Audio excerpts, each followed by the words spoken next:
If everyone can kindly take your seats, we're going to begin.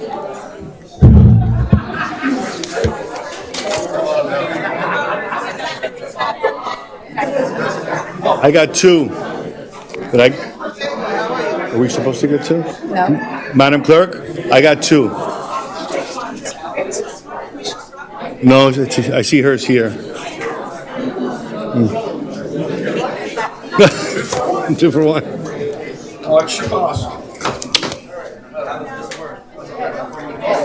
All right, everyone. We're gonna go ahead and commence the meeting. If I could have everybody take their seats. Hold it, please.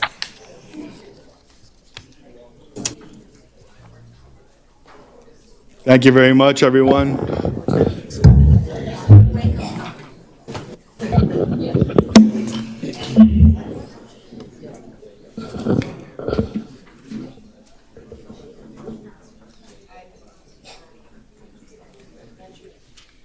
Okay. Thank you, everyone. Good evening. Welcome to the City of North Miami Beach. Today is Tuesday, April 18th, 2023. The time is 6:06 p.m. Madam Clerk, can you kindly call the roll for us? Commissioner Florimon. Here. Commissioner Daniel Lejean has an excused absence. Commissioner Michael Joseph. Here. Commissioner Phyllis Smith. Present. Commissioner Fortuna Smuckler. Present. Vice Mayor Jay Chernoff. Here. Mayor Anthony DiFilippo. I am here. Mr. Mayor, you have a quorum. You're ready to proceed. Thank you, Madam Clerk. If I could have everybody's attention, please, at this time. If you have a cell phone, please make sure it's on silent so that it doesn't interrupt the crowd, especially the barking dog.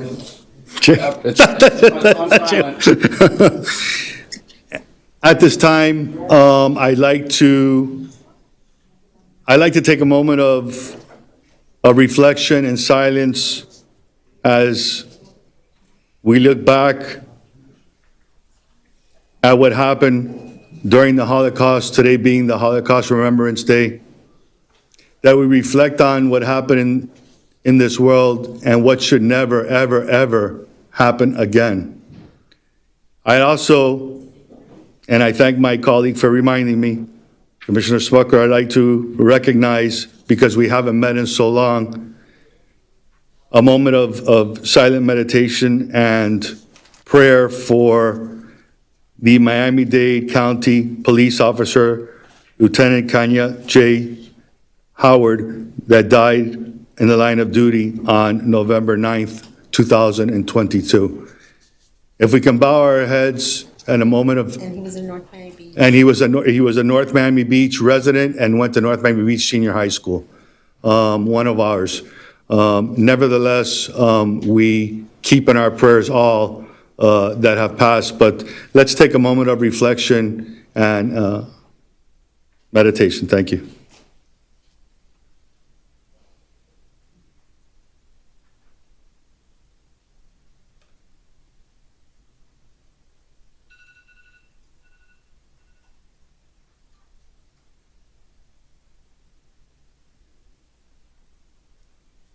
Amen. Amen. May that also go out to everybody in the Ukraine who's suffering and going through these terrible times. This is something that should never be seen on planet Earth, and it's happening. May we always keep them in our prayers and those that have passed away in their fight for liberty. Let's stand for the Pledge of Allegiance. I pledge allegiance to the flag of the United States of America and to the republic for which it stands, one nation, under God, indivisible, with liberty and justice for all. Thank you. You may be seated. Mr. Mayor, if you'd give me a point of personal privilege. Okay, we'll take that up, and we got to move for the agenda. Go ahead. What do you have? The information that I have continued to receive concerning the massive amounts of misspending and poor judgment by the former city manager through the dates of his last meeting has created changed circumstances that have caused me to reconsider my vote. For these reasons, and because I was on the prevailing side, I make a motion to reconsider the vote to terminate City Manager Arthur Sori with cause.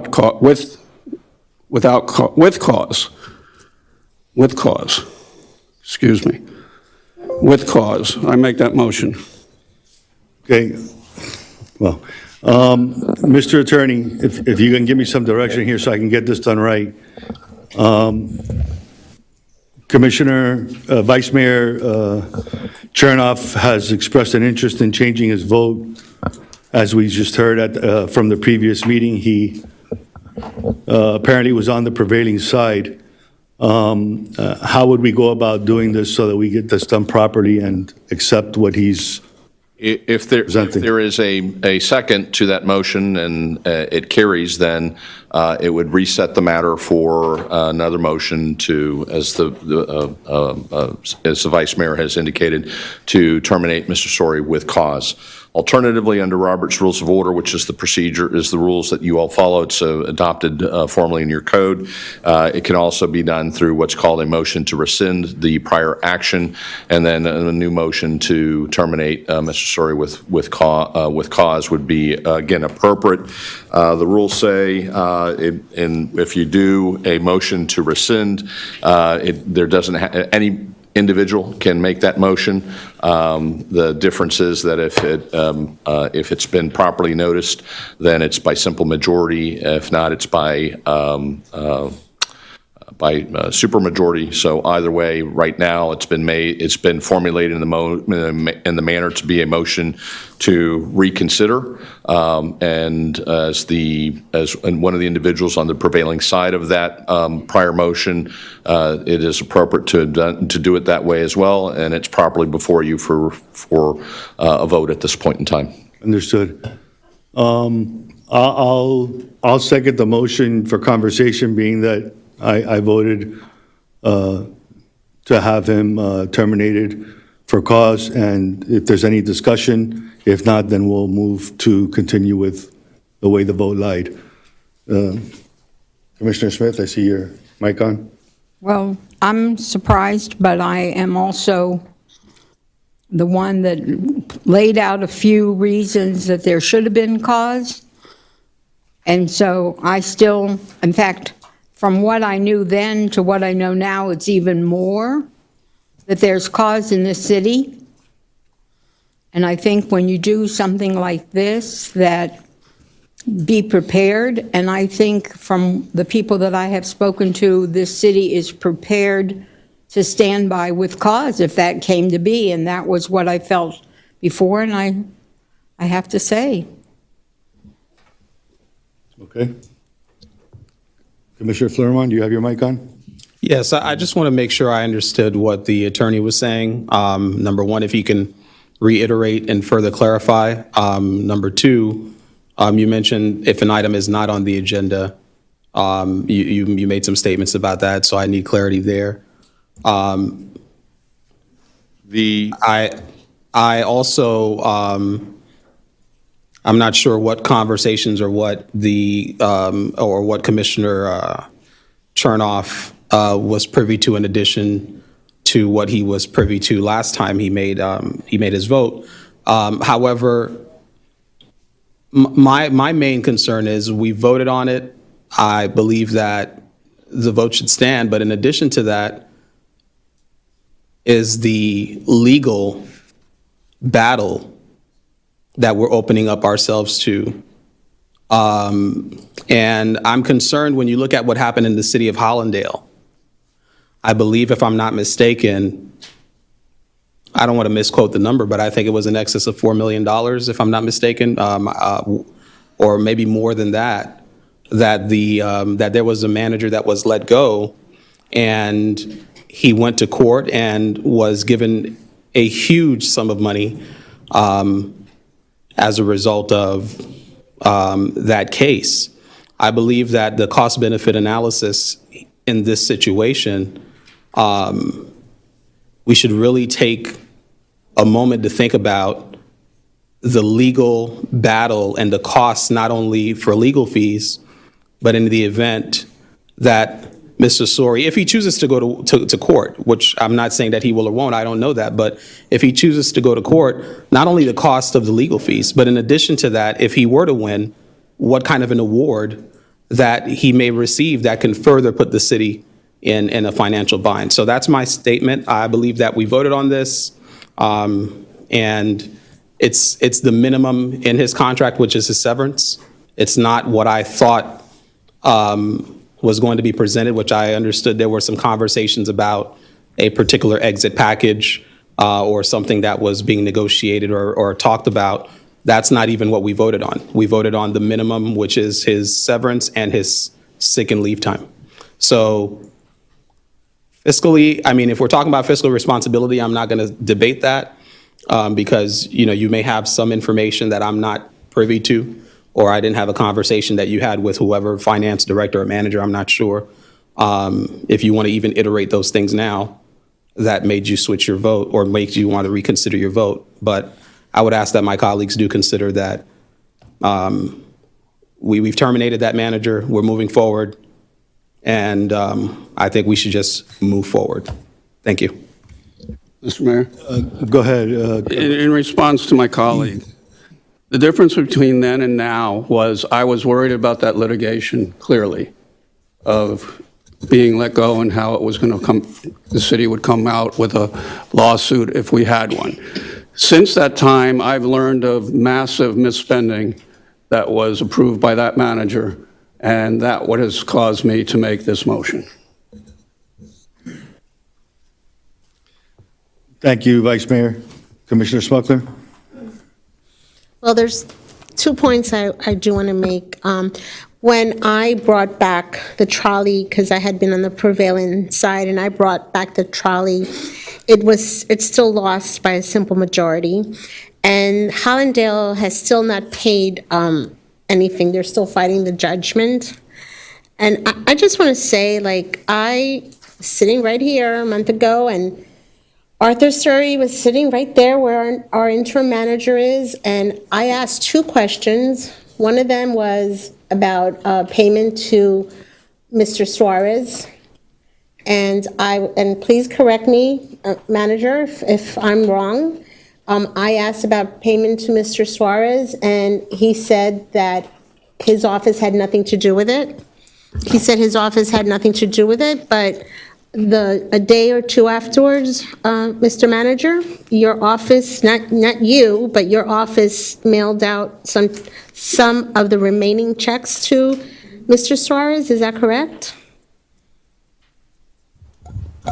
No, they were going to be mailed Oh, out. they were going to be mailed out. We withheld them. We held them back. Right, but what I'm saying is they were coming from the manager's office who claimed that the manager claimed that his office had nothing to do with it, that it was coming from the attorney's office. I was in the audience. Right, so what I'm trying to say is the manager claimed that they were coming from the attorney's office. The attorney's office doesn't have a checkbook, by the way.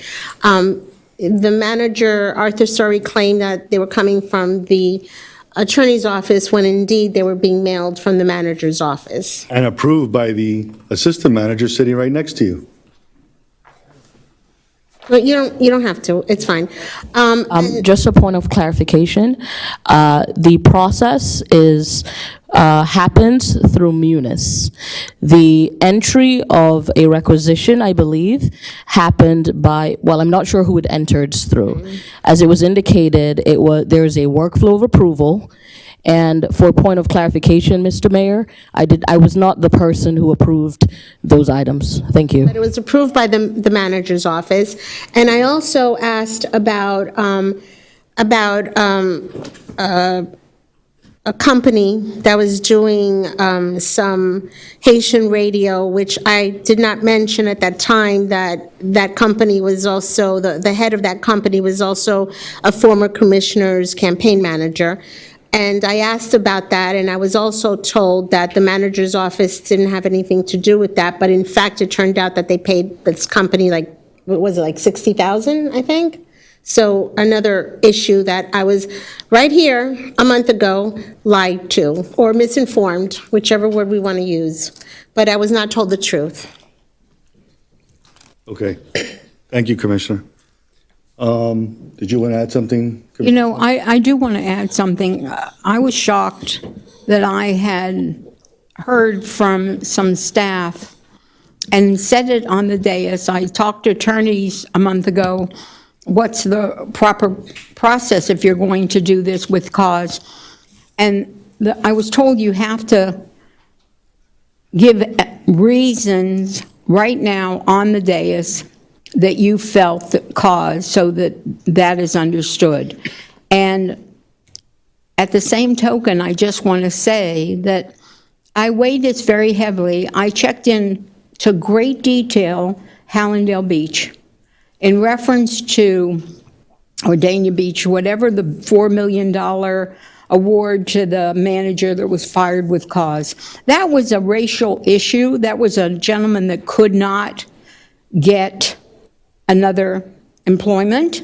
And in our case, I just feel having 3 employees that are willing to testify of the kind of environment they had, hostile environment, and the kind of guidance they were given. And I was shocked just this week when I heard that there was an issue in regards to a resolution that it was inclusive of something else that they were going to add on to the income. And when they went to the manager to tell him, if it's true, I don't know, I wasn't there. But why would somebody lie and then be willing to testify that his answer was F the resolution? So I, for one, from last month and from all the research I did, I'm surprised to my fellow commissioner that you don't see these blatant abuses to our residents and to our improvement to make the best city we can by doing things that actually downgraded. So I just don't understand it, but I certainly, for one, if Mr. Attorney, if you're saying that that could be brought back with a first and a second, and we can vote on it, my vote would not change. Mr. Mayor? Commissioner Flourmont, you have your second bite? Yes, just to clarify to the commissioner's statement about caring about residents, et cetera. My statement was clear about the cost benefit of going to court and some of the other cases that I've seen when managers have sued as a result of termination with cause. We're not attorneys. We don't know what his rebuttal will be. We don't know what his case will be. We don't know any of that if he decides to go to court. All right, so it's not up to me to make a declaration as to whether or not there's people who are willing to testify or not. I'm not a lawyer, right? I don't know what testimony you're referencing or what information you have or employees that you've spoken to that I have not spoken to, okay? So, and as far as that's concerned, you may have a resolve based on some interviews or conversations that you've had that I've not had.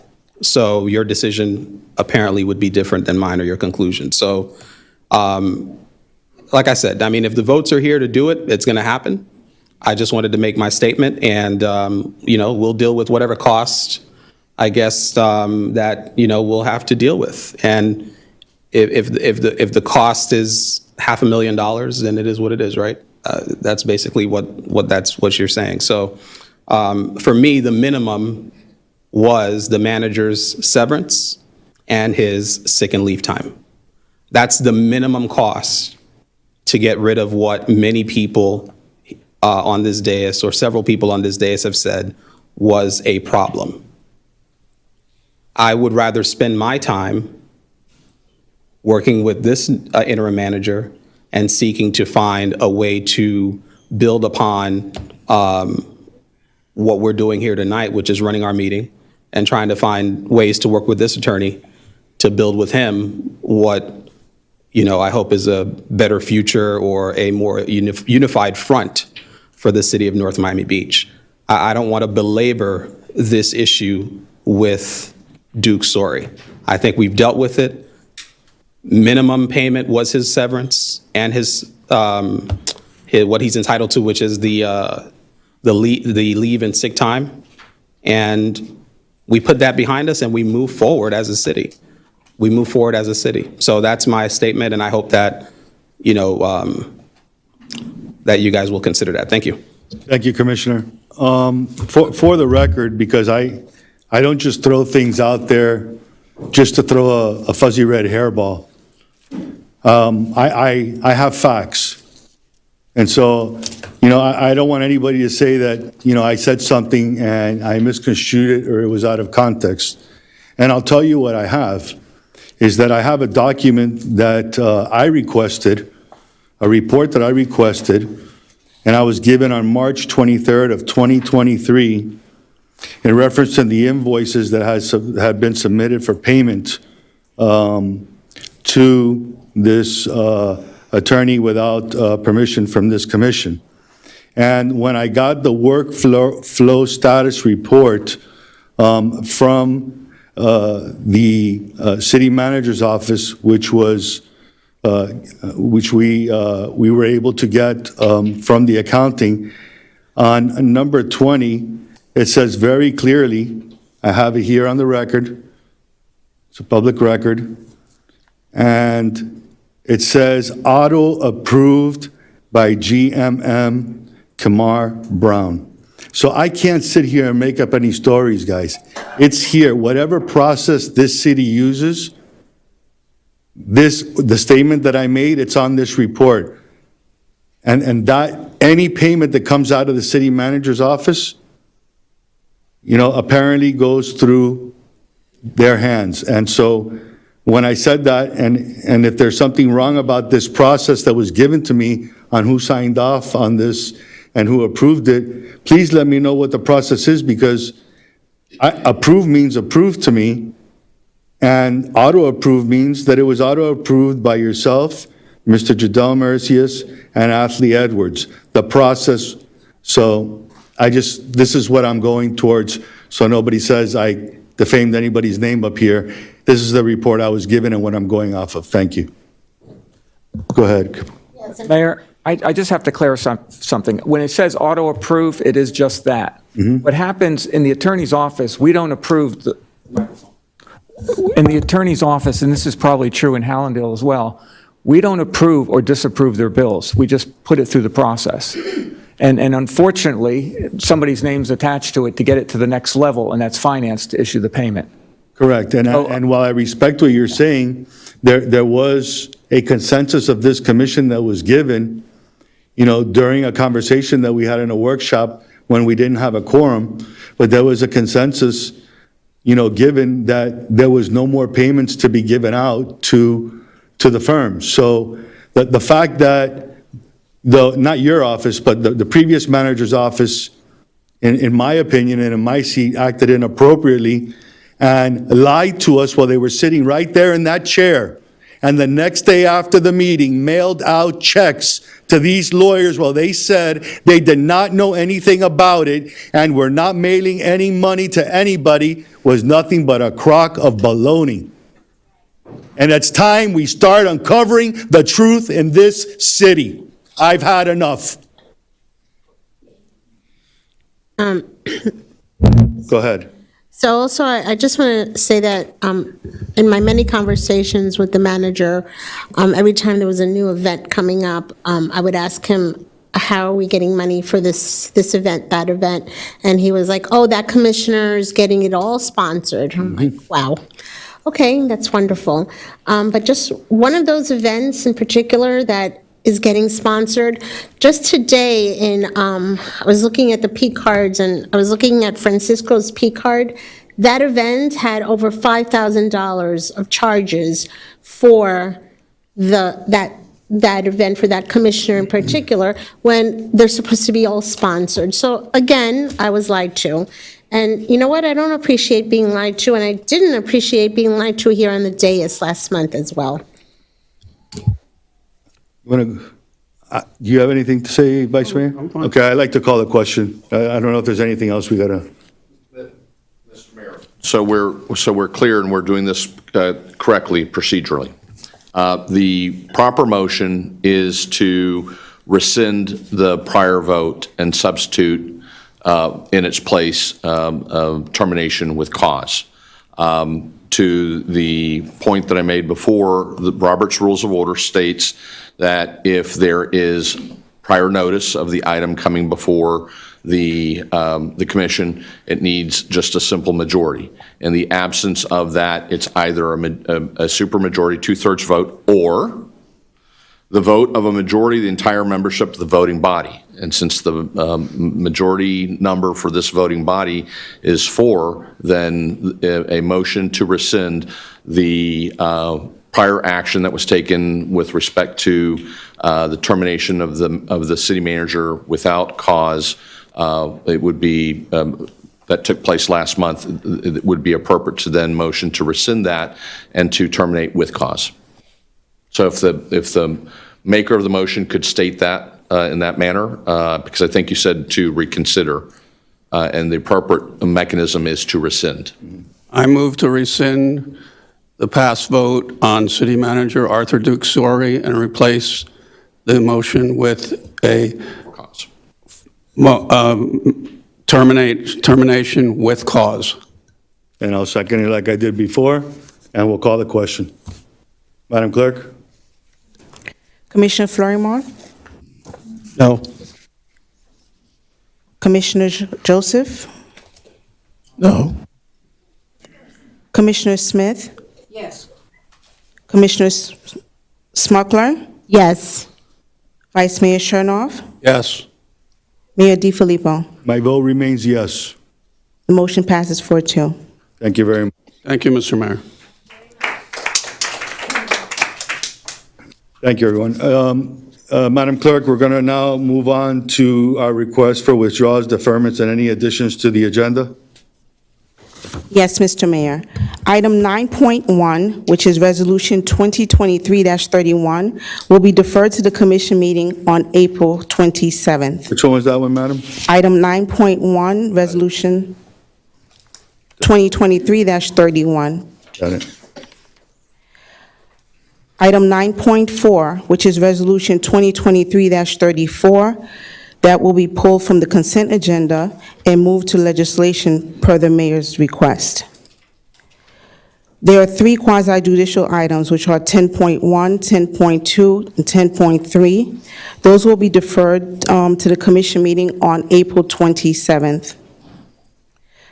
Item 11.2 will be deferred to a future meeting per the request of the city manager's office. That's for ordinance number 2022-11.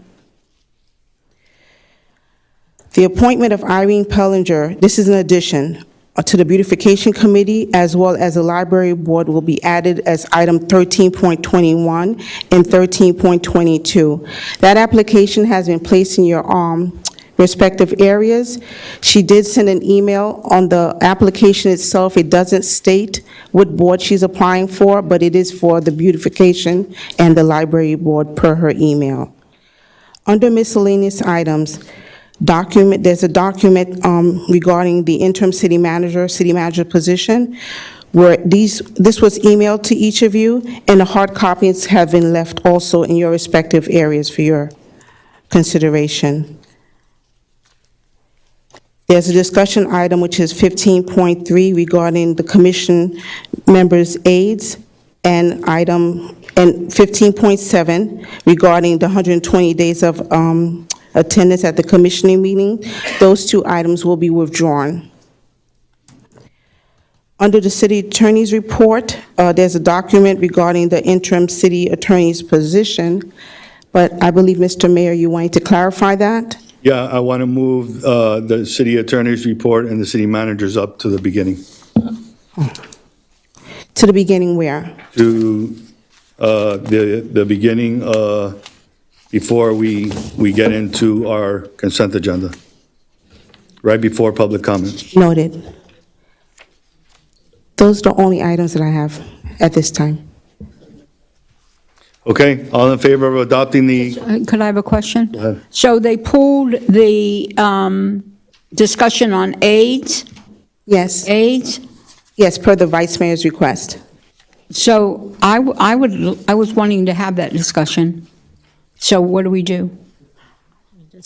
So right now, Mr. Attorney, what we would do is, we can vote on this, or you can speak with the Vice Mayor if he's willing to withdraw his request. Jay, He would, Phyllis wants to hear. Yeah. It's I'm sorry. As I understand it, you have asked to remove the discussion about the commissioner's aides, whereas Commissioner Phyllis Smith would like to leave it on. I don't know if the two of you want to. Okay, the reason that I removed it was the city manager has already made a decision on what to do with it, which was similar Which to. is now 3 aides, and I would like to bring it down to 2, so I want to have a discussion. I'm okay with that. I'll accept if she wants to. okay. Thank you. So, which item is that we're bringing back? Discussion on aides. Oh, We never voted on it, so it was never actually removed. It's just a discussion. Yes. okay, so it's staying on there. Okay, got it. All right. All in favor to adopt the agenda as amended? Aye. Aye. Any opposed? Nay. Okay, that'll be 5-1.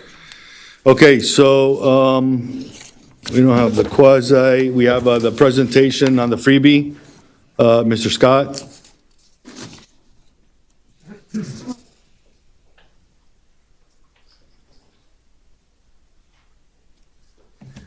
Good afternoon, Mayor, Vice Mayor, Commissioners, David Scott, Department of Public Works, City of North Miami Beach. I have the pleasure of introducing Jason Spiegel of Freebie, who will walk us through the presentation and provide information on our rideshare service with the city. At your last meeting, you so kindly extended the city pilot contract with Freebie for additional 6 months that takes us through the beginning of October. So we again, with pleasure, we'd like to have Mr. Spiegel present the Freebie. Okay. Good evening, everybody. Again, my name's Jason Spiegel, one of the co-founders and managing partners at Freebie. Thank you guys for having me here tonight to provide a quick update on the Freebie service that, as Mr. Scott mentioned, has been operating now a little over 6 months. There's been a lot of great takeaways from the service, so tonight I'm going to provide you some of those highlights. And for those of you who have not heard about the Freebie service yet, the City of North Miami Beach offers a service that literally will pick you up at your door, take you anywhere that you want to go within the City of North Miami Beach to any of the commercial districts absolutely for free. This program launched back in August of 2022, and again, it started as a 6-month pilot program. Goals of this program, number one, was to help really just transform the city into a place where you don't have to own a car. You can live here, work here, come hang out here, and have easy connectivity to get to where you need to go. In addition to that, by not using your car, you're able to help get cars off the road, reduce traffic congestion, help free up that limited parking availability that a lot of the cities are kind of facing today. Help, number one, also drive economic development, that door-to-door traffic to the local businesses. That's one of the major goals of this program. You either have to start your ride or end your ride at a local business to be eligible to use the service there. It acts as a feeder system to and from mass transit, so it connects into the trolley lines, connects into the Miami-Dade County bus lines, and again, it's 100% electric service, so it's all about reducing carbon footprint, and over the first 6 months of service, we have prevented over 21 metric tons of CO2 from being put into the air here within the city. In terms of who's riding Freebie, what we've really been able to see over these last 6 months is that this is the most equitable form of public transportation. You have every age demographic, every socio-demographic of users using the service at different times of the day, different times of the early evening there. You're capturing both transportation-dependent riders, and you're also capturing these choice riders and making sure that this service and this demand has been very, very high. Just over the first 6 months of service, we've moved over 20,000 passengers, which is really, really good compared to a lot of the other cities that have started similar services. 61% of all riders are female, and 82% of all the riders that have rode in North Miami Beach are residents of North Miami Beach there. So it's about 82% residents. In terms of the age demographic, as you see, it's been used very equitably. 21%, 51 and above, 19% about 35 to 50, 41%, which is the major portion of the ridership between 21 and 34, and 19% of the ridership is under 20 years of age. So what makes Freebie important? And again, I'll just go through this really quickly. Obviously, a lot of the businesses across the country were being plagued with workers not being able to get to work. So a ride to work really helps keep businesses open, help get the revenue up to a certain point. It reduces the traffic congestion. It helps free up that limited parking availability. Money being spent on using the Freebie service is now being spent more at these local businesses here. People love convenience, so making it easy for people to go out, enjoy shopping, dining within the city here has been another major benefit of it, and it's a real alternative to drinking and driving. A lot of people, after work, having a couple drinks, are able to use the service to get back home without having to take out their vehicle. When it comes to economic development, again, I mentioned this because it's a really big part of the program. Every local business within the city has free advertising on the app, and these are some examples here. All these businesses not only get to promote their business on the app, they're able to offer these exclusive deals and discounts, and we have a ton of deals that are being offered here locally within the community that are being used on a day-to-day basis. But every single business within the city, and right now we have over 100 businesses locally on the app, all have free advertising here. We're dropping off customers at their doorstep and helping to drive that economic development. There's also an advertising revenue share portion of the service, so there's actually money coming back to you guys. So over the first 6 months of the service, we had a few sponsors with Pepsi and First Bank, and we were able to generate $15,000 in revenue, which equated to a $7,500 check coming back to the city here for just having the advertising on the service there. Over these next 6 months, we're starting to see a lot more traction here with service, and we believe that we're going to be able to generate anywhere from about $30,000 to $60,000 in revenue over this first year of the program here. And then lastly, obviously it's a pilot program, so we're collecting a ton of data. And one of the main things that we're seeing here in the city is that demand is extremely high. It's extremely high in the morning hours when people want to get to and from work, and it's extremely high in the afternoon when people are getting out of work, trying to get home or to a restaurant or to where they need to go there. There's a grant that's being offered through FDOT, and it actually will help you guys if you're looking to expand the service, and it will pay for 50% of the cost of the service for the next 3 years of service. That grant is due, the application is due on May 5th, and it's definitely a great time to obviously apply for that grant and help expand the service because the demand is there, the ridership is there, and is only climbing now by the month there. But again, that's a very, very high-level overview of the first 6 months of the program, and be more than happy to answer any questions you guys may have. Vice Mayor? Mr. Mayor, I have never taken any rideshare program or Lyft or any of the other services ever. And I took a Freebie ride, and I was so impressed. I mean, they picked me up in my house. They brought me to Highland Village where I had an event because my car was in the shop. And I mean, it was amazing. The only question I have for you is, give your drivers a little more latitude. I knew a route that was a lot faster, but she said she couldn't go out of the North Miami Beach jurisdiction and use Biscayne Boulevard instead of going the back way, which was longer, further, and it would have been, but she said she's restricted on the computer. She can't go out of this area. And so give them a little more latitude. As they know the area, they'll figure there are better ways and shortcuts to get to places a lot faster. Absolutely. The other point, Mr. Manager or Mr. Scott, I don't know who it is, but absolutely get on the grant. Let's get on that right away and, help pay for it. 50% is unbelievable. But thank you it's an excellent program. Thank you, sir. Excellent program. Commissioner? I too took the opportunity to take the Freebie, and I called them back to thank them. My driver was a young woman that was unbelievable and courteous, and it was a pleasure.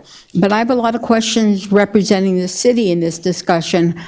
You said that it saves $25, but how much does each ride cost the city? What do we pay you? So again, it's a free service, so there's a monthly fee, which is a flat fee. So again, if we do one rider, 100 riders, or 10,000 riders, you're going to be paying the same cost there. So the whole goal of the pilot program is to build that ridership. The goal by the end of the pilot program is to get to as close to $5, $6 a rider, as close as that we can there, which is what we're seeing in a lot of the other different municipalities. We have some that are as low as $4 a rider, and we have some that are more suburban neighborhoods that are actually up to $12, $14, $15 a And what is it in our neighborhood now per ride? What are we paying? Let's do a quick math. I mean, it's probably close to $10, $12 a rider, if I had to guess, somewhere around that range right now. So I would like an accurate count on that because some of the public thinks it's 3 times that. So when you say we get back 6,000 or we get back 36,000 or whatever we get back from the advertising, that doesn't diminish if it cost us $150,000 for this year. What is the cost that we're paying for the 6-month pilot? Yeah, so the monthly cost is, it's around, I think, $40,000 to run the 5 vehicles, which operate 6 days a week, 56 hours per week per vehicle there. Okay, my calculation, it comes out to about $13.25 a ride. That's taking, the first 6 months was $265, and you said 20,000 riders? Yeah, a little over 20,000. A little over 20, it's $13.25 per ride.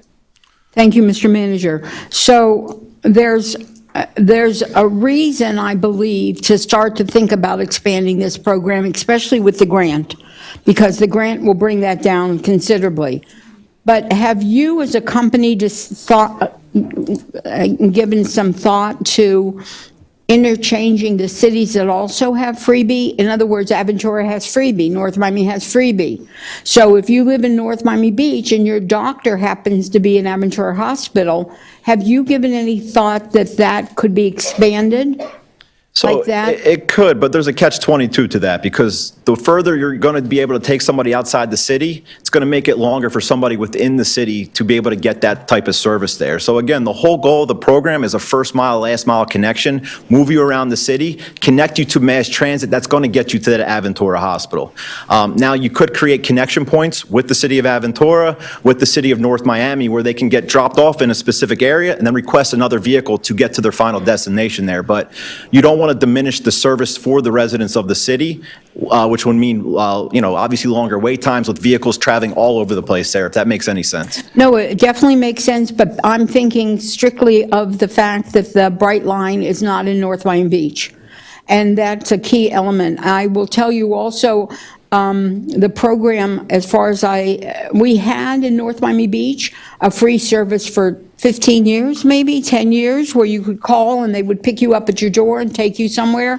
And when that program stopped, I can tell you the seniors, so it was a free program that they had from, was it called the Beeline? I can only tell you the seniors were the most effective, which is what surprised me with your numbers, because they don't have cars, they don't drive, their spouses take them, their spouses work, whatever the situation was. So I think this program, or any program, is imperative in our city, and I really believe, Mr. Manager, we should get that grant and see what we can do to even expand it. Because when he said after work for a drink, but it stops at 7 o'clock, is that correct? It does. And I would say this, seniors are definitely a large part of our ridership here, and a large part of our ridership across every single city. Another big part of our ridership here are the transit disadvantaged, people in wheelchairs that can't get out to a fixed route stop, that depend on the Miami-Dade paratransit. They're using this service every single day, and it's been a blessing for them to be able to move around the city to get to where they need to go. So again, talking about equity, it is everybody using the service. It's people that have cars, that don't have cars, have the ability to walk around, don't have the ability to walk around, and it's really for everybody. And we're really happy with the first 6 months. Again, programs need time to build, and you'll see after the first year that number is going to be much, much higher than the first 20,000 over the first 6 months. And the higher it is, the lower our cost, which is important. Correct. There's a build there. And again, I mean, just comparing to other cities, you're going to see a massive reduction in that cost per rider as the program begins to build. Any other questions? Commissioner Smuckler and Commissioner Fleuerman. Thank you, Mayor. So I guess your drivers are not in those long gas lines this week? They're not, luckily, right? Right.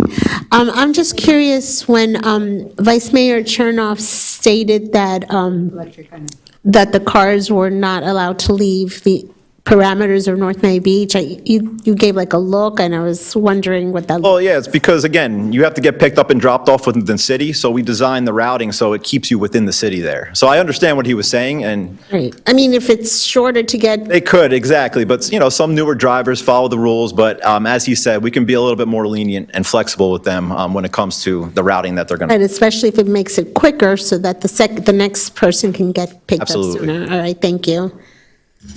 Commissioner Flurman. Well, first of all, I want to say it feels like it's been more than 6 months. That's number Been one. a little over 6 months now. Feels like it's been years, only because I do remember when the conversation for freebie did come up. Thanking Commissioner Joseph for bringing it up when he did, but I know it took a while for it to get on board, and I'm glad that we gave it an opportunity to actually prove itself, because now everyone is really supportive of this program, and it's spreading like wildfire throughout South Florida and Miami Beach and other cities, other municipalities. It's spreading and it's doing very well. And thank you. It is spreading like wildfire, and I believe that because someone just mentioned, although it was out of order, that we're throwing money out of the window. I heard your comment, and I'll respond to that by saying that at the end of the day, people's ideology about money may differ, right? And what some people may see as an investment, other people may see as throwing money away, maybe because they don't utilize the service, or maybe because they may not see the value in it. But when you're looking at your budget in its entirety as a city, obviously there's things that you want to prepare for when it comes to reserves, et cetera. But your tax dollars have to be put to action. They have to be put to work. And when I hear about seniors taking this freebie to the doctor's appointments, to the grocery stores, when I hear about students using it, connecting first and last mile, with Aventura having it, I believe even Biscayne Park. That was a shocker for me, because I think they only have one street light, right? So, but anyways, Ridership's growing there, too. but it's in Biscayne Park. So many cities are using this that it actually becomes, like Commissioner Smith was referencing, it does become seamless. You do connect. And when it comes to connecting to Aventura, if I'm not mistaken, two of my colleagues a couple of months ago, last year, I think, sponsored a resolution to connect to Aventura via our trolley system.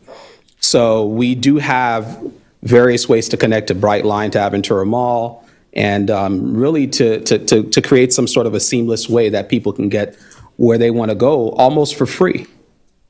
Literally, someone can get from North Miami Beach to Aventura Mall without having to pay a dime, either using freebie or using the trolley. So this saves money, right, for our residents.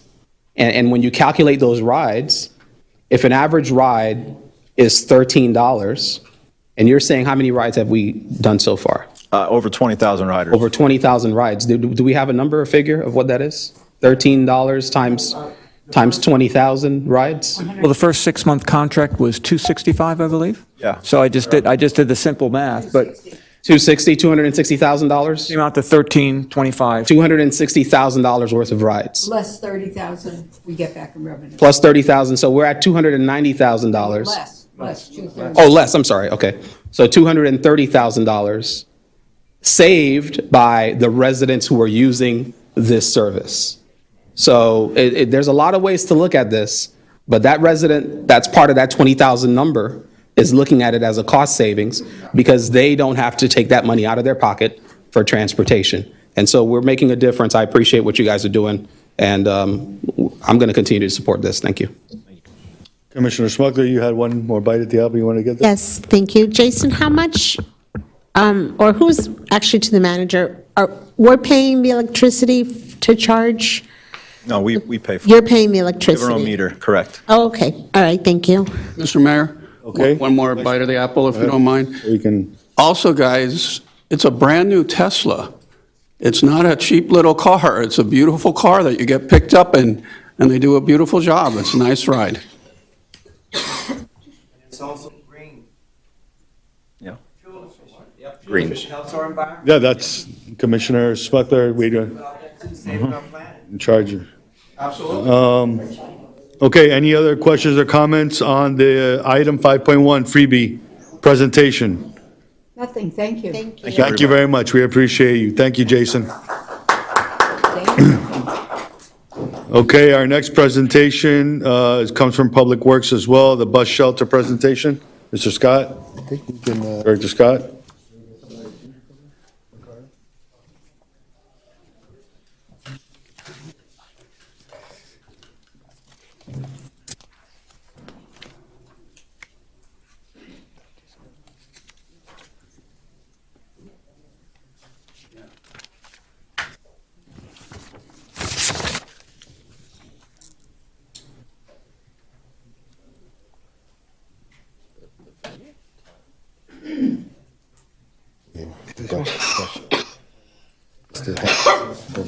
Excuse, Mr. Manager, I received a text that the timestamp has been removed. I already.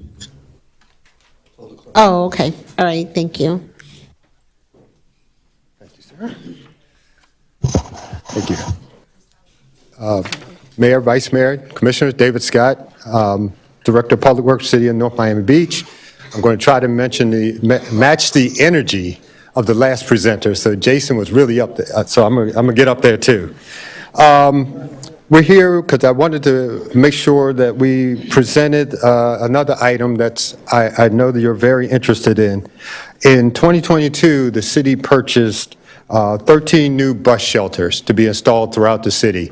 After we installed 4, we noticed that they gave us an opportunity to just pause for a minute and look at the different bus shelters and styles and brands throughout the city.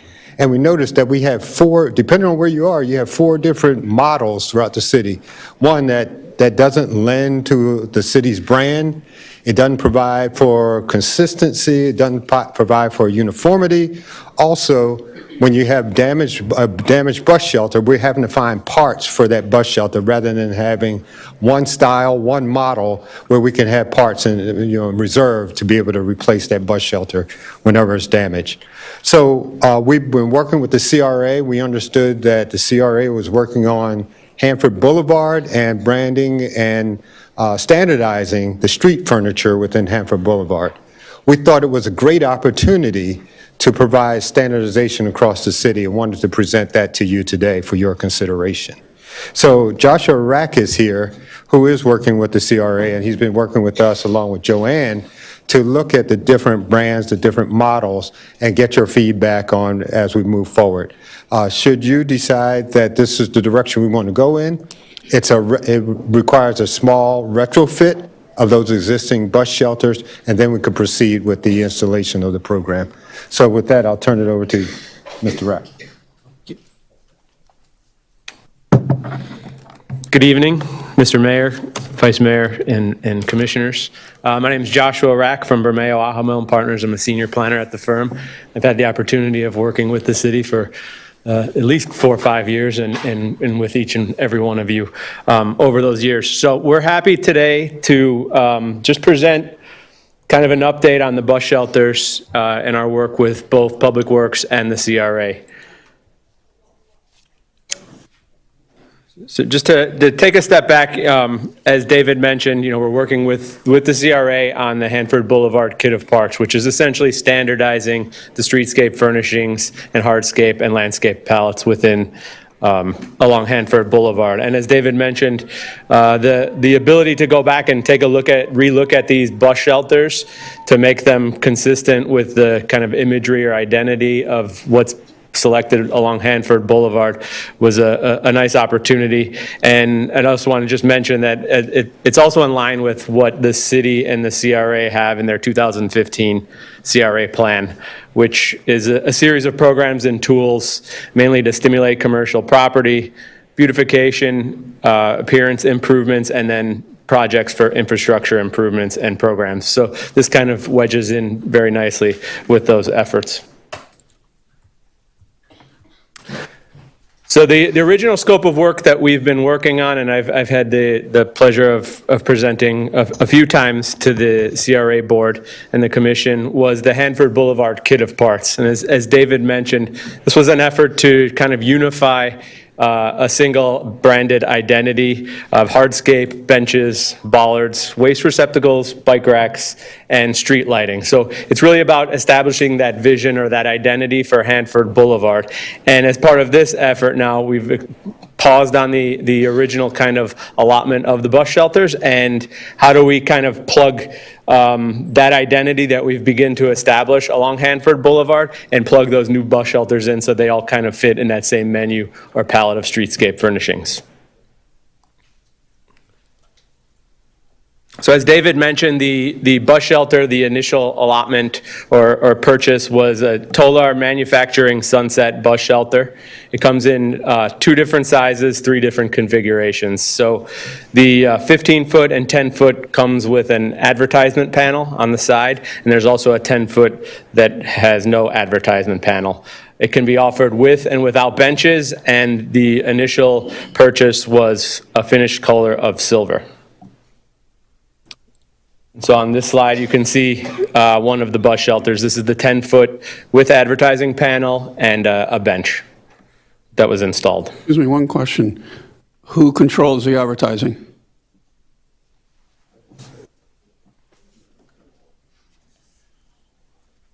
We do partner with an advertising company. I don't have that name before me, but we do. Yes, we do. All right, thank you.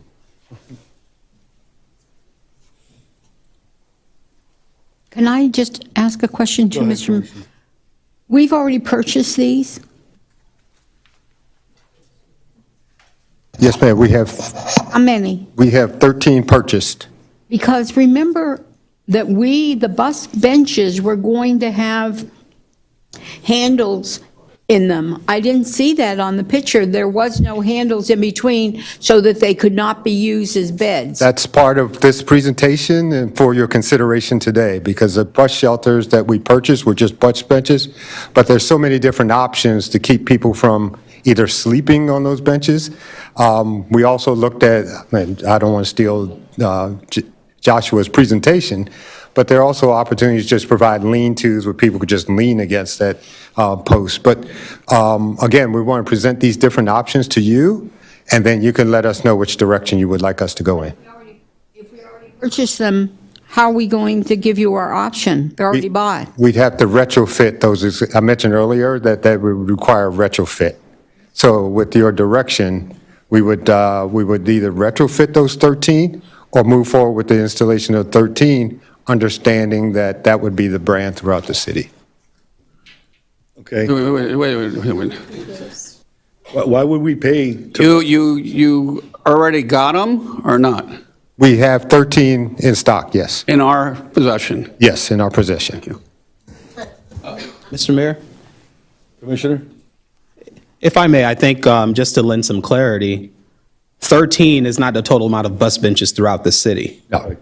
13 are the number that we have in our possession, but we're also considering what the CRA is doing on Hanford Boulevard for more consistency throughout the entire city. Is that what I'm hearing? That is correct, Okay, Commissioner. thank you.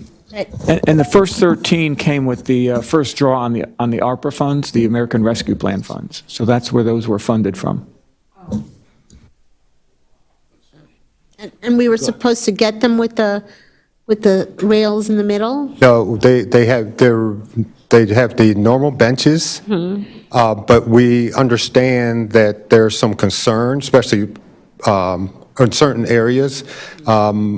The library has concerns with people in just some of the challenges that they have. So we're considering certain locations and why it's necessary to provide different options and depending on that area. I just have Mayor. one question, Yes, sir. and I'll leave it to your presentation if it's in there. If you're going to show us the addresses that you're proposing, and if you are or you are not, I'd like to suggest that we have a bus stop on 163rd Street and Biscayne Boulevard right next to the Shell gas station, and there's no cover there. There's just a bench, and every time it rains, everybody gets soaked there. They have to wait in the gas station in order to get that bus at that bus stop. And this has been going on for like 6 years now. The city's been asking for a bus shelter to be put there. It's never been put. So I'm just bringing it up because I've heard it for about 6 years now. Right, we'll add that to our list. Thank sir. you. Thank you. So after that initial kind of installation or photograph that we showed of the 10-foot bus shelter that the city installed, and then they brought in us as part of the CRA's efforts along Hanford Boulevard to kind of take a look at how we can tie that design in with the designs that have been selected for Hanford Boulevard. And we received a bit of additional information and guidance input from the city. Besides just matching the kind of identity or vision for Hanford Boulevard as kind of the city's brand, the input was that there was an advertisement panel that was a target for vandalism. The perforated metal screens weren't necessarily the exact aesthetic that people felt matched or jived with the city of North Miami Beach. As you mentioned, any seating, especially on Hanford Boulevard must have skate deterrents or dividers within the bench seating. But we also were given the go-ahead to take a look at lean bars, especially along Hanford Boulevard, or lean rails. And the intent in our preliminary discussions was for the city to purchase 20 new bus shelters and then upgrade on a year-by-year basis to the new kind of design. So having that information in our pocket, then we went back to our studio and we started taking a look at and thinking about what we could come up with in terms of a universal design concept. The universal design concept would be a unified aesthetic coordinated with the Hanford Boulevard kit of parts and the selected furnishings that have been made to convey that strong singular identity. I think we've talked about it before, but it bears re-mentioning that, we want to make the city of North Miami Beach a place that people know when they're in North Miami Beach. I've done several presentations here with the Planning and Zoning Department, and we always talk about making North Miami Beach a drive-to community, not a drive-through community. And one of the things that we can do through this project is to improve placemaking within the city, and that's kind of establishing this design concept that's consistent with the street's furnishings. So some of the concept drivers that we've taken a look at and that I'm going to present right now include unifying that appearance with just color and kind of texture material, but also capitalizing on the city's geographic location and then taking a look at some of the prior branding initiatives that have happened and seeing how we can incorporate that into the design to strengthen the city's identity, all the way down to their bus shelters.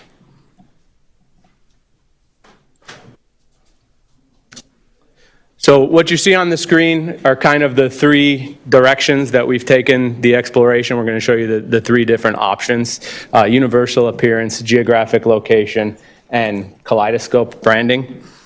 And when we say universal appearance, I insinuated previously, but that's just really kind of tying this directly to the landscape kit of parts, which is hardscape and landscape treatments, and then palette of streetscape furnishings. Geographic location, the city of North Miami Beach has a prominent location in the tropics. We're in South Florida. We've got proximity to Oleta River State Park, and then we have Grenolds Park at the heart of this community. So that's something that we felt showed some promise to kind of build upon. And then also the kaleidoscope branding. We're going to propose a design that builds upon that kaleidoscope branding that could represent NMB's vision and mission and reflects quality of life and entertainment and potential for the future of the city of North Miami Beach. Just briefly, and we're going to do a full presentation of the kit of parts, I believe, at next week's special workshop on the 27th. But just a brief reminder, over the course of the last year, we've been exploring different streetscape furnishings, and this was the palette of furnishings that the CRA board has elected to move forward with in the kit of parts. And so how do we unify that image, those furnishings with the new bus shelter. So you can see now the existing bus shelter that I showed the photograph of. It's just a silver bus shelter with the perforated metal. And the first thing, kind of universal appearance, and we've reached out to the manufacturer, is you can apply just a powder coat black. And from our perspective, this is the kind of bare minimum that we would recommend to match the streetscape furnishings with the bus shelter. You immediately have kind of a palette of furnishings that are consistent from top to bottom. Again, this is the option that has the enclosure in the back with the perforated metal screens. Now for the exciting stuff. So as we were starting to explore different means to kind of customize the Sunset bus shelter, I reached out to the manufacturer and started taking a look at all the different kind of technologies and ways of constructing and customizing these things. And one of the cool things that we found was the idea of these laser cut or water jet cut metal panels. And so it essentially gives you free reign to almost limitless. You can do any kind of design that you want within the panel.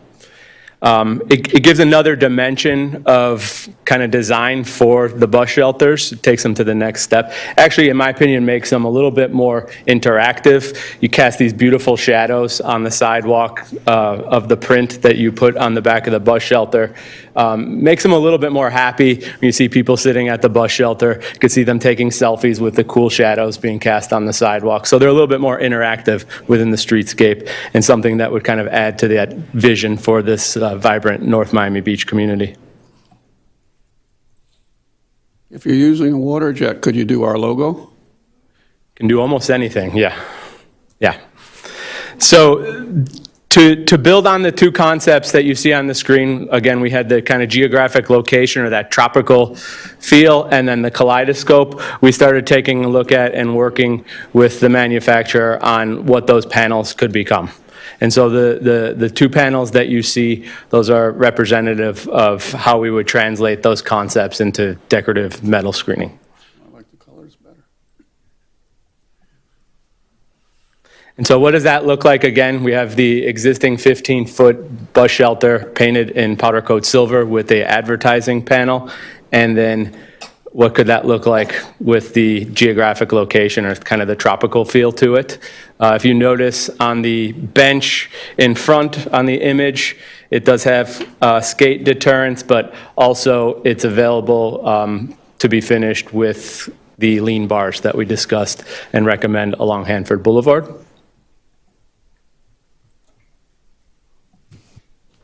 Again, the existing 15-foot with advertising panel, and then what could that look like with the kaleidoscope branding that the city has explored in past? And also available with the lean bar.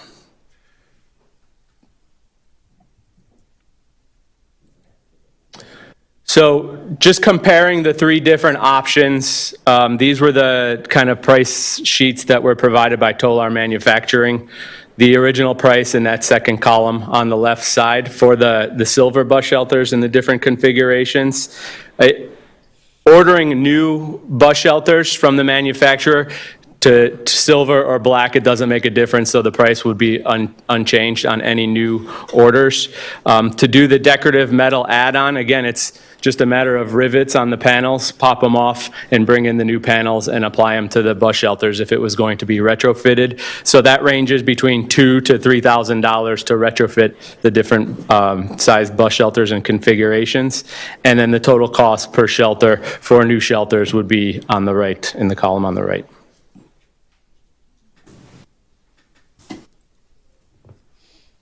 So some key takeaways that I want to leave you with at the conclusion of the presentation is really to stress kind of the unlimited potential for decorative metal in the water jet or laser cut panels. And it really gives the city kind of free reign to express the city's aesthetic in their bus shelters. So the same concept could be across all of the bus shelters, or we've even had some discussions and explored different ideas, or what if we opened it up and had a panel design for the different neighborhoods to express their kind of singular identity amongst the city of North Miami Beach and express the unique character of the city. And also, this could also be an opportunity to introduce public art and enhance wayfinding. Again, when you drive through down Hanford Boulevard and you see that bus shelter with the palm fronds and the tropical fronds, you're not seeing that anywhere else in South Florida. So that's a truly unique kind of concept. What type of metal is this? Can this be scratched or does it have a powder coat on it? So you could do a powder coat metal. That That's would, not what it has right now. on the existing bus shelter, I'm not sure what the existing bus shelter is made from. I believe it is powder coat from looking Some at of it. them have a special coating that if somebody spray paints, you can clean off. Yes, so there's different treatments and different powder coats that you can apply to the bus shelter. One of the things that we would want to make sure is that whatever is selected, working with the manufacturer to make sure that it withstands kind of the salty air down here in South Florida, is graffiti resistant as we can make it and easy to maintain. I mean, look, if we're going to make this expense, or if we're not, but either way this goes, we have to look at long-term maintenance. Obviously, glass is high maintenance, and people come around and throw a bottle and shatter the glass. Right.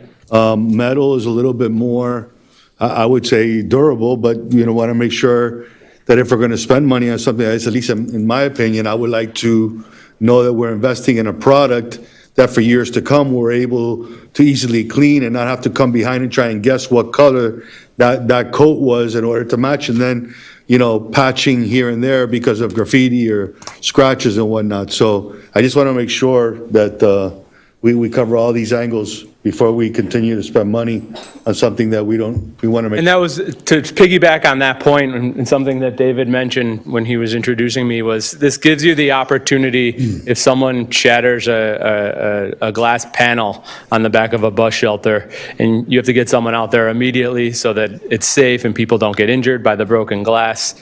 In this instance, if one of the panels is destroyed beyond use, you can have a stockpile of the panels, and you can just go out there and take the screws out and rivet them back into the back. So this does provide an opportunity for quicker maintenance and upgrades at the back of the bus shelter. Vice Mayor, you had a question? I like the presentation, and it's a lot of options for us, but I think I heard clearly that we want to make sure that all of our bus benches have the bars in them so that we deter sleeping on them. Yeah, so one of the next steps that we're going to cover here is to incorporate and address any of the comments that we have during today's discussion.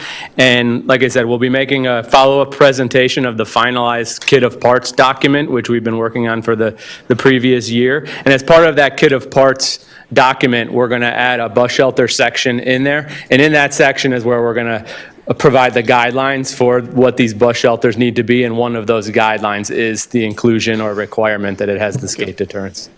A question real quick. You said that the ones that you're bringing forth to us are the light gray aluminum color?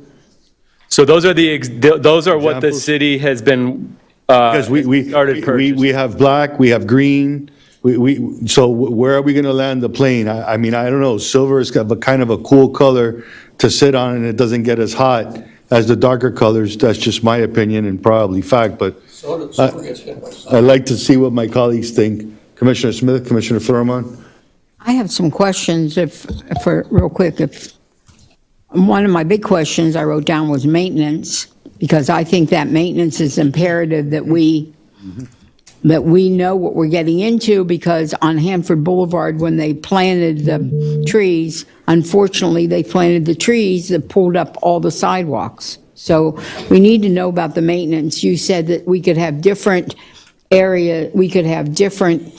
which would designate you're on Hanford Boulevard or you're near the park or what have you. But I thought the purpose was to have consistency in reference to recognition that you're in North Miami Beach. And so I don't know that we should have different patterns for different areas. And the way this bus bench looks with the advertising, and I don't know if that's a revenue gaining thing, but it looks like you could also be a woman alone and you're hidden from everybody seeing what's going on in that bus bench. That, to me, is a safety issue, or a child waiting to go to their music lessons, it's, 14 years old, and they, that advertising, to me, is a solid wall that just, it looks like a danger. And I'm still not understanding, if these are our options, why did we order it that way?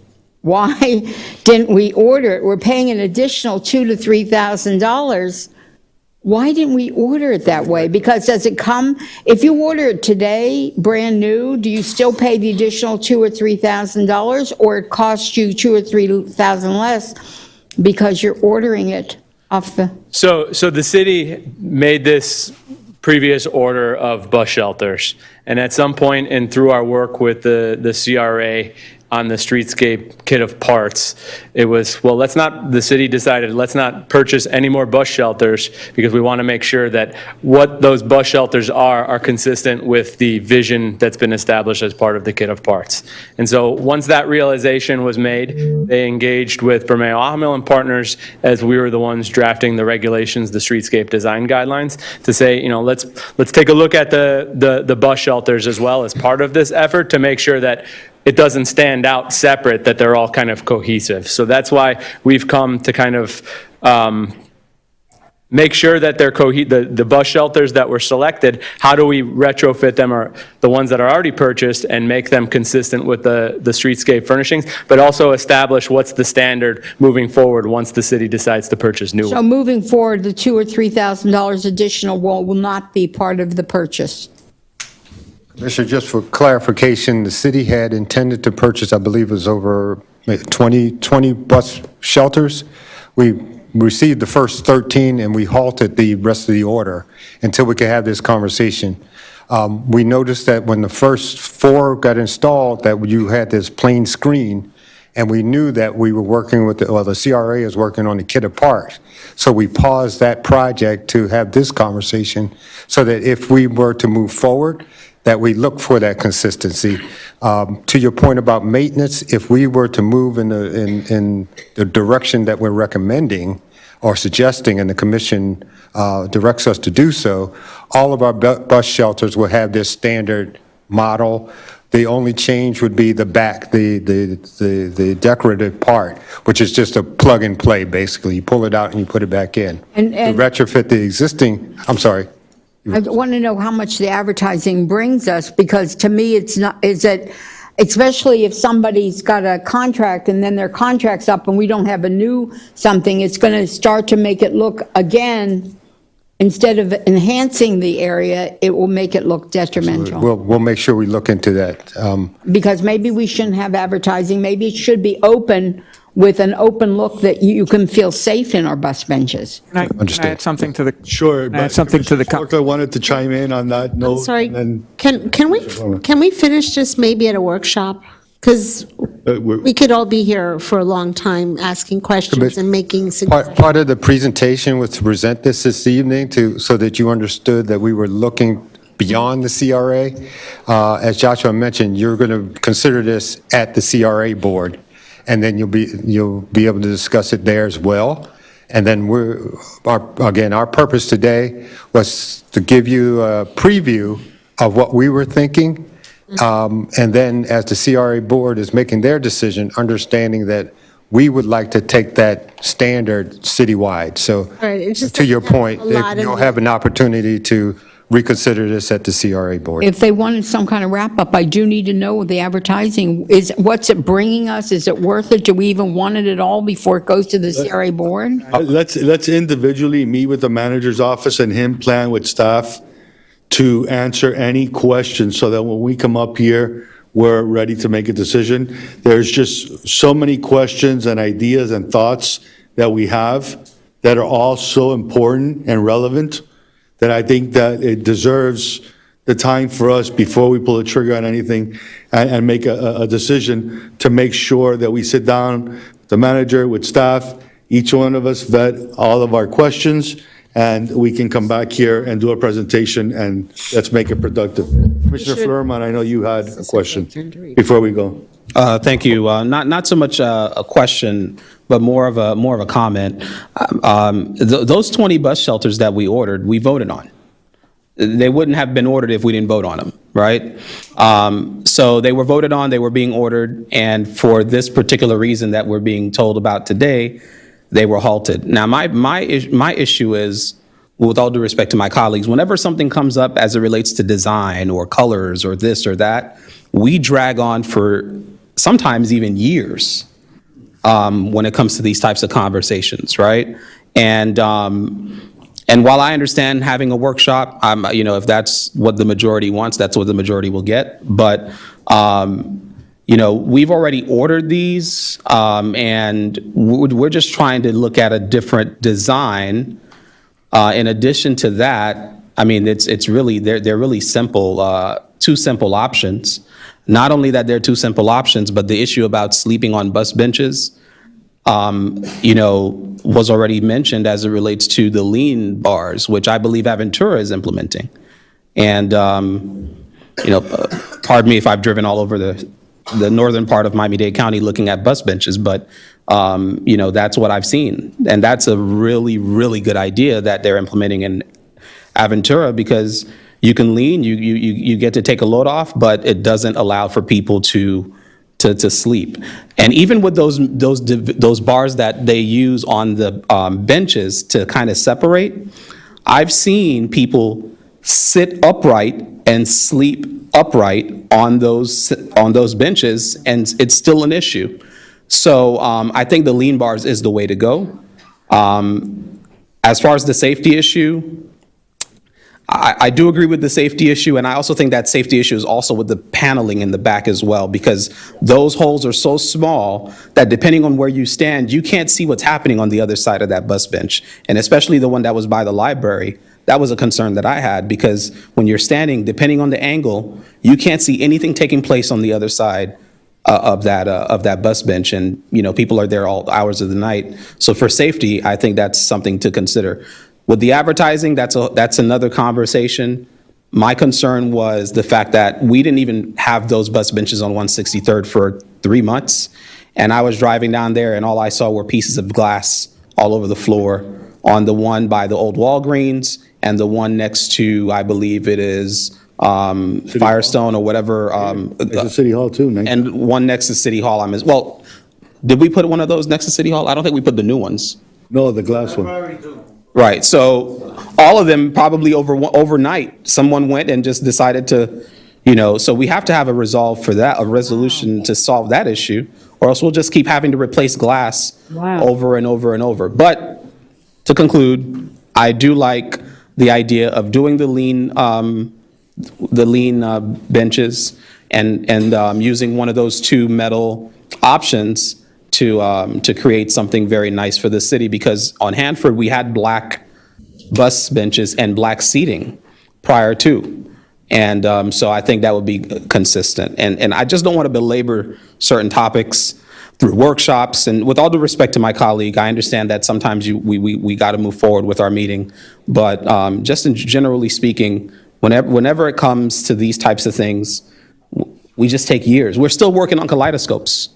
We still haven't even updated our logo. We haven't done any of that. And I've been here 4 years. It makes no sense. Can I offer something? Maybe it's oversimplistic, but we own 13 of these. Silver, unless someone has an objection to the color silver, I would suggest that we can replace those back panels, and I also see the safety issue with the side advertising panels. I can tell you from my past experience, it doesn't bring in a lot of revenue. It's more of an item for the advertiser than it is for the city in terms of a revenue. So those areas where you think there's a safety concern, I would definitely, with the ones you have here, have the supply so that when they do get broken or dented, that you're replacing them with a bigger stencil so they're more see-through in a sense. But if you can live with the silver, then it's just a matter of ordering these back panels that will be the replacement panels, maybe oversimplistic. And in some instances, instead of having the advertising panel, that gets removed with another stencil panel, maybe with the logo of North Miami Beach only. That's a good point. I mean, I prefer to see silver. It's a cooler color. I don't know if we could take like a brief consensus here real quick and see what everybody's thoughts are about what we're seeing up here, and this so we can move to the next item. I So could, we're not here all night on this. Mr. Mayor, if I could just say, I concur with my commissioner. Can you make the stencils bigger? Because the main thing is the safety issue. The safety issue is important. And I've never seen the stand-up, but from what my vision of it is, I think that's the way to go anyway, so people won't destroy the benches, and, you know, it'll be a much better, and they won't linger. They're there to wait for their transportation. And just simple maintenance with the bigger, can you just get the bigger stencil? Is that, The prints are, let me go back to those.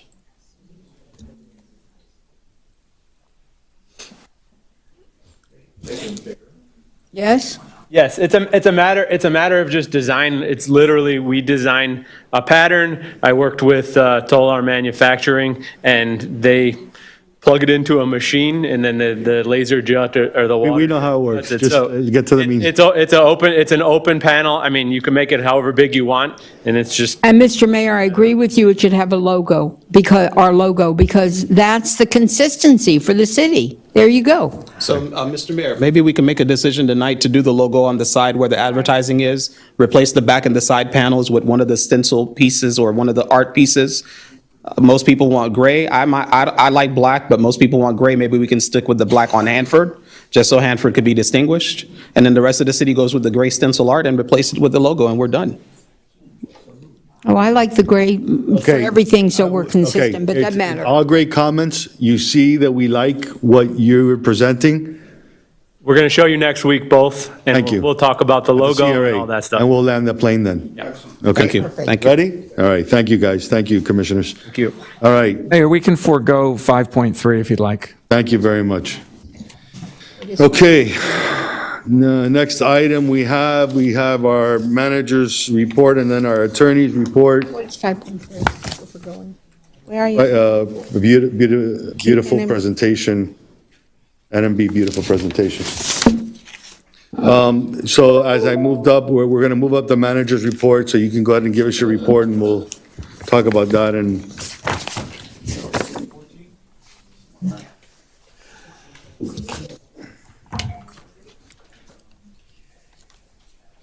I don't know. Mr. Mayor? Did we go over number 5.3? Keep, Mr. Manager asked me that he was going to forego that. okay. Okay? And before public comment, we'll go to...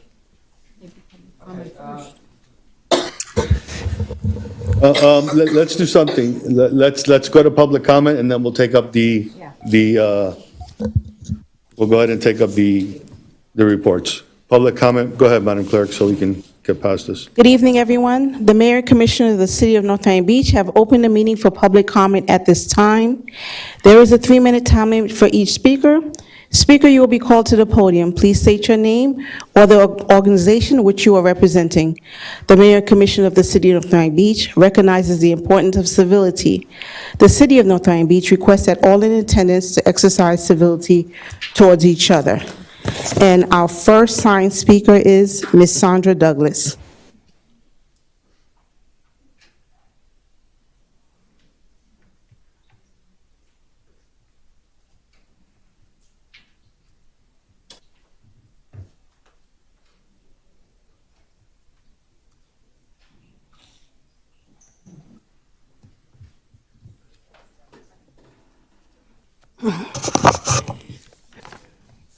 Good evening. Sandra Douglas, Washington Park, North Miami Beach, 1523 Northeast 152nd Street. I'm here on behalf of the Voters Council. As many of you are aware, our annual Heritage Day is coming up this Saturday. And I sent out emails to everyone and asked you to please respond. I've only heard from 3 people. 4, I'm going. I hope I'm part of that number because we've spoken over the. Oh, yeah, that's, Okay. okay, you gonna consider that as Yeah, we a spoke over the phone. response? There you go, 4 or 5. Now you got. Okay, so I got. I was got- number one. I got, now I lost count, but anyway, I got 5, I think.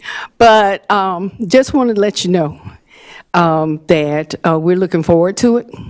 We're looking forward to you being there and being a part of this event that we have every year.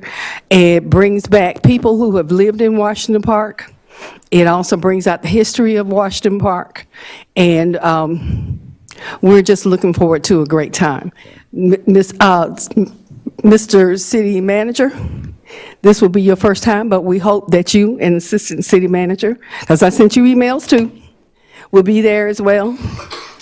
Mr. City Attorney, It's 9 o'clock? I didn't have your email address, so I hope that you will be able to put it on your schedule. Okay, we're going to be there all day, so feel free to drop by at any time. All right, thank you very much.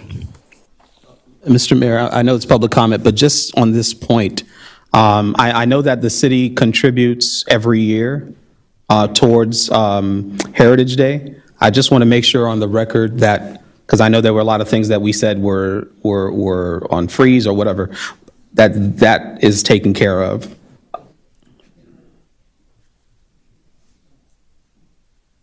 That was on there. It was on the list. It was on the list of the things. Oh, okay, I didn't recall seeing List of it. the It was, things it was on the list, 500 or so. I think it was a certain amount. I think it was line itemed in our budget. It wasn't contingency. I'm talking about a line item, I believe that was on there. There budget. was a list of the things he sent out, and that was on there. Okay, well, if it was, then I apologize, but that is correct, right? So we do have a budgeted line for $7,000. Right, The that's what I'm Heritage Day. One of the commissioners did initiate the request for it is not an automatic donation. Let me make that clear. One of the commissioners did make a request to initiate that donation to the Voters Council, and we have initiated that process. So it's in the budget, but it's not automatic? It is not automatically dispersed. Oh, okay. All right, but thank you for taking care of that. Thank you. Next speaker? Next speaker, David Zapin, and then Sir Diego Brazil. While he's coming up, let me just tell Ms. Douglas I'll be there. That's 6. Mrs. Avon? Thank you, Mr. Mayor. I'm David Zapin, 971 Northeast 158th Street. Wow. Okay, I just want to remind you, whenever you're trying to claw back money, I kept waiting for the phrase sunk costs. Beware of the cost of trying to recover whatever you've lost, but you know that. Wow, a lot of talk about bus benches. I've wasted, a dozen years of my life, sometimes easily waiting an hour at a time. The current system is useless against 100-degree-plus heat index and rain that's often horizontal. I don't know what design you're describing. It's like a California design, which I'm sure is lovely, but it's make-believe. And we have an identity crisis. I was at a certain steakhouse just south of Aventura, the one with the little individual wine cellars. And my host said he was glad to be in North Miami. Yeah, no one knows where North Miami Beach. Are we going, considering all the advertising given to Walmart back in the day, maybe we should ask them if they want to rename the place Walmartville in exchange for some basic income, considering all the money that has been shipped their way towards Bentonville, because too much of this city is like the doomed condominium in Surfside, built for one generation, another enjoyed it, but then the third, it's gone. And as far as your concern about bus benches not attracting the homeless, how many of them are coming here thinking they're going to wind up at the North Beach band shell? It's an identity crisis. We are not North Beach. Maybe we're Fulford on the Sea, but something is wrong. And the fact that few of us can both live and work here is part of that problem. I appreciate the idea of commuting. Maybe the freebie service can make sense jumping between here and Aventura, et cetera, but that's going to be the same hub and spoke problem as, take your pick, airplanes and related services. So I hope everyone had pleasant holidays. Thank you. Because the rain is just starting and we're not all ready for it. Thank you, Mr. Happy holidays. Next speaker. Sir Diego Brazil, and then Karen Harold. Good evening, everyone. Sir Diego, I'm here to represent myself as a North Miami Beach resident. Also, those who live in specifically the part of the neighborhood that I live in. My third time here at the commission meeting. I'm used to working behind the scenes through emails and phone calls, or even having city officials meet me or employees meet me at my home. But now I see that it's necessary for me to make my voice known in person. So what I would like to first speak on is the freebie service. I've not utilized it, but be mindful that there are people in this neighborhood who don't have cars. I think it's a service that makes sense as long as the dollars make sense. So thank you for that. Second of all, as far as the beautification, you already know that I have spoken many times in my presence about the part of the neighborhood that I live in between Northeast 19th Avenue, Northeast 21st Avenue, Northeast 171st, and Northeast 167. It's not so beautiful. We have that brand-new building right across the canal, which I've seen pictures of the flamingos. It don't look like that in my part of the neighborhood. I challenge all of you in the city manager's office, also in the city attorney's office, the commissioners, the mayor, all of you. When was the last time you have knocked at the doors beyond campaigning to talk to us to find out how things are with us? Many of my neighbors, when I come here, they're either afraid, they'll complain to the grass, to the ground, to me, because they know that I'm an advocate. I can't do it by myself, but I challenge you beyond just leaving here, getting in your car and going on to your lives, into your nice neighborhood. Why not meet us? Come meet me. I'll show you around the building next door with multiple code violations. And with that being said, I want to thank Clay Bear Viola, supervisor for code enforcement. I want to thank Aldridge Mariznier. They are my saving grace. Also, I want to thank you too, Deputy Chief Ford, you, Chief Harvey Smith, also your executive assistant, Sabrina. Sabrina, I know you're watching. These are the people that have been helping me. And also, too, I did call many of you and left you voice messages.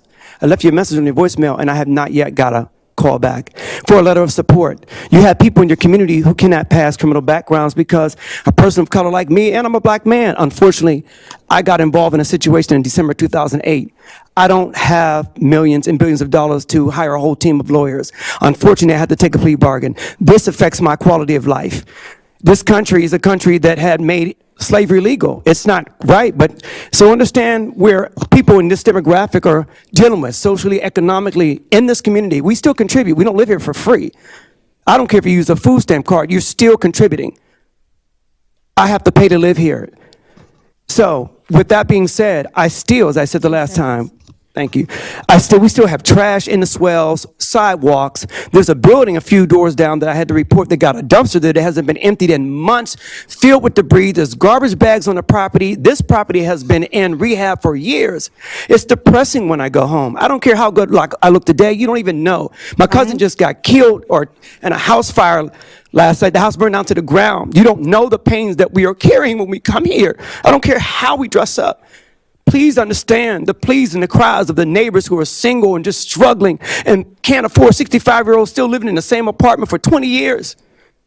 We got it. Mr. We need help. Can you please have somebody from staff find out Mr. Francisco offered. Thank you. He finally gave me, because I kept, excuse me, and I know I'm over my time, but this is important. Just let me get this out, because I have been calling and couldn't get no one at City Hall, the commissioner's and mayor's office and what have you, but Francisco explained why things are moving around, so he gave me his number. We Yes, just sir. got our phone system fixed this week, so. Amen. The manager's office is going to reach out to you and make sure Please that do. we address any other issues that we need to get to in your area, sir. I thank you for that. Thank you, Mr. Diego. Thank you so much. Thank you, sir.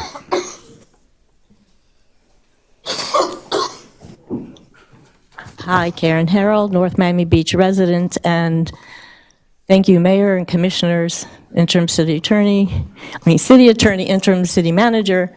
I'll get used to it. Thank you. It's wonderful to see everybody. And now that hopefully we're getting back on the track with city business, I want to bring up some things I think are very important regarding the areas that we actually live in. First, I just wanted to make a comment on the stencil designs you were talking about. I just want to make sure that it's kid-proof because little kids love to put their fingers in places. So that's something I wanted to mention. Okay. Where do I start? This last big rain that we had brought about or compounded the issue that was already existing, and that is one with trash, following along what he was saying, but I live by 179 Terrence and 10th Avenue.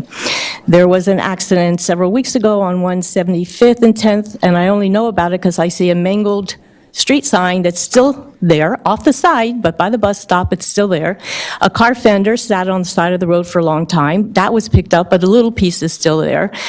10th Avenue, that's my terrace. I find liquor bottles thrown out of windows, babies' diapers, leftover food, and I got a nice pincher that I was given when they had Earth Day cleanup a couple of years ago, so I go with my bucket and clean up my terrace.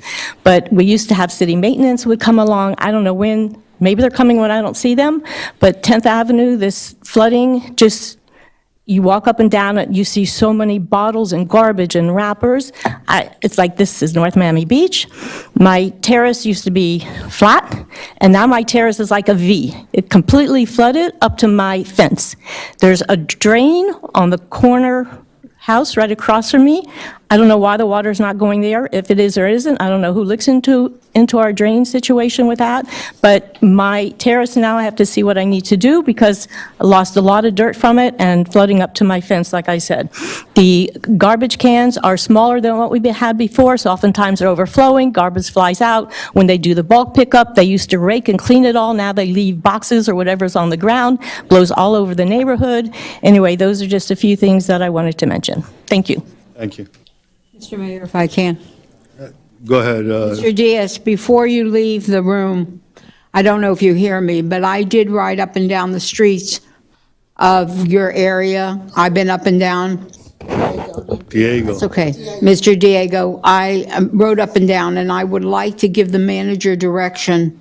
Those alleyways are so bad.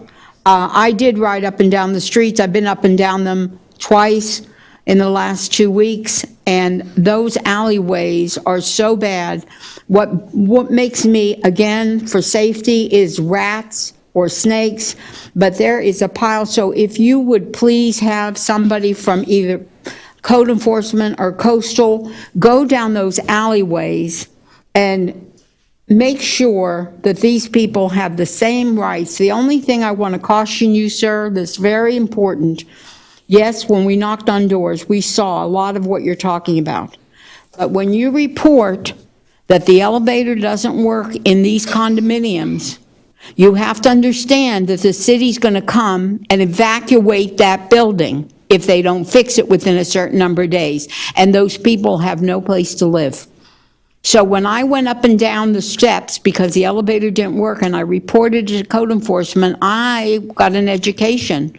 We have to be very careful to take care of people that can't afford to move and yet give them a safety issue. Please, I never got a message from you. I feel free for you to come to me once a week, and absolutely. But this is an issue that we can work on and we can make better. And I thank you very much. Thank you for the time, Mr. Mayor.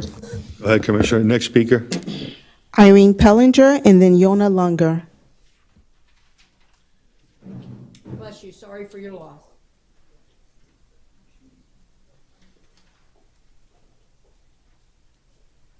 Hi, I'm Irene Pillinger, resident. I want to thank all the commissioners who did show up for participating tonight.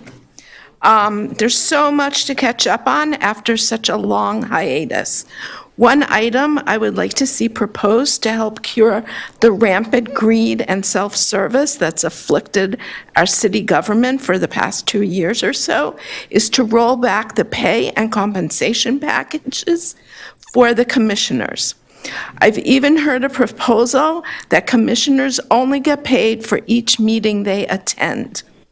This would mean that before candidates put themselves forward to run for office in the next election cycle, they understand that being an elected official is about service to the community, not financial gain. The rewards are contributing to the welfare of all residents and making our daily lives more livable. The rewards are creating the community we all want to participate in. Great communities have great services. One service that has still not come back to its full potential is our library. As a working mom, I could only go to the library in the evenings or on weekends. My children and I spent many wonderful Saturday and Sunday afternoons at the North Miami Beach Public Library. I hope to see the hours brought back so that we're open till 8:30 p.m. on weeknights and open Saturdays and Sundays. A fully functioning and available library is a worthy investment in our community and our children. Thank you.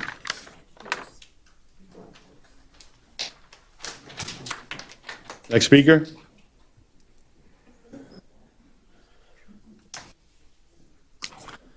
Wow, it's been a long time.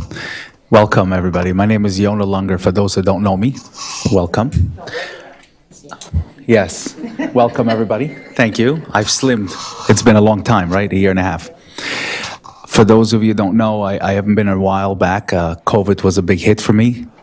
I lost my father, my mother, my sister, and her husband due to COVID, so I took a backseat a little bit. I am still your city chaplain, and I am the vice president for the Chamber of Commerce, the Greater North Miami Beach Chamber of Commerce. One of the reasons I'm here is because I've recently, pardon my emotions, but I've recently lost a very good friend of mine, Heshi Schwartz, in the city of North Miami Beach.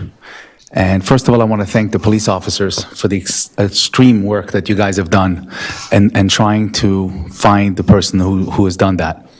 I'm asking the mayor and commissioners, and especially city office, manager's office, to look into, I know that in September of '24, the union, I would like to see if there's a way to relook at it, because I'm going to go back to data, but I'm not going to go exact data.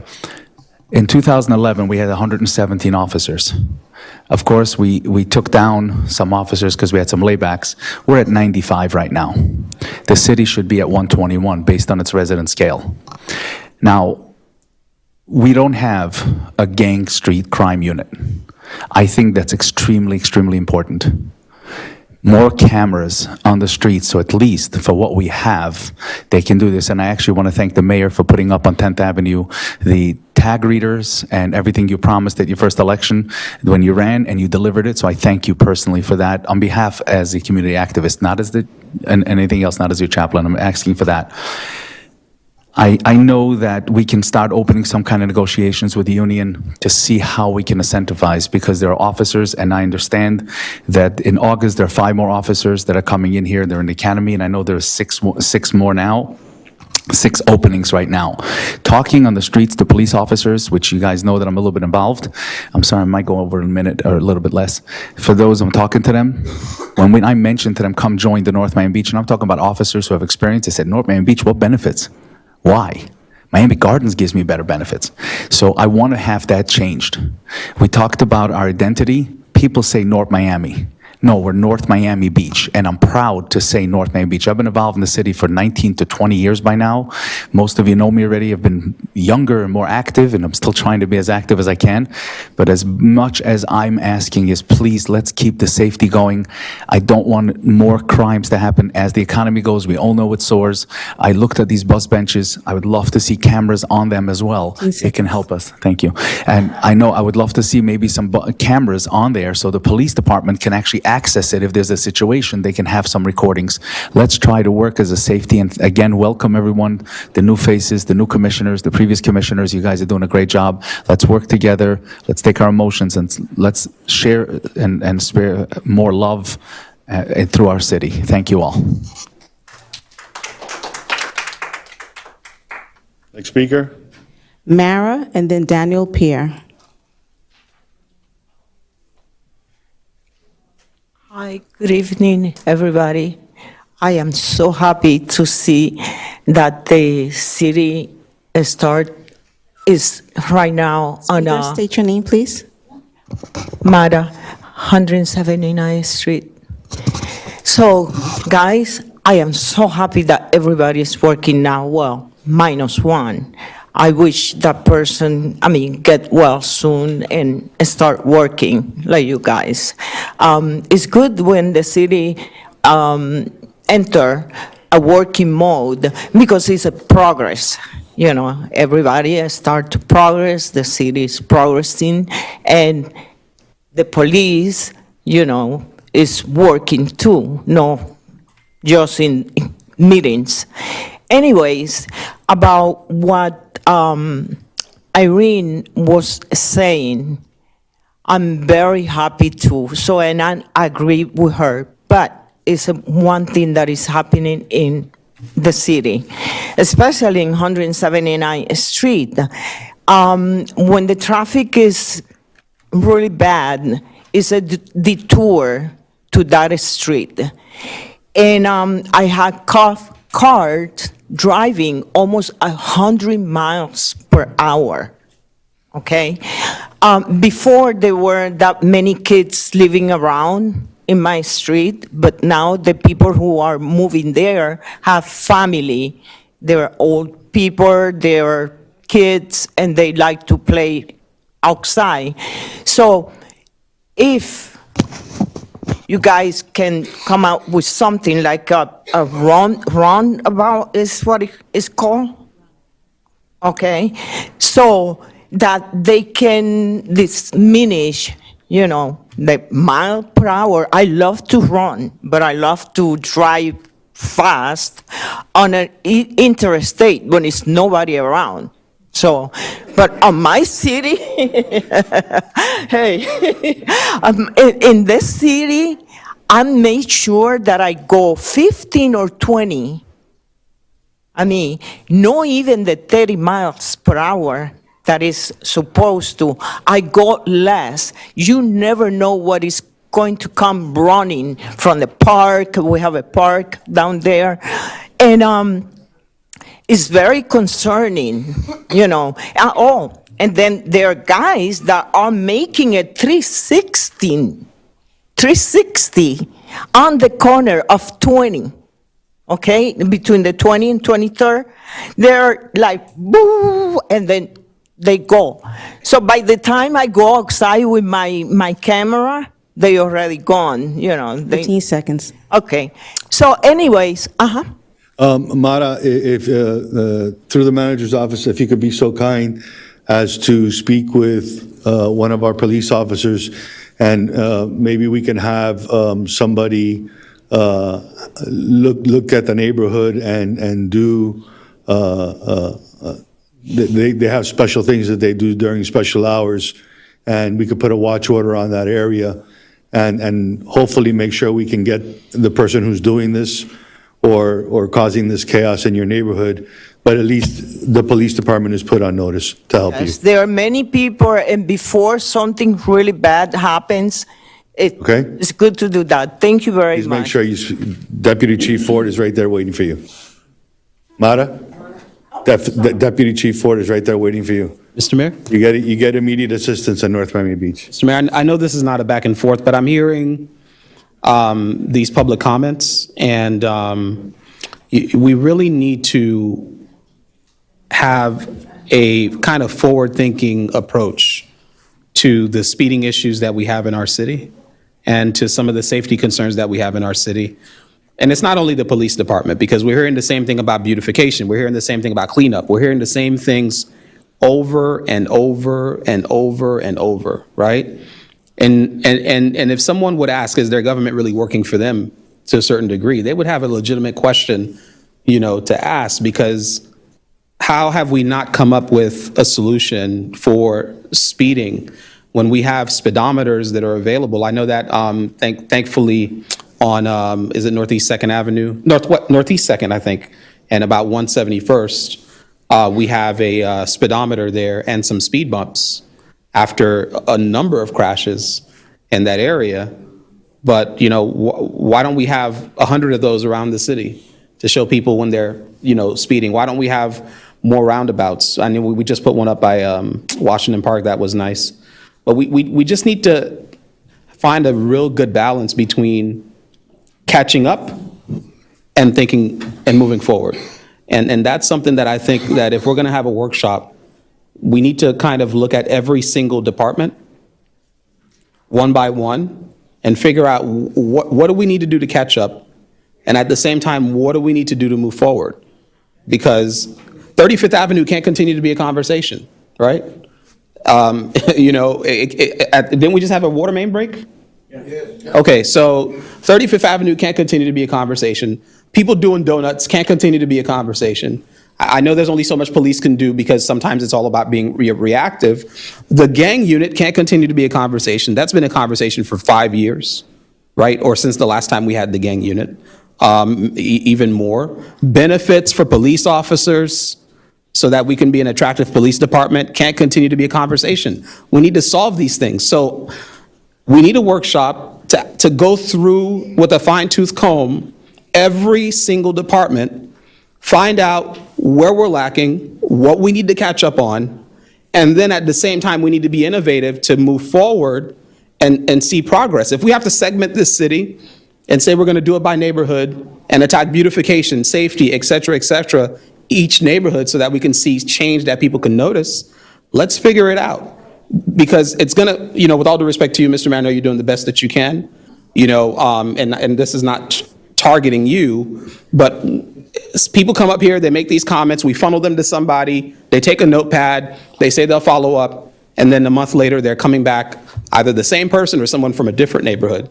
And we have to, we have to get to a point where we can figure this out. And this is not a manager issue, because I know that's probably going to be the comment, but these are things that have been going on for years and years and years, previous administrations, and we just have to have a process. So in whatever workshop I know Commissioner Smuckler is requesting, I say that we do a fine-tooth comb through each department to figure that out.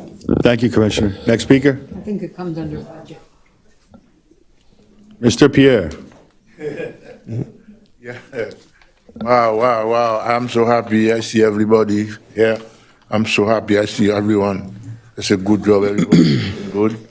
So far, so good. That's the way I like it. Everybody happy. So yes, tonight, I'm coming here to talking about my neighborhood. Sir, please state your name. My name is Daniel Pierre. Thank you. My address, 15240 Northeast 10 Court. Wow, when I say that, 10 Court, something have to be done. Something have to be done in this neighborhood. So people living in that neighborhood, they don't want to come in here. Every time we talk to them to come in, they say, well, they're not going to do anything. So I don't know. Sometimes when they call police, the police come in, but sometimes the people who drive in make people crazy. You cannot sleep at night. People come in, drive, just like they're driving I-95. Hey, we need help. Something have to be done in this neighborhood. Between 152 Northeast 10 Court, all this neighborhood. Sometimes, these people come in here, they got the freedom to drive in that neighborhood, but sometimes the police not there. But the police cannot be there all the time. They got the freedom here. Some friend come in, hey man, let's go this neighborhood, because no police, you could drive the way you want. That's the way they do it in that neighborhood. We need help. Because even, every time people come in to mention that, the problem is still there. But only way we have to come in, we have to bring the problem here. something have to be done for us. So we cannot live like that. We are in that neighborhood. We pay tax. We got the property here. Some of those guys, they don't even live in here because they got the freedom to drive in that neighborhood. It cannot be like that. Something have to be done. Something. Last week, my wife almost got killed inside my yard. Wow. Inside my yard. Those crazy guys come in. They hit each other by my gate. They knock the gate down. Almost killed my wife. See, nighttime, the kids sleep. They cannot sleep. I say, I have to come in here, but I try to bring people here. The people say, no, I'm not coming here. So these people, they're not going to do anything. Because, they've been doing that for a long time. Nothing ever been done. I say, yeah, but you have to come in. You cannot take the law by your hand. You have to look in for help, for you have to find help.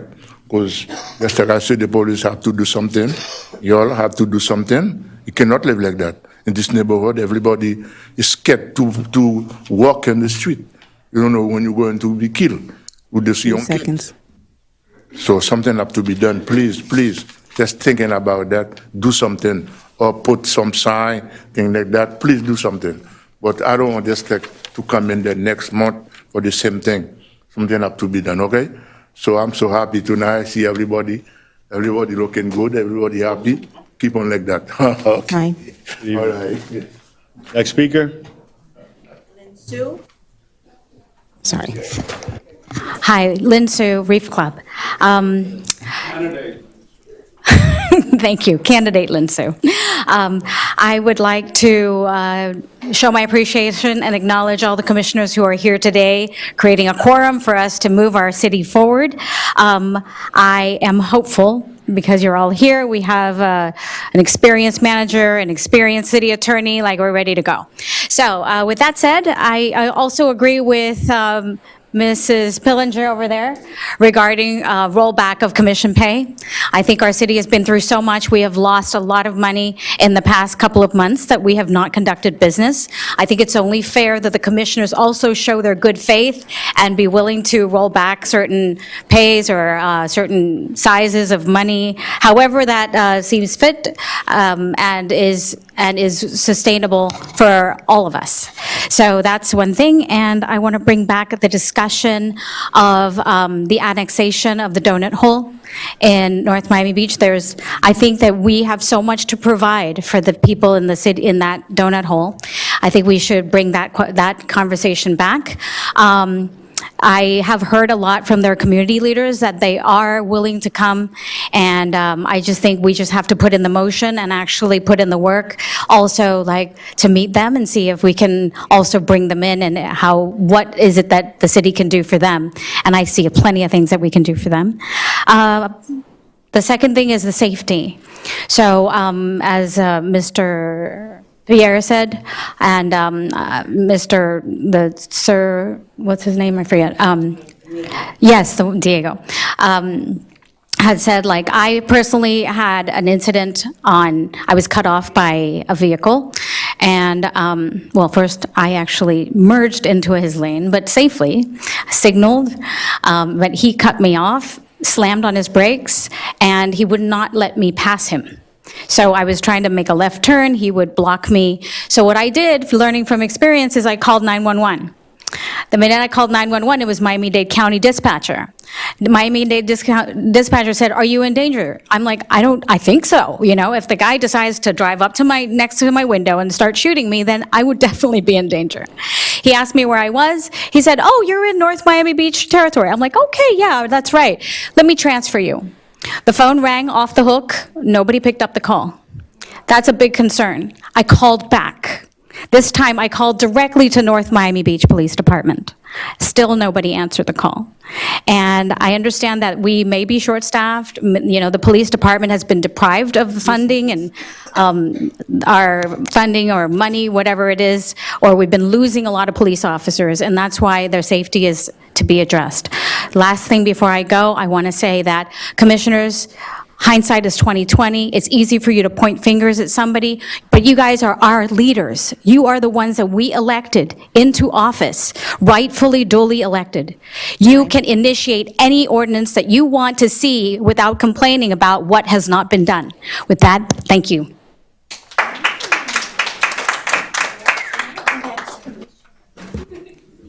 Next speaker, please. Trisha Harris is our last signed speaker. Thank you.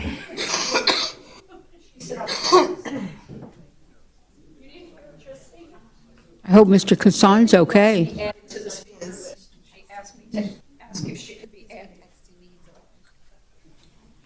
Hey, let's try and focus on your message and be to the point so we can get through tonight's meeting. Thank you, Ms. Harris. Not directing to you, to everybody.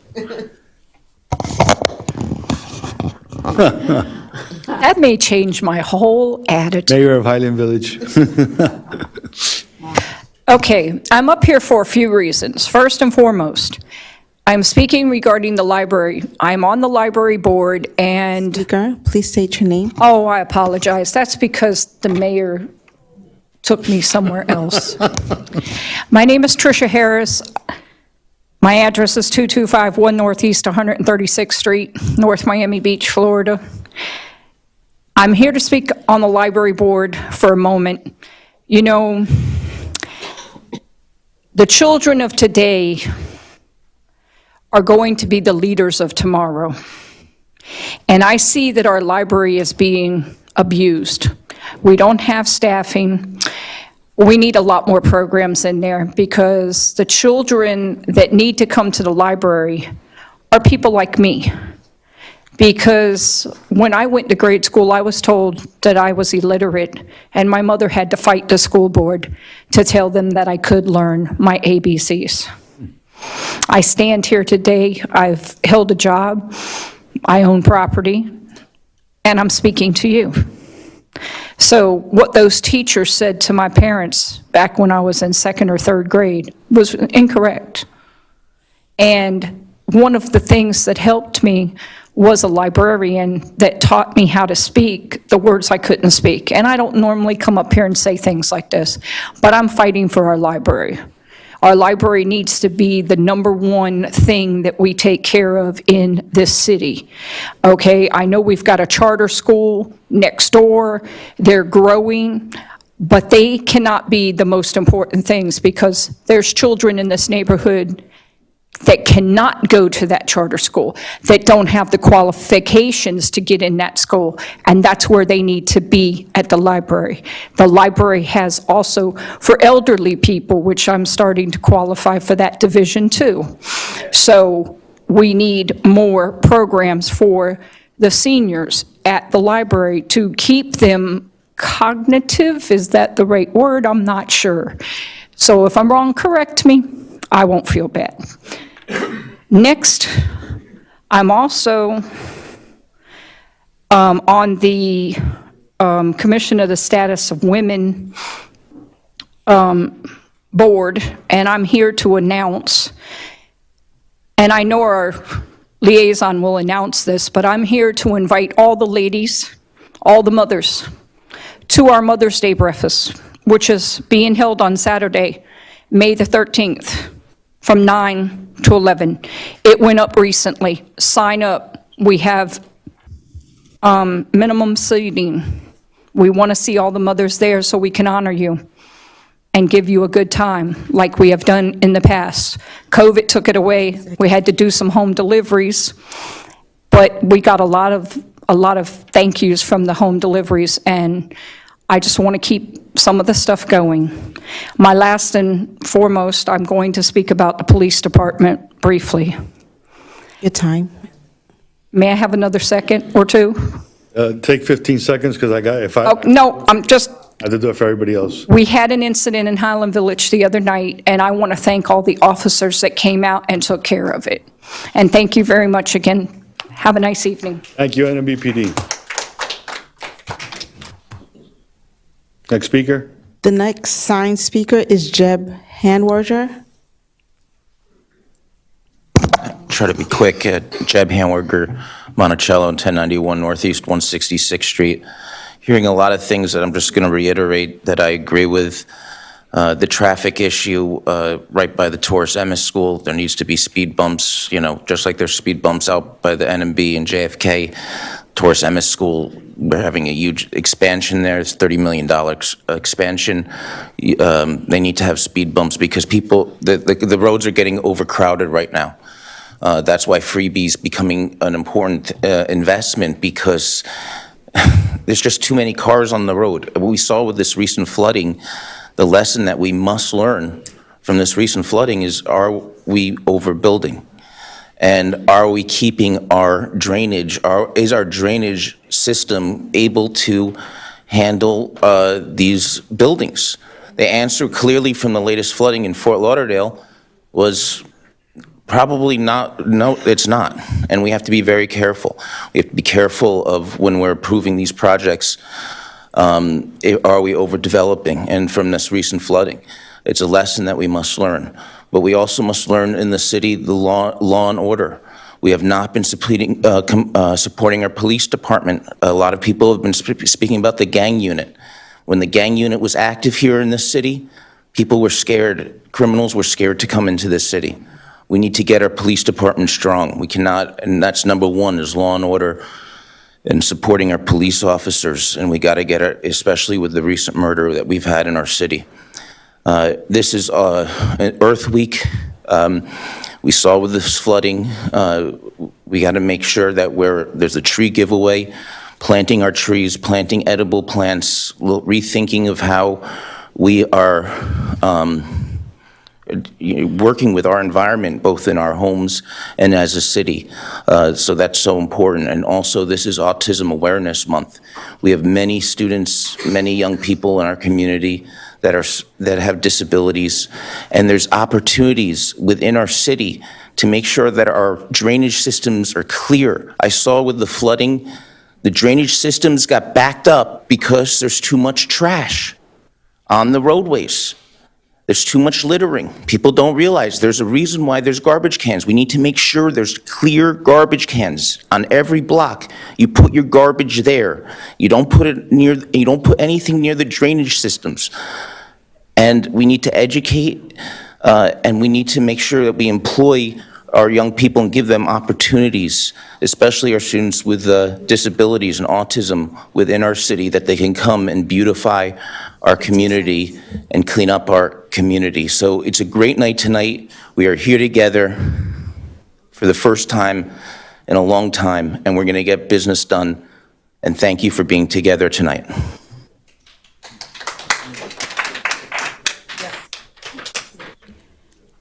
Antonio Ortega, and then Kathleen Josham. Hi, everyone. I don't want to talk, but... Name for the record. Yes, I don't want to talk. My name is Antonio Ortega, 1632 Northeast 182nd Street. But I'm going to talk about the benches that you guys been talking about. If you go to Operation Center, Phase 3, is more than 20 or 30 brand-new benches the city buy like a 6 month or year and a half ago to be installed. But they still there, brand new in the boxes, getting bad by the weather. So like Mackenzie said, 3 or 4 was being installed, but somebody passed by and they don't like the color, they don't like the design or something, and they decided to be removed and throwing over there in Operation Center in Phase 3. So, and we waste, what, $60,000 or $100,000 on those benches? Who make that decision? And we pay for, okay? So that money being there, those benches being, wasted. And now you're gonna buy new ones? You bring utility back. I work for utility. I work for 908 water distributions. Our system, our infrastructure is real bad. Every time their contractor hit a line, we got to go and take care. We got to go and fix it. No matter the time, 3, 4, 6 a.m., any time that we be there. Guess what? We need trucks. We need equipment. And we almost 2.5 years, and we still missing equipment, we still missing trucks. And we wasting money that way? Come on, let's think about it, and before you buy anything or before you make a decisions, make sure that that's the right decisions. Because that's our money, that's our taxpayer, resident money. And we need to take care of distributions. We need equipment. Because every time that we got a break, guess what? We don't got nothing to work with. Okay? So think about it, and we need personnel, we short personnel too. So before throwing away the money in the garbage, think about it. Thank you.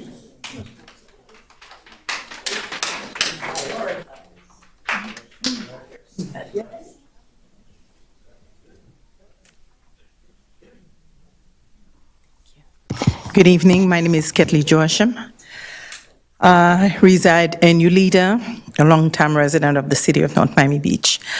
I'm glad to see that we almost have a full commission here this evening. I'm here to talk about Earth Day. Saturday is going to be a very busy day for a lot of us. Not only am I a member of the Voters Council, which Ms. Sandra Douglas just invited all of you to come, but also I'm a member of the Beautification Committee, and our esteemed liaison, Commissioner Chernoff, is here. We'll be telling you a little bit more, but we request your presence at the library between 1 and 4. We're having an Earth Day celebration, and at 1 o'clock, we will be talking about composting.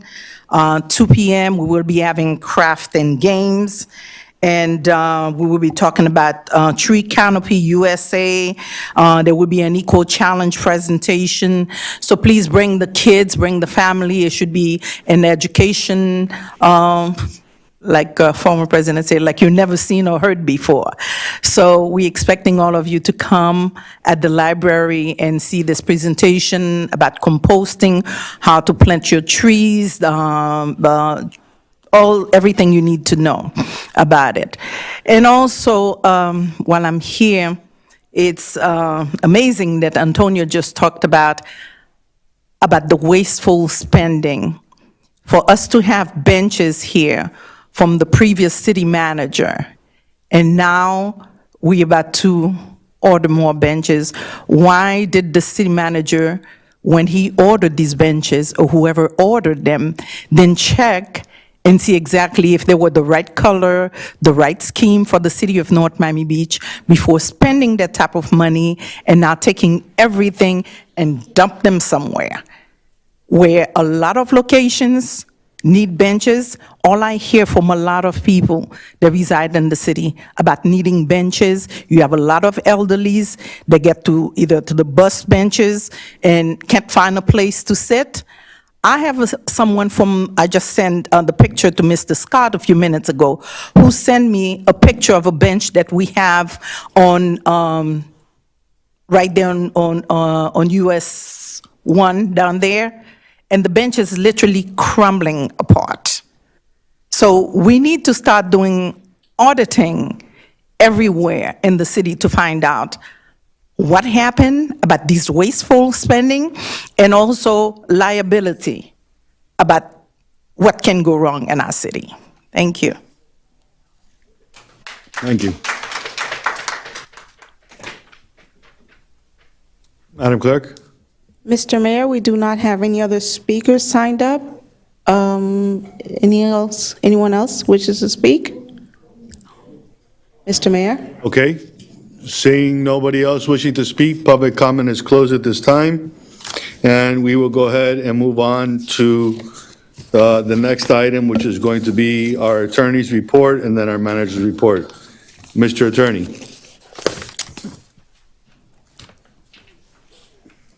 Thank you, Mr. Mayor, members of the commission. I have several items for you, including the proposed engagement letter that has been distributed to you all. Certainly be asking that you approve the execution of that by a motion and a vote. If you want to take that up first, I certainly have no opposition to that. Let's do that. Let's take that up first, and then we'll move on to the rest of the report. In short, it's a standard engagement letter. If there's obviously any concerns, I'm here to address or answer them. The proposal is that we would handle all general work, and there's a definition of general work which includes most of the day-to-day activities that we would perform for the city and staff for the sum of $47,000 a month. Which is, as I understand it, lower than any of our predecessors, not only Mr. Ottenott, but prior to that as well. And then we would perform the rest of the work that would be at an hourly rate at the rate of $275, which I believe is slightly higher than the last rate, but I need to verify because there's an automatic escalator in the prior agreement, and so we factor that in. And other than that, it's we would perform and attend all the meetings that you require us to attend. We would have, and I have been here, except on days where there's been a conflict in my calendar from before. I have been here on a daily basis and attending presence here at City Hall, and will continue to do so. And if there's any questions, I'm here to answer. Okay. Mr. Mayor, I move to approve. Okay, I'll second it for discussion and see if we can get this moving. Do you have any questions, Commissioner Spuckler? No? You have any questions? No, I don't. I reviewed it, I do. So did I. Commissioner Flerman, you're good? I wanted to know about litigation, if you can just make that on the record as far as the cost for litigation. Yes. Because apparently you're going to be getting a lot of that business moving forward, so I just want to know how much it's going to cost. You know, the litigation, certainly there's no particular way in my 20-plus years of representing local governments to identify, how much a particular case is going to cost a local government to defend, because the vast majority of the lawsuits that governments face are as defendants, because to a large degree, what the cost is dictated by the plaintiff and the plaintiff's attorney, how they decide to proceed, how aggressive they are or aren't with discovery, things of that matter. But at the end of the day, what I would say to this commission, and frankly any other city commission or council that I have represented over the years, is we have an obligation for as long as we're the city attorney to try to operate as best as we can and the best of our abilities and stay within the budget that has been set by the city commission. And what I can tell you is historically, including and factoring in litigation and the fact that this city is self-insured, we anticipate that we will be within that budget for as long as you have and continue to engage us as your city attorney. And we are very hopeful and very optimistic that at the end of the year, not only will we successfully represent the city in those litigation matters, but we anticipate that we will do so in a cost-effective manner to hopefully reduce your overall litigation cost for this year and years going forward, as long as we're here in the chair. So you're saying, okay, on page 2,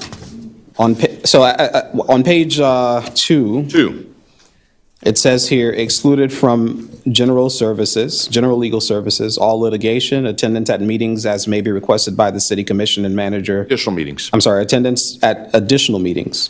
Right. And I'm assuming that's anything outside of the ones that are specified in the resolution. Prior conversations, the commission meetings, planning and zoning board, the public utilities, the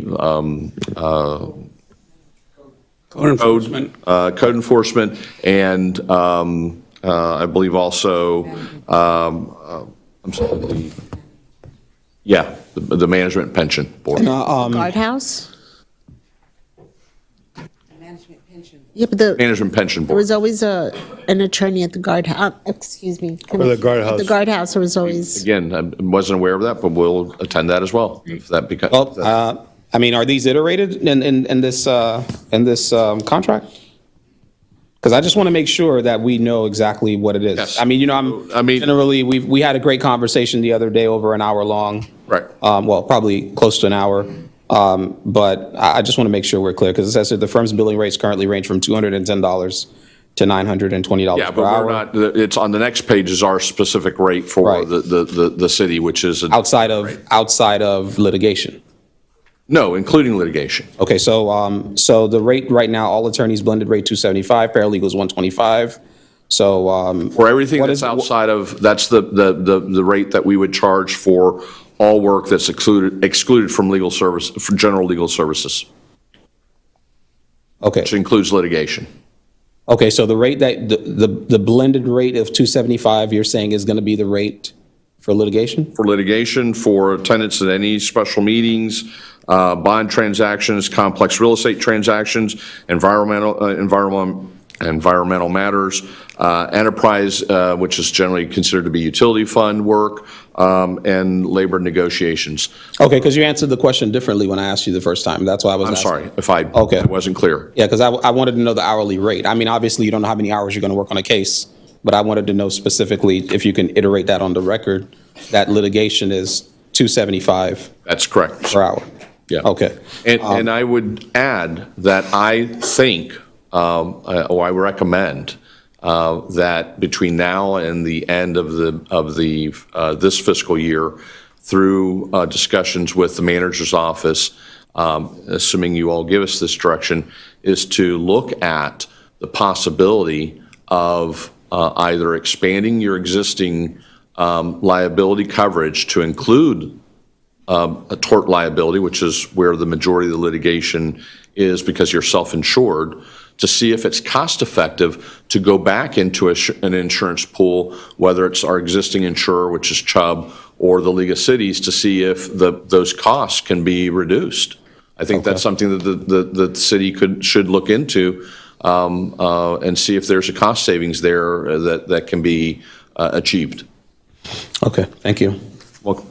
All right, any other questions or comments? Okay, Madam Clerk, let's call the roll. Commissioner Joseph? Yes. Commissioner Smith? Yes. Commissioner Smuckler? yes. Commissioner Florimon? Yes. Vice Mayor Chernoff? Yes. Mayor Anthony DiFilippo? Yes. Motion I'm sorry. passes. Sign the roll, hold on. I know we already called roll. Mr. Mayor, Wait, we got to finish the process. Go ahead, Madam. Motion passes 6-0. Okay. All right. Mr. Mayor, I know that last time we spoke, you wanted to, you had some other firms you were looking at. Is that still your interest to look at those firms, to interview and do all that? At this point, I'm still working with our current city attorney, and So because I know we had a process that we were opening up to looking at other firms and doing interviews. well, all of us have that same opportunity, not just me. I mean, No, I'm asking you specifically because you mentioned several names. I was wondering, I can tell you, to the extent that you wish to know, the last time that you all went out for legal services, which ended up, I believe, with selection of Weiss Rhoda, me and my firm, we submitted a proposal, we were ranked number 2. right, I remember that. Okay. yeah. The reason I'm asking, this is on an interim basis. Well, you have the interim title. You don't have a. Yeah, just to be This clear, is- this is what we're doing for here as today. long as you all want me. This is an at-will employment. I'm here for as long as you want me. If you want to engage in a selection process to have competition, we're willing and ready to participate in that process. I'm here in this chair for as long as the majority of this commission No, wants me to be I here. understand that. This process, what we were supposed to do here is put it out to bid, just like we did with the managers. Right. And go through a process. Right now, But let me finish, please, my friend, my fellow commissioner. No problem. So right now, Mr. Herron is our interim city attorney, where we've just codified his agreement because he was here at the last meeting and we didn't have the opportunity to do this, and we're doing it today. So, we, as a commission, can decide if we want to put a time on this process. And obviously, Mr. Herron is entitled to be part of that process if he so wishes to do so. We do have a process we're going to take. We can take up that process at the next meeting and start getting the rest of the city's business done. And we have Mr. Herron in the seat right now, ready to go. And That's why I was asking. Yeah. So you answered the question as far as the process is concerned. So just on the record, for continuity, honestly, my theme is move NMB forward, right? Okay, so that's my theme for continuity. Joke.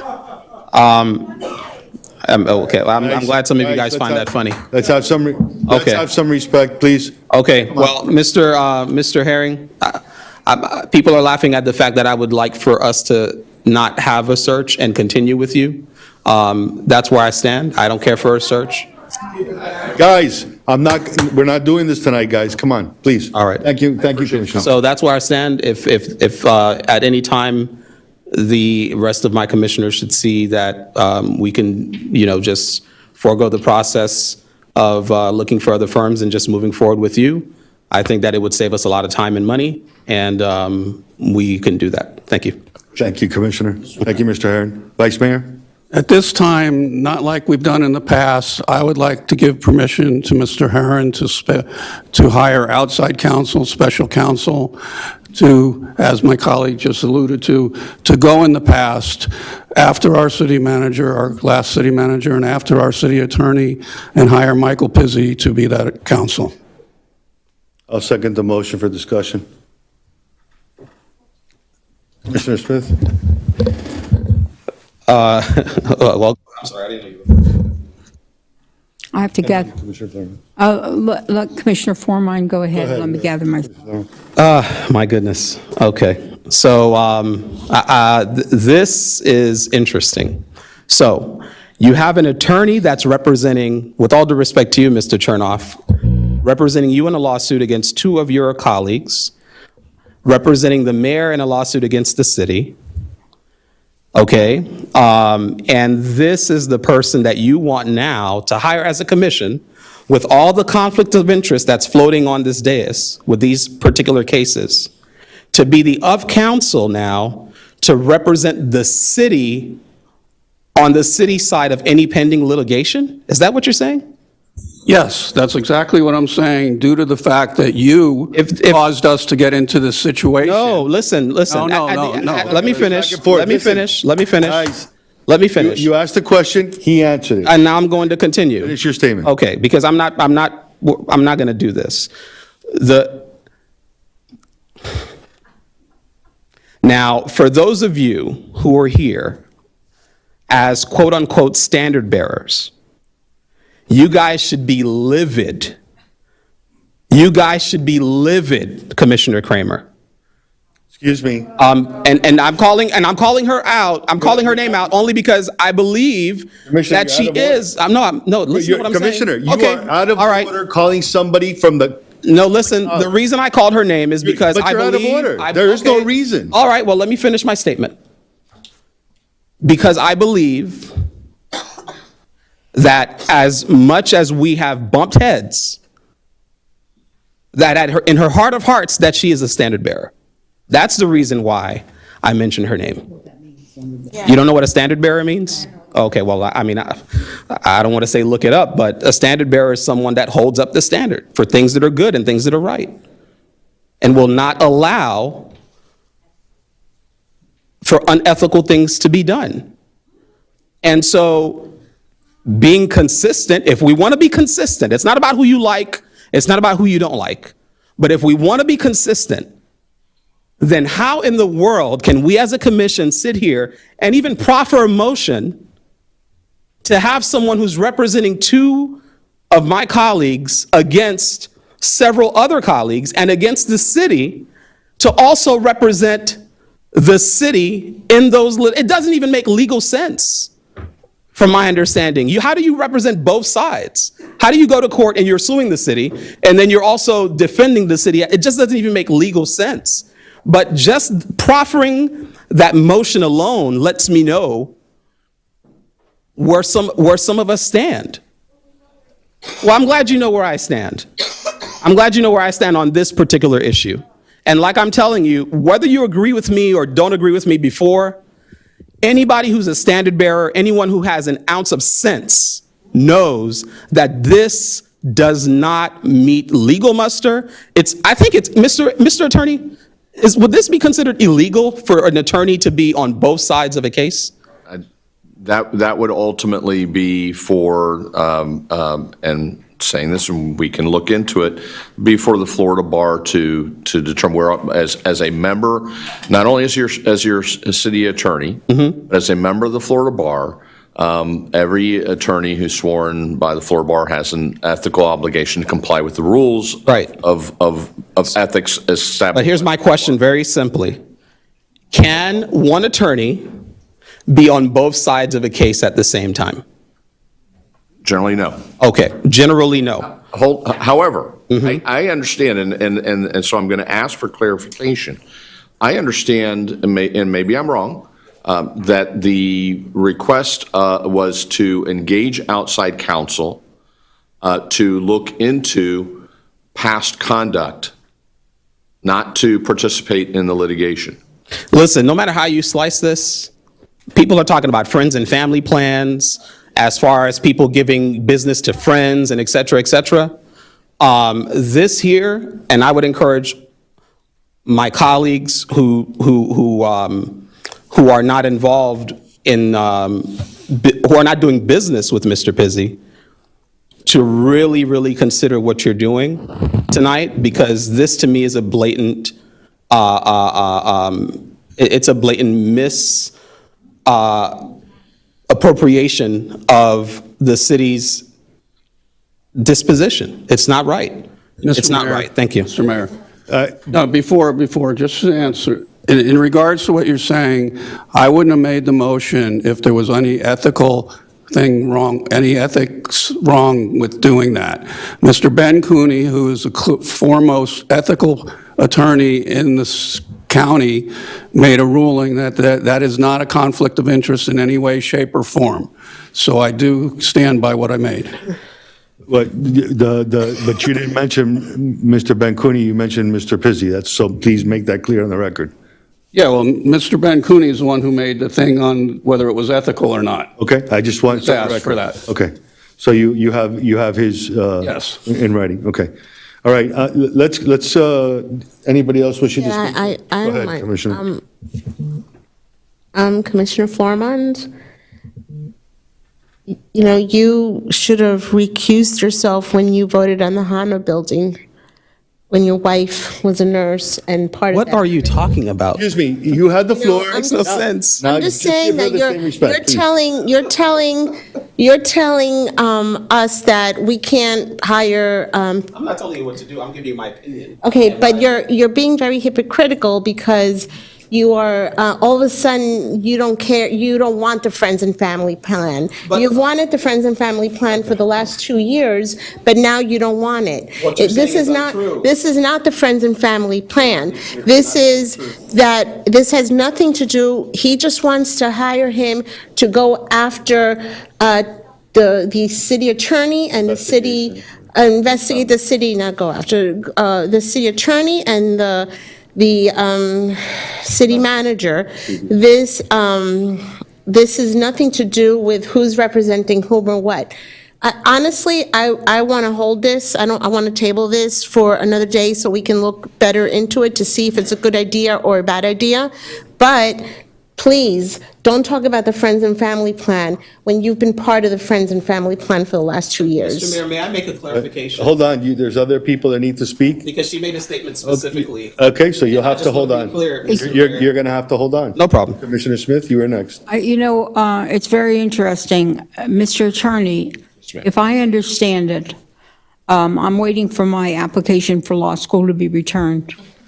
But if I understand it correctly, what our former attorney did is exactly what my commissioner is saying. He represented 3 commissioners against the city when he was hired to take care of the city. So I'm hearing this, and I'm saying we were in a big mess.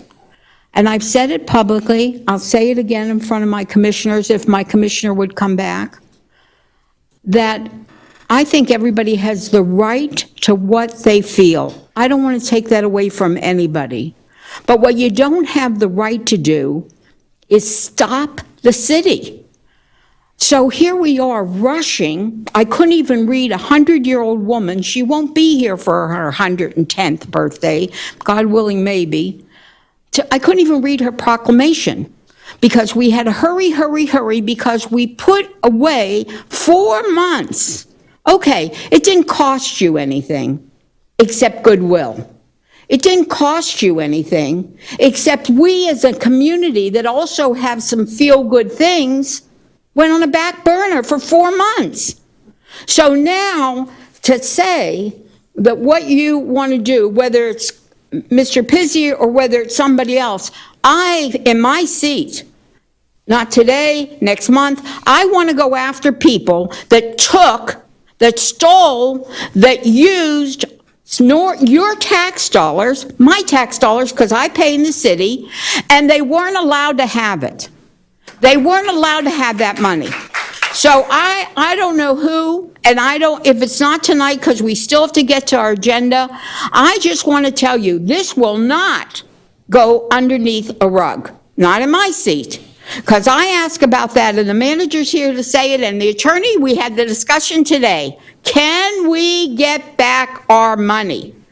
And I want to tell you, a lot of it was promulgated from just what you're fighting against.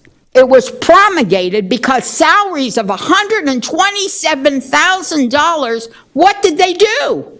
Nobody can tell me what they even did. So I, for one, don't get me upset because I will gain more weight. Trying to stay, as one of my friends who maybe won't be too friendly if I keep sitting up here as a commissioner always says, keep it brief, keep it brief. And, but I have to speak up on this issue. We need to go after the money, and we need to see what our legal ramifications to do that are. And we have somebody, like you're saying, that Suarez, or whatever the gentleman's name, was hired and spent all that money when we had an insurance policy that you could have had your the attorney paid for. That $212,000 or whatever it was, we are covered by insurance.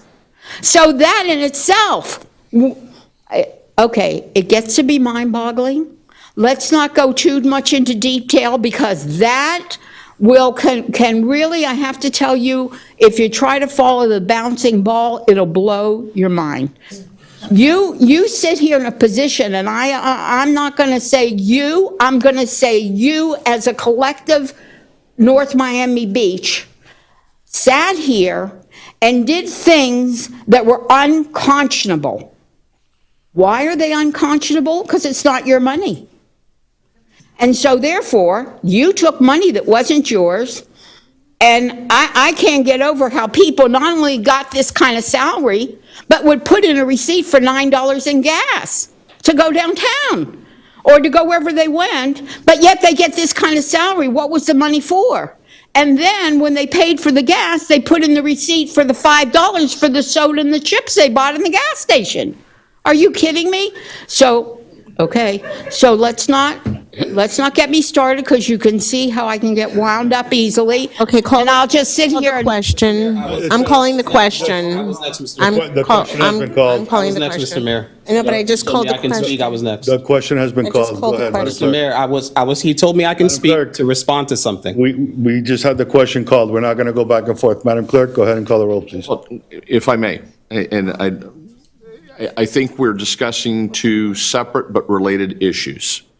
And I want to make sure that we have an understanding, because then if you so direct me, I then am going to have to get together with Mr. Pizzi to address the issue of potential conflicts, make sure that there isn't going to be an issue. So I want to make it clear that as we move forward, that it is, and I believe this is bleeding over to a significant degree to the discussion item that Commissioner Smith had placed on the agenda regarding misuse spending. And that's what we're talking about, is engaging, at least at this point in time, the direction is to engage Mr. Pizzi to look into that issue and work with our finance department. And if you also take action at some future point, either this evening or in the future, to engage an outside forensic audit, because that's also been discussed and may come up, then that team will work together to look into the spending issues, the alleged misdeeds, and report back to you for further action. That's separate from the issue of and correct me if I'm misstating, please correct me, separate from Mr. Pizzi representing both sides in the current litigation. Correct. That the Mr. Vice Mayor Chernoff, this is your motion. Is that what you're? That's correct. All right, then All right. we'll take those steps. That's the direction. Madam Clerk? wait a minute, what are we voting on? I want to hear what he. On directing me to work with engaging Mr. Pizzi to do an investigation into past spending, alleged misuse of funds, and bring back a report and work with staff, finance department in particular, and any forensic auditor that the city may engage to assist in that process, and bring back a report to you all as to what your options are to, claw back any money that we might be able, that the city is entitled to. So we're not hiring a forensic auditor first, which is what most people have been asking for. That's If we saying could- what's here. We have that, we have a forensic audit on our agenda. We're going to keep Yes. moving forward with the question. Madam Clerk, call the question. And can we make it subject to a certain fee? I mean, no greater than? I would, certainly, I think that the. I would ask the motion maker. I don't want to speak for Mr. Pizzi or anyone else. Our rate is $275 an hour. It is a discounted rate. I've seen that for this type of representation, generally the going rate is $300, but I don't, Mr. Pizzi is here. I don't know if he wants to come up, and since you're posing the question, he can speak on his behalf, if that's the case. And would he accept? I didn't even know anything about this. If so asked, I would be willing to undertake the representation to work with your excellent, outstanding city attorney. If requested, it would be my honor and privilege to work with your excellent city attorney and your excellent manager and staff to use my legal skills, my legal knowledge, and my experience to conduct a detailed investigation into any prior misappropriation of taxpayer money and any prior misspending of taxpayer funds, and come back with a report through your city attorney and through your staff to the city commission. So if I was requested to do so, if requested, it would be my honor and privilege to work with your city attorney and your staff on the narrow and exclusive task of investigating any misappropriation of taxpayer funds, any prior misspending or wrongdoing in the expenditure and use of taxpayer money inappropriately, and come back with a report. My rate, if it's up to you, my rate would be, I'd be willing to work at whatever rate your city attorney is charging in his hourly rate. So I would be willing to undertake that narrow task. I would not obviously be getting involved in any ongoing litigation. So I would have nothing to do with any ongoing litigation.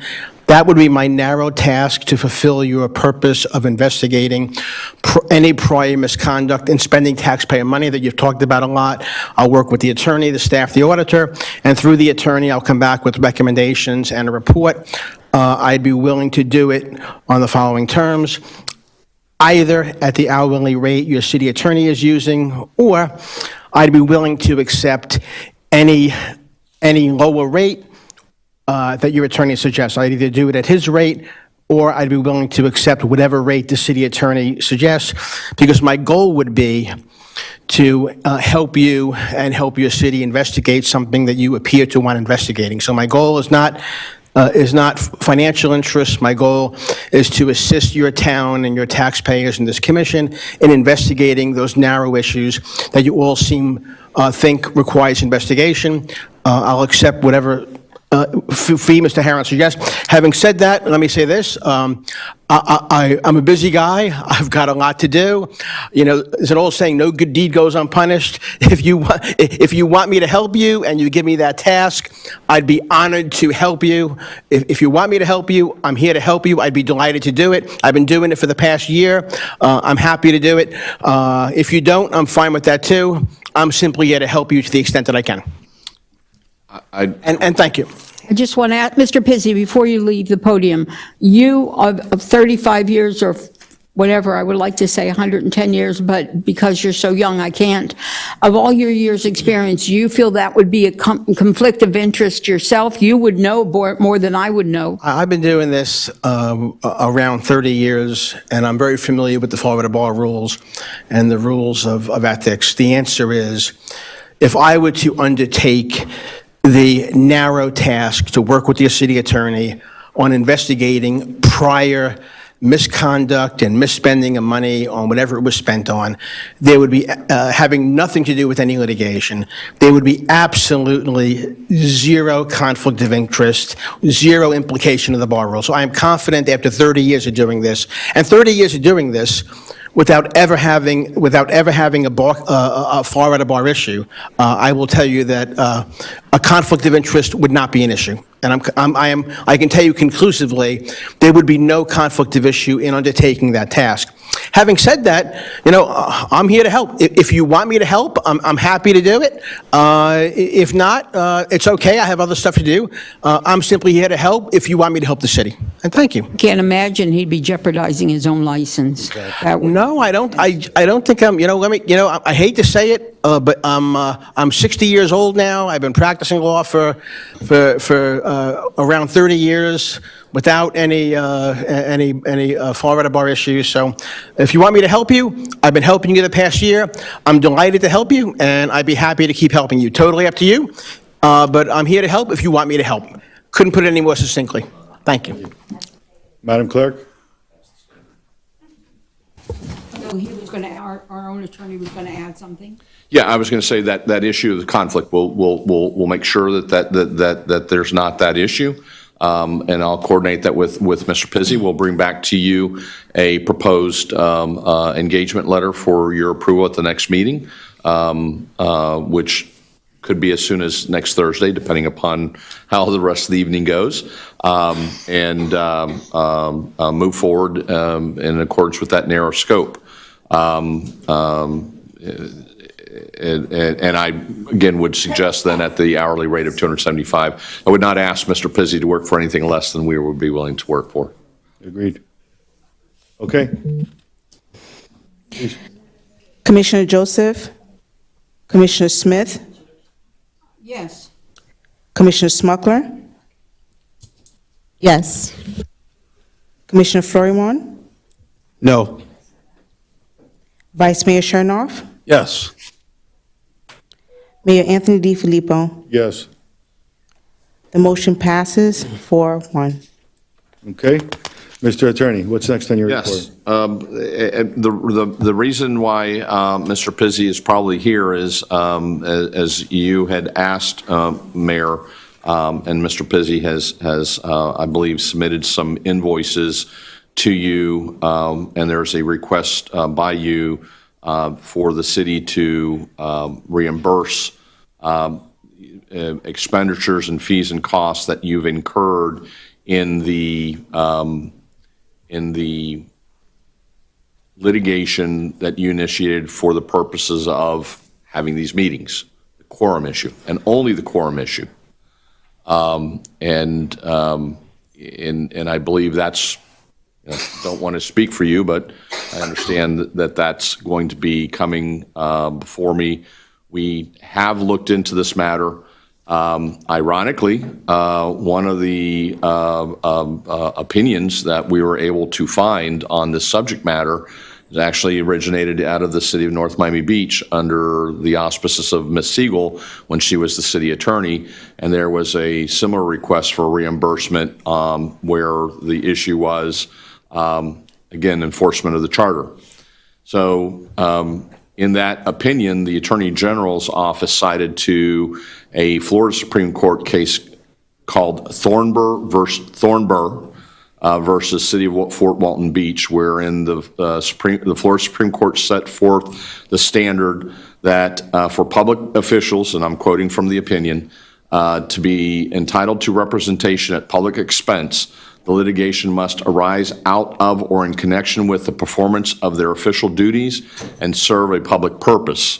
The Attorney General's office in this particular request for an opinion identified and said that it was fairly clear to their office that the second prong of a standard for reimbursement was met because it was in the, it did serve public purpose. So the issue that remained was if it was in the performance of their official duties. Because the person had initiated the lawsuit, or the elected official had initiated the lawsuit actually before they were in office, ultimately the Attorney General said that they weren't eligible for reimbursement. But based upon the analysis and the statement and the rule enunciated by the Florida Supreme Court, if those two standards are met, then any elected official on the city commission would be entitled to reimbursement under the common law of their litigation expenses incurred in their official capacity. And I want to make that absolutely clear that if this situation arises and it's any other commissioner, our analysis and ultimately our opinion would be the same, that under the common law, the Florida Supreme Court has clearly stated that public officials are entitled to representation at public expense, reimbursement, if they show that the litigation rises out or is in connection with the performance of their official duties and the litigation serves a public purpose. So thank you very much for clearing that for each and every one of us and the public here. And as you and I have spoken, that was the preface of the lawsuit in my official capacity as the mayor in order to be able to have a quorum and conduct the city business. So in line with what I've submitted to you as the legal bills for that process to get a quorum present, that's what was submitted to you. And I ask for those fees to be taken care of by the city. I have a question. Is there anything else you would like to pose towards me before I take a question from Commissioner? Well, I do have a related issue to this to bring to the commission's attention, but Let's not mix the apples with oranges. Yes. Okay. So let's deal with this Commissioner issue. Florimon. Thank you. Mr. Attorney, in my conversation with you and with some ongoing conversation about representation, you mentioned to me that if an elected official has representation outside of what insurance or outside of what the insurance company has provided for them, that they must be on the prevailing side in order to receive reimbursement. That's what you told me. That is correct. So now you're saying that in a case where the judge said that she would not change the charter, and by the way, a judge in previous years said the same thing, that they would not change the charter to accommodate a quorum of 4. So now you're telling me that this judge ruled against the request made by Mr. DeFilippo and his attorney, but they're entitled to reimbursement. No, the ultimate, Mr. Herron. I'm asking the attorney, Mr. Mayor. But I'm bringing up a point of information that that lawsuit was amended, not just for 4, but it was amended so that we would have either 4 or she would require, the judge would be required, the judge was asked to make a quorum present. That was an amended lawsuit filed, it was filed in that lawsuit. It wasn't just for a quorum of 4.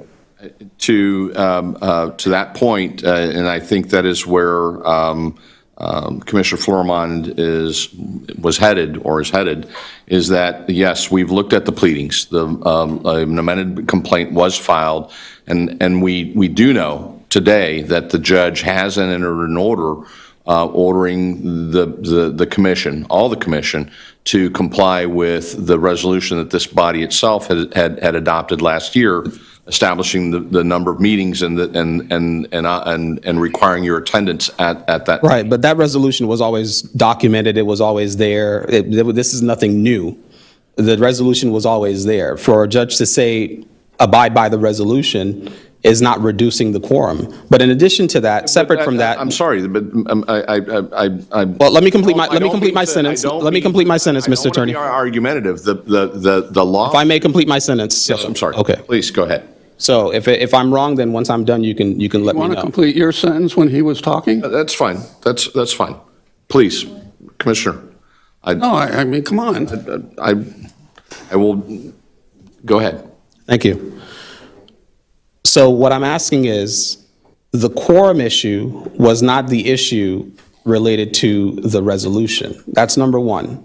Number two, on a separate matter, we discussed, the representation that was, the city had to represent itself, right? As a result of the lawsuit that Mr. DeFilippo, Mayor DeFilippo filed against the city. And now we're claiming, which was the initial lawsuit, by the way. So there was no other lawsuit. And now we're saying that even those funds to pay that particular attorney, some of them are being withheld. But you're saying that it's okay now to reimburse Mr. DeFilippo for anything that's related to Mr. Pizzi? No, sir. Throughout this entire process? Is that what you're saying? Okay, correct me. The only a request for reimbursement is for that portion of the lawsuit dealing with the quorum dispute. The quorum dispute was either judge enter an order to require the attendance of all the commissioners to constitute a quorum at future commission meetings, or alternatively, modify the charter to, as specified in state law, just simply a majority. There were claims in the alternative, okay? And ultimately, as the case progressed, it was amended complaints, an amended complaint was in fact filed, and that became the operative document. Still, the primary decision ultimately where we are here today is that the judge did in fact enter 2 orders. One initially on the issue of attendance, which was the initial purpose of the lawsuit, commanding the city commission to be here on the 21st.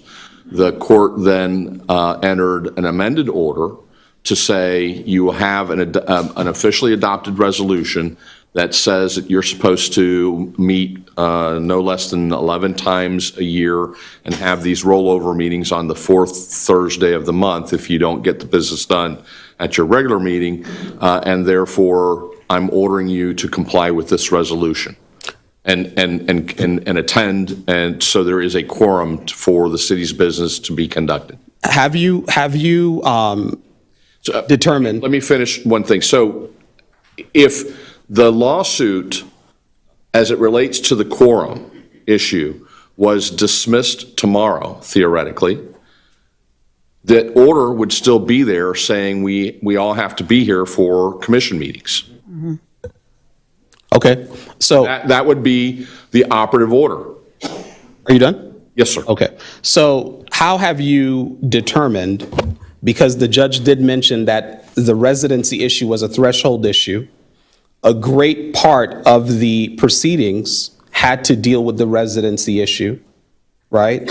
And a lot of the work that was completed or done by Mr. Pizzi and Mr. Cooney had to do with the residency issue, right? She said it was a threshold issue. It was blended into the conversation, into the litigation, into the proceedings. How have you determined what costs are specific to the quorum and what costs are specific to the residency issue? My ethical obligation, consistent with the Florida Supreme Court case and presumptively what direction you all give me, is I will look at those invoices and only pay them, or those portions of the invoice that are very clear pertain solely to the issue of the quorum. Are we able to see those invoices prior to being paid? Yes, sir. Prior to them being paid? I'll provide them to you. Thank you. Okay, I have a question. go ahead, Commissioner Smith. Okay, so that, I have a few questions. First, Mr. Attorney, if you would be kind enough, before the next meeting, if these subjects are going to come up and require a discussion and a vote, I'd like to know ahead of time, because as you know, or most people know, I like to study it. I like to call other cities. I like to find out what the standard is and how do other people work it. The vote for Mr. Pizzi, I've been asking for 4 months to get the money back. How do we get the money back? You can't leave, won't have a quorum.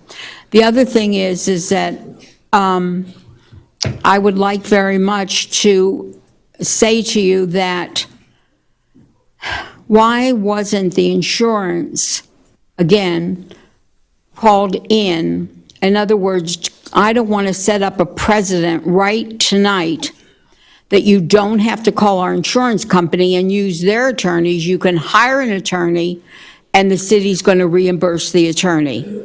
That is one of the things, or what I've been describing to you all in my individual conversations with you, is that a number of the matters that I've inherited, not just this, just across the board, are the equivalent, or I describe it as a ball of yarn that's got a whole bunch of knots in them. And we're unraveling that ball of yarn, and in the process having to untie the knots. And this is one of them. It takes time, but you all have been asking me to try and get these items addressed as soon as possible. The request that the mayor gave to me was after the agenda had been prepared, and to some degree, my personal opinion, may not agree with me, is that the discussion items that are on the agenda cover the subject matters. Okay, but I didn't know about this particular matter. I, for one, am very grateful beyond an imagination that Mr. Pizzi got our city working again.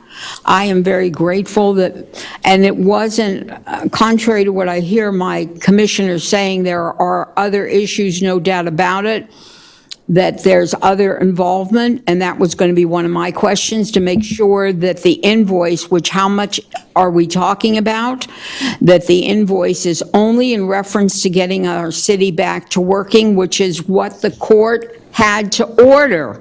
Don't anybody out there forget that you're sitting here from a court order that you have to go do your job, which, I might add, you got paid for when you didn't do your job. So I can only say that I have no idea. We're only 5. Nobody can even go to the restroom now because we won't have a quorum. So, I can think Mr. Pizzi didn't request it. Maybe he did. I don't know. I'm not privy to those conversations. Maybe I've talked to him 3 times and always briefly. But I can only say that if it's in relationship to especially he's saying minimal dollars per hour in relationship to the fact that he got our city working again by a court order, and the time he had to take it to the courts, that was one of 2 options, and the court took the option of you must follow your resolution and you must go, then I don't understand why he wouldn't get paid. I don't know how much it is. I agree with my fellow commissioner. I want to see the invoices before they're paid. I want to make sure it's for that distinct issue, and I want to see how much it is.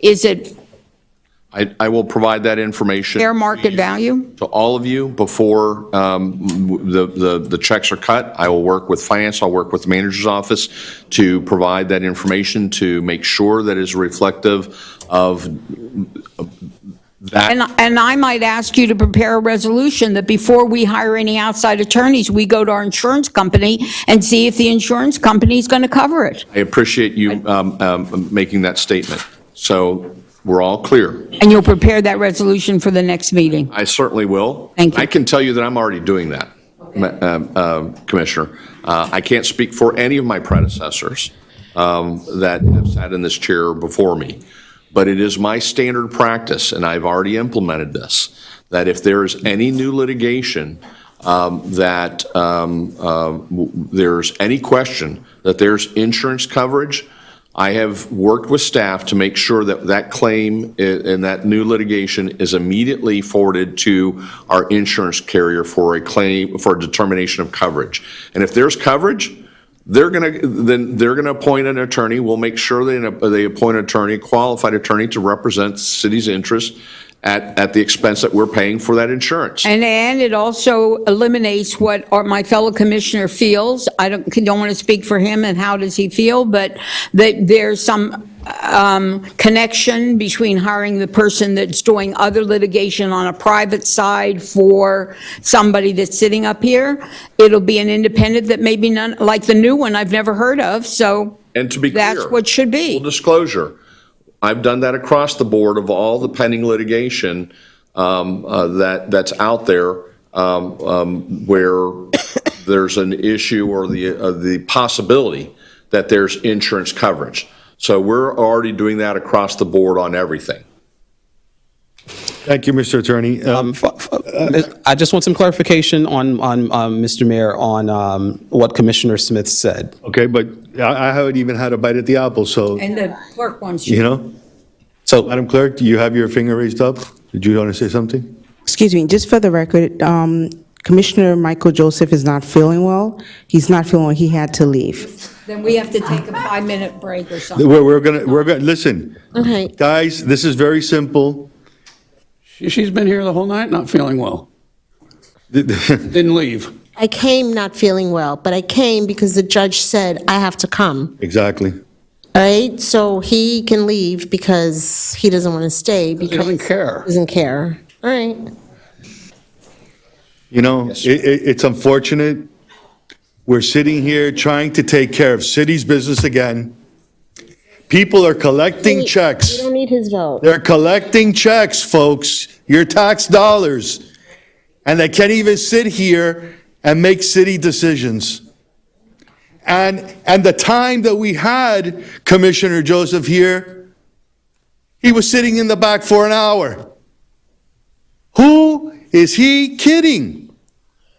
And, you know, I hope everybody wakes up and smells the coffee. And let me tell you this, and I'm going to make it very clear. This attorney worked damn hard. okay? We're here today because of the lawyers. We are here today because of the lawyers that were hired to make a quorum, because people like this never showed up for a meeting for over 4 months. This is insanity, folks. This is incorrect. It's improper. None of us as taxpayers of North Miami Beach deserve this treatment. I hope you remember this on Election Day. Mr. Mayor, I appreciate it. Now, I'm not finished. Please give me a second.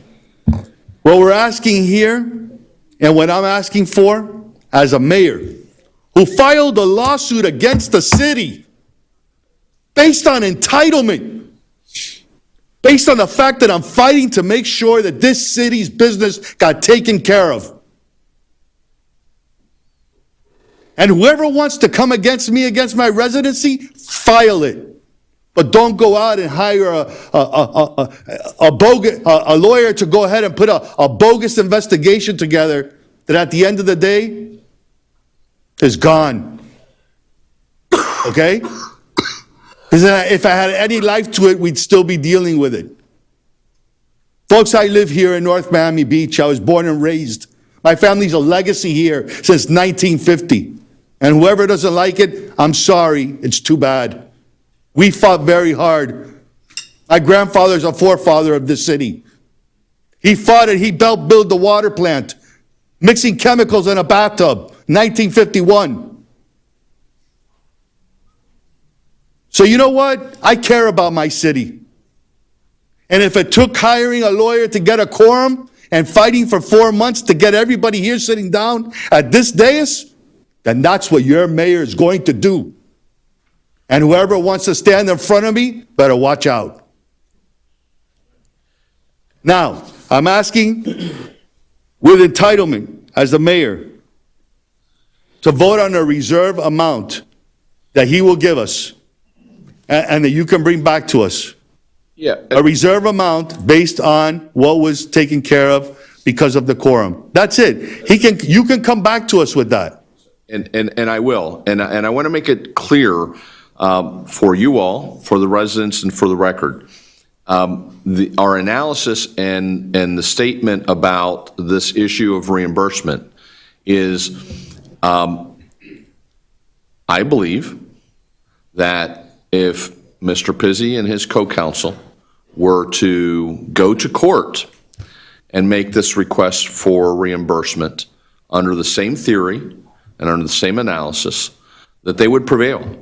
And all that we would be doing is spending more taxpayers' money to defend what I believe to be a proposition that we are unlikely to win. Because I'm not talking about me, I'm not talking about my opinion, I'm talking about the Florida Attorney General's office, and most importantly, the Florida Supreme Court has said this is the test for reimbursement of attorney's fees of elected officials. If there's a valid public purpose and the lawsuit was initiated and brought in as part of their functions, then you're entitled to reimbursement. I'm not in the business of disputing the Florida Supreme Court, particularly on an issue that's been well settled for over several decades. So I don't bring this issue and I don't advise you of these issues lightly. I take my job very seriously, and I follow the law as I understand it and as I've looked at it and researched it. And so that's what I'm saying to you here this evening. And I want to make it clear to everyone that in the absence of us doing this, Mr. Pizzi would have the right and his co-counsel to seek this action through the courts, and we would be in the same place we are right now. So what we're voting on tonight is to have you come back and give us the amounts, but we're voting on the fact that he is entitled to get paid for his services. Thank you. That's my understanding, that's what I'm asking you to direct me to No, we're do. not a vote. Didn't we already vote for it? I don't know if was there a vote?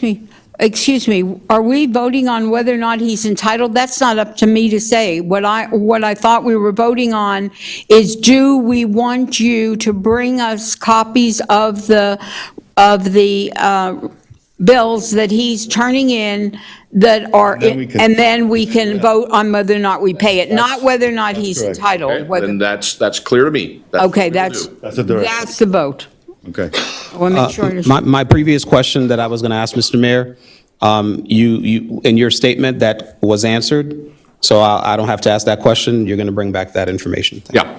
I don't think there's a vote. I get the clear direction. Okay, direction. Do that. And could I add, just for the record, that if it's $1, or if it's $10,000, or if it's $100,000, could I just add that to the bill of the 3 people that didn't show up?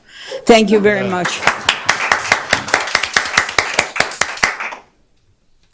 What else do you have on your agenda? Well, Attorney? the second component to this issue that you all asked me to look into, and that is the counterclaim that has been filed by the city against the mayor on the issue of residency. We've looked into the matter. We've reviewed the pleadings. I've conferred with the clerk, and 2 things, what I believe to be essential things, have not taken place.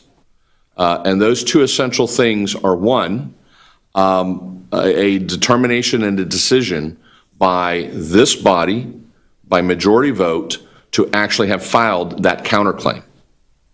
Again, to any questions that you may have about the process, I can tell you the way that I do business as a city attorney, and have always done business as a city attorney, is to never initiate any lawsuit unless I get authorization from the city council, city commission, town, wherever it is that I've worked. Because it is your responsibility under the charter to direct me when it comes to those types of litigation matters. I do not, and I do not read your charter. I do not read any city charter that I've worked under to unilaterally begin a lawsuit or initiate a counterclaim. Now, if there's an issue of timing, yes, but I would always bring it back to you all for a ratification of that action. And that has not taken place with respect to this claim. The second component of that issue, and actually in this particular instance, there's a very specific charter provision. It's section 3.3.1 of your charter that establishes the manner in which the city engages outside counsel for anything. And that is that authority ultimately rests with this city commission. And I can bring it up and read it to you if you wish, but I'm paraphrasing. It says that the city commission may, at the request of the city attorney, authorize the engagement of outside counsel to represent the city in any matter you so direct. But the responsibility lies with you all. Again, I've checked with the clerk. I've checked our files to the extent that I've, they're out there, and the court file and the files in the city attorney's office, and there appears to be no request made by my predecessor to engage any outside law firm to pursue the counterclaim against the mayor.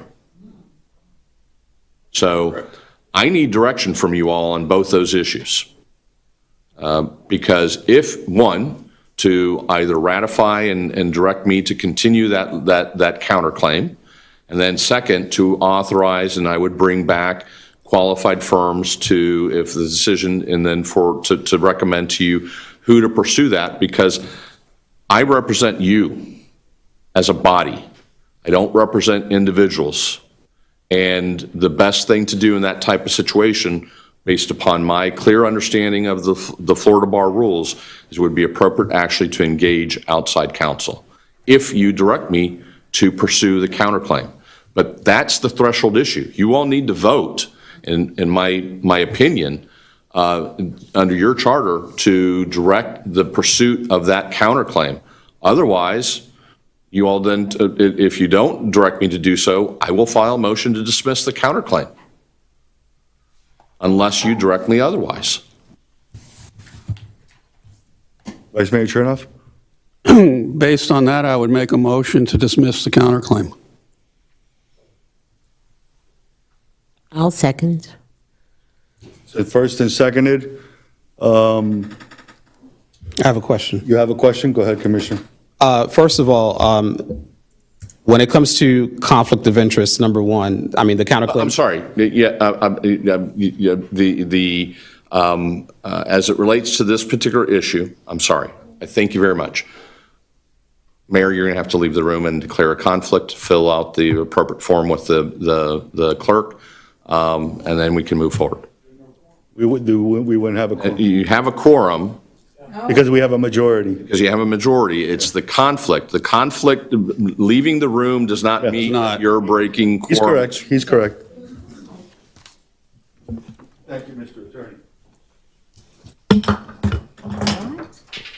If you leave because of a conflict, you still have a quorum. Ma'am. Okay, there's a motion, and it's been seconded. Matter if there's still a quorum. Discussion. There is a quorum for purposes of this issue. Correct. The voting conflict law requires the mayor to vacate the room. Vacating the room does not, for the purpose of this item, break quorum. I knew that already, so. Yeah. Okay. So when we spoke about this last month, when we had a meeting last month, I remember the commission voting for you to bring back law firms. That was my clear understanding of what we voted on, and that we voted for you to take over and to bring back suggestions. Yeah, we will follow through on the filing of the notice of appearance. I can check. I'll go back and check the tape, but I don't recall that it was to bring back law firms, honestly. But I'll check the tape of the meeting and whatever it was. That's what I recall the discussion to be. But listen, I'm not new to this. Whatever the majority wants is going to happen, right? So, but I just want to put on the record. I'm just going to put on the record that as it relates to the mayor's residency, one of the key conversations that we had up here last time, and once, the switch was made with the attorney's office and the manager's office, was not specifically that you would dismantle the case, but that the case would be dismantled from the dais. That was a possibility, right? So I just want to reiterate that whoever votes to dismiss, whoever votes not to even look at this, is clearly saying that they don't really care about that issue. Okay, they don't care about the residency issue, and which is a charter issue. And so I just want to make that clear, that that's the way I see it, is that we have an opportunity, if we're about this charter, if we, really believe in it, to see whether or not a judge will rule in one way or another. And we should allow the judge to make that decision. Thank you. Thank you. Excuse me. In regards to the question that's been motioned and seconded, my colleague clearly forgets how this all played out and where it came from. He was the one who originally brought everything together, but never went through the proper channels, hired outside counsel without permission of this mayor or council, and started the whole thing while we're in the big mess that we are, and then decided not to show up for 4 meetings and cause us lose a quorum. There's a question on the table to disengage our city attorney. I call the question. You're going to call the question before we have a chance to discuss this? Oh, did you want to discuss? I do. Okay, go ahead. I want to discuss it because there are several things that come to mind in reference to this. Mr. Attorney, I need your help. Ma'am. Number one is, there really was no case. If you listen to what the detective said, they had cameras that were periodically on and off and sliced and what have you. There really was nothing there. If you look at past cases, which I delved into when this first came out, I'll remember when John Julian, may rest in peace, ran for state representative, and the only requirement was that he spend one night per month in his district. That was the requirement. So, to me, from very beginning, the case was very far-fetched because it's very difficult to prove that where does somebody live? Where do they reside? I've sold houses to people that bought their fifth house. They have a house in New York, a house in North Carolina. You can have many houses. So unless this case was something of strength, I don't even know why it was there. But from your opinion of what you've done to investigate this, because again, not knowing this was coming up, from your opinion, from what you've done to investigate this, is there a case or isn't there a case? Because you were asked to review the findings yourself. What did you come up with? Yeah, Commissioner, I appreciate the question. I have had this issue come up, obviously not just here, but in another jurisdiction where I serve as their general counsel, or actually they call themselves a town. And the circumstances are different than what we have here. But in that particular community where I'm their town attorney, they were severely impacted by Hurricane Ian, to the point where 3 of my elected officials in that community lost their houses. So they were there one day and they were completely gone the next day. And so, and pretty much about 90% of the housing stock in that community was made unlivable and continues to be unlivable, maybe not 90%. So some people have already taken some steps. But as a result, several of the elected officials who lost their homes have been unable to find a place to live within the jurisdictional boundaries of their community where they were elected to be town council members. And so I was asked prior to the November election, because several of them were up for re-election, as to whether or not they qualified, and if they were elected, would they be in violation of the charter after election because there was, they weren't living on the island. And so we did a thorough analysis of the case law and the available Attorney General opinions on the subject. And what we found and what we advised that particular community was that the initial and primary consideration that the courts give to residency is the intent of the person whose residency is being questioned. And that a second component to that is obviously, at some point in time, physical residency. And there's a combination of the two that eventually, at some point in time, merge. But one of the cases that that we were able to locate indicated that the elected official or the person who had been absent from the community for approximately 2 years. Yet the court said that did not amount to a loss of residency because that elected official never intended to leave the jurisdiction, but was forced through not through any of their purposeful doing to have to relocate out of the community. And so that's what I understand the case law to be. I've not done a complete analysis of the issue as it relates to this one, but the case law is still the same. You look at the intent of the elected official based upon my understanding and knowledge of what the courts have ruled. Thank you, because that's a very important word. There are residents that feel very strongly that the mayor does not have continuous residency.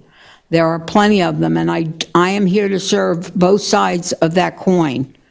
But I also have, from the attorneys that I spoke to outside of the city when all this came about, was the biggest thing is the intent. Was your intention not to have your residency here? That's a very strong statement. And you know, again, the proof to say to somebody, even if their family lives outside of the jurisdiction and you visit them every day for all month, you're allowed to visit your family. So for me, it's a very difficult coin because both sides might have some valid reasoning on it, but I don't know that the intent was ever in this city's mayor's idea to not have his residency in North Miami Beach. I can't imagine that intent. From what I listened to, the brief couple of months we've gone through this, they really didn't have any proof. They had no proof. So I can't imagine, and I don't know how this came up tonight, but... Well, ultimately, that may be a decision for a court to make, and that's what I'm here explaining to you, is that I need direction from this commission to either end the litigation or continue to pursue it, because that request has never been made of the city commission. And the city commission, as a body, is the one that needs to make that decision. And That is on the table right now. It's on the table. And Una has- the attorney, if you, no matter how we vote tonight, if you review the tape and make sure what my fellow commissioner is saying is not on that tape, that you were given direction to do that. I want to make sure that no matter how we vote. I will get with the clerk and review the tape from the last meeting. Yes. Okay. Fortuna's last word. Okay. You know what? I take offense for someone to say that I don't care about the charter, because I do care about the charter. And maybe when someone doesn't come to commission meetings for, 4 months, maybe that means that they don't care about the charter. But I come to commission meetings. What I care about is that we're spending money for no reason. I care about the $120,000 that's been, was it 120,000? 200, I'm sorry. There's a breakdown in that number. Not all of it was just for the. Right, some of it was for Commissioner Joseph as well. What I care about is that we're here wasting time talking about this, that we did this last month, that we're probably going to do it next month, and God knows how many more months. So I just want this to be over and done with. I want to be able to continue our lives, continue our businesses. If someone believes that the mayor doesn't live here, I don't know where he lives. If someone believes he doesn't live here, let them personally take care of it. Let it be their problem. Let them sue him. Let them spend their money. Let them do whatever they want. But as far as I'm concerned, this is over, finished, and done with. The city should not be involved with this anymore. We should never have been involved with this anymore. And we never had, the city never had permission from the commissioners to do this. So I'm calling the question on it already now. And I'd also like to make a motion that even if it was said last month, that to have you look into attorneys or whatever, to just cancel it. So that's two motions? I don't know if I can do You that. have to amend who made the original motion?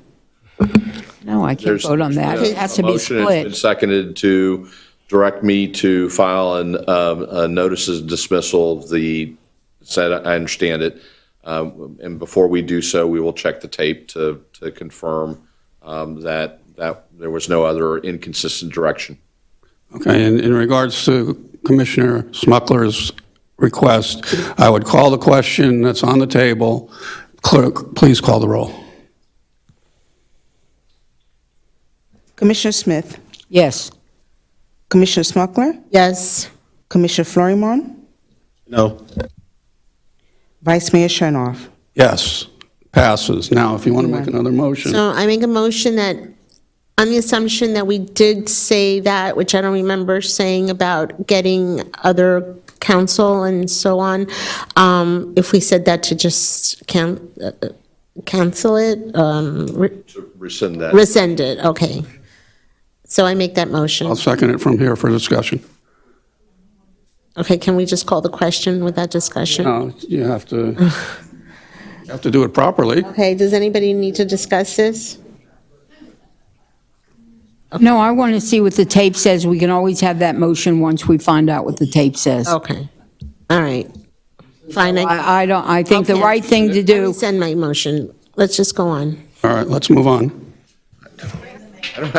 I don't have anything else. I think. Mr. Manager, your report. And you don't have anything else? Oh, I'm sorry. No,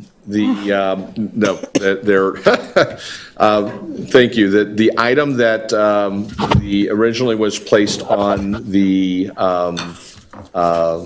agenda by Commissioner Smith, she has removed it and she requested that I bring it up during my attorney presentation. And my sincere apologies to you in that regard, Commissioner. We only discussed it 3 times. Yes. So the issue is, what do we do with respect to the 120-day issue that you asked me to also look into in the context of the lawsuit filed by Commissioner Chernoff? Again, Now, myself and Mackenzie need to leave. that's correct. And file the appropriate paperwork.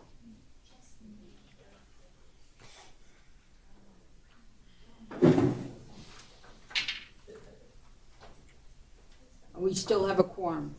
Yes, yes, you do. We're going to get there. Let him finish his report and what we're doing here. So, very quickly, a 120-day issue. A predecessor of mine has already issued an opinion regarding the similar issue that previously came before this commission when it was Commissioner Pierre. And it so happens that Commissioner Joseph's attorney has asserted that in the litigation that opinion should be followed. And so, I've reviewed the opinion, and I don't have any fundamental disagreements but with one. And that is that you should conduct a hearing and take a vote, provide notice to Commissioner Joseph of the opportunity to come before you with counsel if he so chooses, and present any evidence or testimony or any other information that he has with regard to why the 120 days have not run.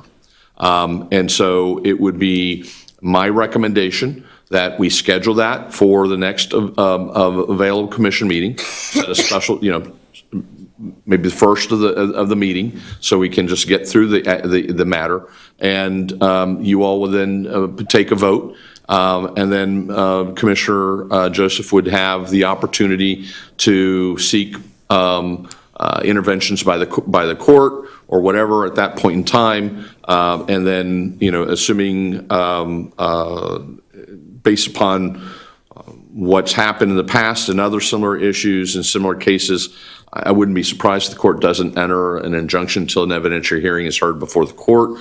But also the second part would be, as Commissioner Smuckler mentioned at the last meeting, to then begin the process of, in the absence of any court intervention, a special call election or selection of a replacement, depending upon what the outcome of that vote is. And so that would be my advice, that we go ahead and do that. You direct me to work with the manager and primarily with the clerk to send out the appropriate notice to Commissioner Joseph that we're going to have that hearing. The one area where I have a difference of opinion with my predecessors is, again, a charter component. And that is that in the prior cases, including the one we just talked about, the person sitting in this chair in both instances made their own interpretation of not only the charter but the facts and said, I find that this has happened. That's not my job. Okay? That's not my job. That is your job. Those are policy decisions and factual determinations for you all, and that's why we should have the hearing. So everyone has their opportunity to be heard. You consider everything that you hear during that hearing, and you make a decision. As the finder of fact, as a policy setter, that is your responsibility, not that of the city attorney. Okay, any other questions you want to pose to the attorney? Yes, so who's paying, is the city paying for Michael Joseph's attorney? There is an engagement letter that was executed between my predecessor and a private attorney to represent Mr. Joseph. We have the same issue there that we just discussed, that it does not appear that the engagement of that outside counsel, as well as outside counsel on behalf of the city, that was the High Swerves firm that they've already withdrawn, that was authorized under section of the charter that I mentioned before, 3.3.1. And so that's certainly something that we're trying to unravel. But the immediate need and the request is to direct staff to take the necessary steps to notice properly and send out the appropriate notice to all the parties to have that hearing. Because one of the reasons, the main reason that I wanted to stop with the mayor's issue was because the cost to the city, and now I don't want to be paying for Commissioner Joseph either. And again, I appreciate you having raised that issue, Commissioner Smuckler, because not sure why just in this case and not in others. And again, I've already explained how I operate. My predecessor singularly requested of our insurance carrier whether or not there was coverage for Commissioner Joseph in his lawsuit. And a preliminary determination has been that there is coverage.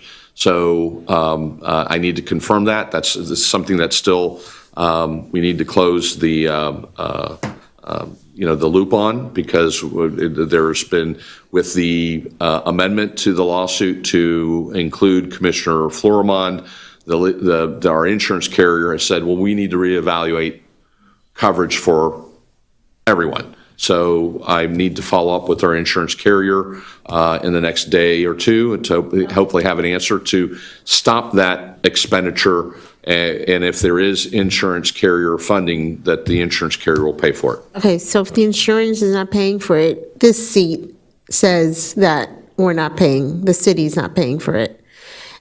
In my seat, I say I'm not paying for it. If the insurance is paying for Commissioner Joseph, then they should be paying for the cost of the mayor, whatever cost We'll be dismissing that. Right. But if it were to have survived, Well, what about the past? I would have made, I made that same request. But you know what? In an abundance of enlightening everybody, Mr. Attorney, your predecessor called us insurance and got coverage for, Commissioner Joseph, and well, they're still in the process Okay. of determining. was my name, did he ever bring my name and ask that I get covered?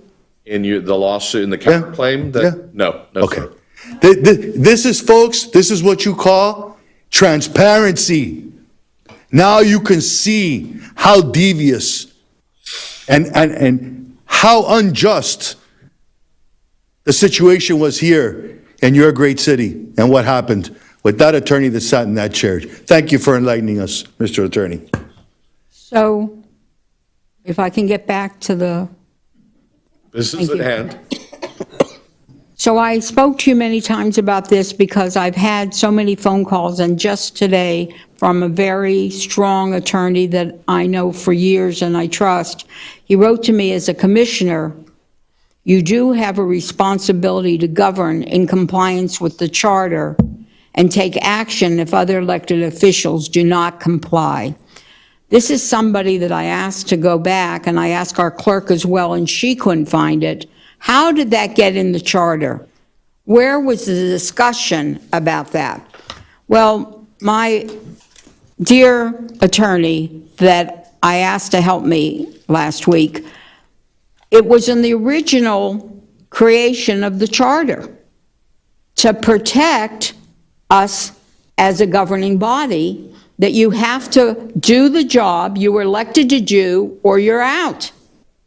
So I feel that we need to have this hearing, and I feel that then everybody will have an opportunity, including the gentleman, that we can find out what's the truth. And the only thing I can tell you is, it clearly states, I know how I feel when it starts and when the numbers should start, and so I just want to hold everything for the hearing, and then have a hearing, and there may be no charge at the beginning, because it's just a basic hearing for us to discuss it. What does my fellow commissioners think as they're plugging in their phone? That would be the request that we would ask as staff, to go ahead and set that up. Thank you. Such an important issue. I wish I could have your attention. I could have your attention. This is so important. Everything you said, Phyllis. I understand that, but we need to have a conversation about it. Yeah, nothing to say. I move to have, I make a motion to have the hearing. I'll second it. Direct the clerk to notice the meeting, to notice, put Commissioner Joseph on notice, and so that him and his attorneys are privy to the notice that has gone out, and that at our next meeting, would it be the Thursday meeting? The 27th. The 27th, we're holding it off for, it's up to you, for the quasi judicial items. No, I think that you should do it next month, to give everyone an opportunity. So at next month's meeting, so there's fair enough time and notice, Or sooner for a special meeting. or if you want to have an executive session. Because in a special meeting, we need to get quorum. We might have a quorum issue. At the next meeting. We can try, but So I who- think that the safe thing to do would be to schedule it, direct staff to schedule it for the next. The next meeting. Beginning of the next meeting. We'll take it up first thing, and dispose of it. Who can vote on it?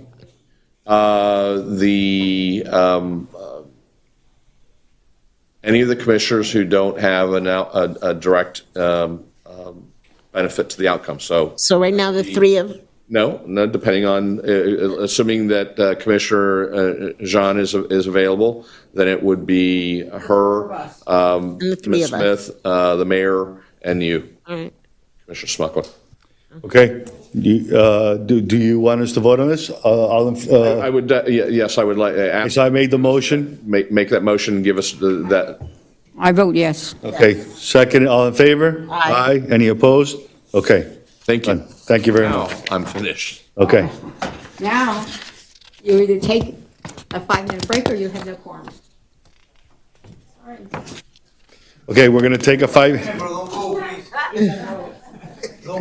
I have her purse and her keys here. She's not leaving. Don't break the quorum, please. Listen, Can't go till midnight. I'm going to go the rest. well, Wait a second, we can ask the other two to come. yeah, no, it's only 4. Listen, 5 minutes when we come back.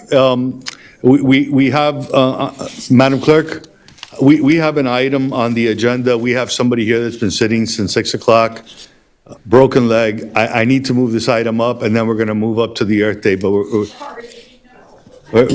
I like to, when we reconvene? Yeah. Okay, please.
started.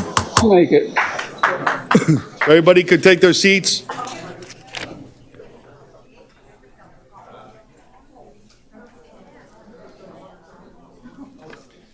Okay, I'm going to ask the commissioners to take their seats so we can get going. They're in the room.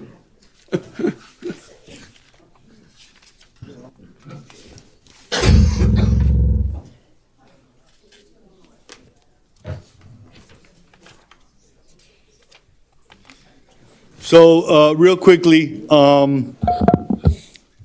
we have a resolution here that's before us, item 11.7.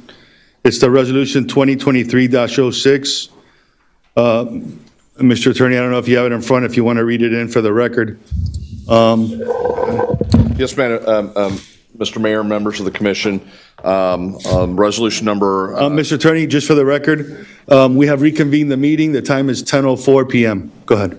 Resolution number R 2023-06, renaming Northeast 151st Street, Irv David Boulevard, sponsored by Mayor Anthony DeFilippo. It's a resolution of the Mayor and City Commission of the City of North Miami Beach, Florida, renaming a portion of Northeast 151st Street between Biscayne Boulevard and West Dixie Highway, Irv David Boulevard, authorizing the city manager to erect proper signage and to do all things necessary to implement the resolution and providing an effective date.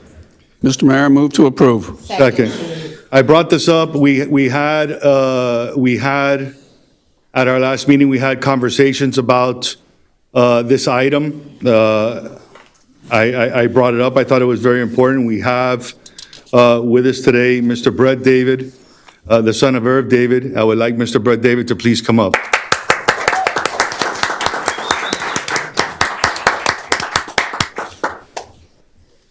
Commissioners, it's great to have you today. It's great to be with you guys today, and I'm grateful for being chosen for this. I think, when you go back close to 50 years ago, my father made the decision to move down here. There was 4 or 5 different cities on the chopping block in which he could go to. North Miami Beach was his chosen one, where he started his career on West Dixie Boulevard with Irv David's Prestige Motorcar Imports, and in 1985-86 made that decision to come over to Biscayne Boulevard through that same thoroughfare of 151. So it's ironic, on the same street that I drive on every day and the same home that I was born in North Miami Beach, and drive the same roads to the same office and hope to carry his legacy on, not just for myself and for my family, but for my teammates and for the community. I am grateful that this was even an agenda to be spoken upon, and I hope to be able to continue this legacy under my father's name and with your guidance in this incredible city. So I'm grateful, guys. Thank you very much. Commissioner and Vice Mayor. I have to just say how proud I am of this gentleman standing before us, Mr. Davis. I know him since he's a young kid. He's a neighbor.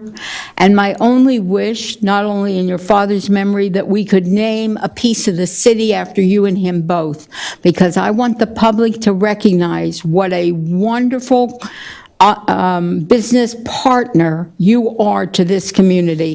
He's the one that if we need a few $1,000s for some program, we pick up the phone and he tells us, give me an hour to get the check written. I just want to thank you. Thank you for what you've done for North Miami Beach, and you should only thrive every year bigger and better. Thank you so much. Thank you. Well deserved. Yeah, Mr. Mayor, I happen to deal a lot with Irv David when Irv David was here, and what a gentleman he always was. And Brett is continuing to be the same thing.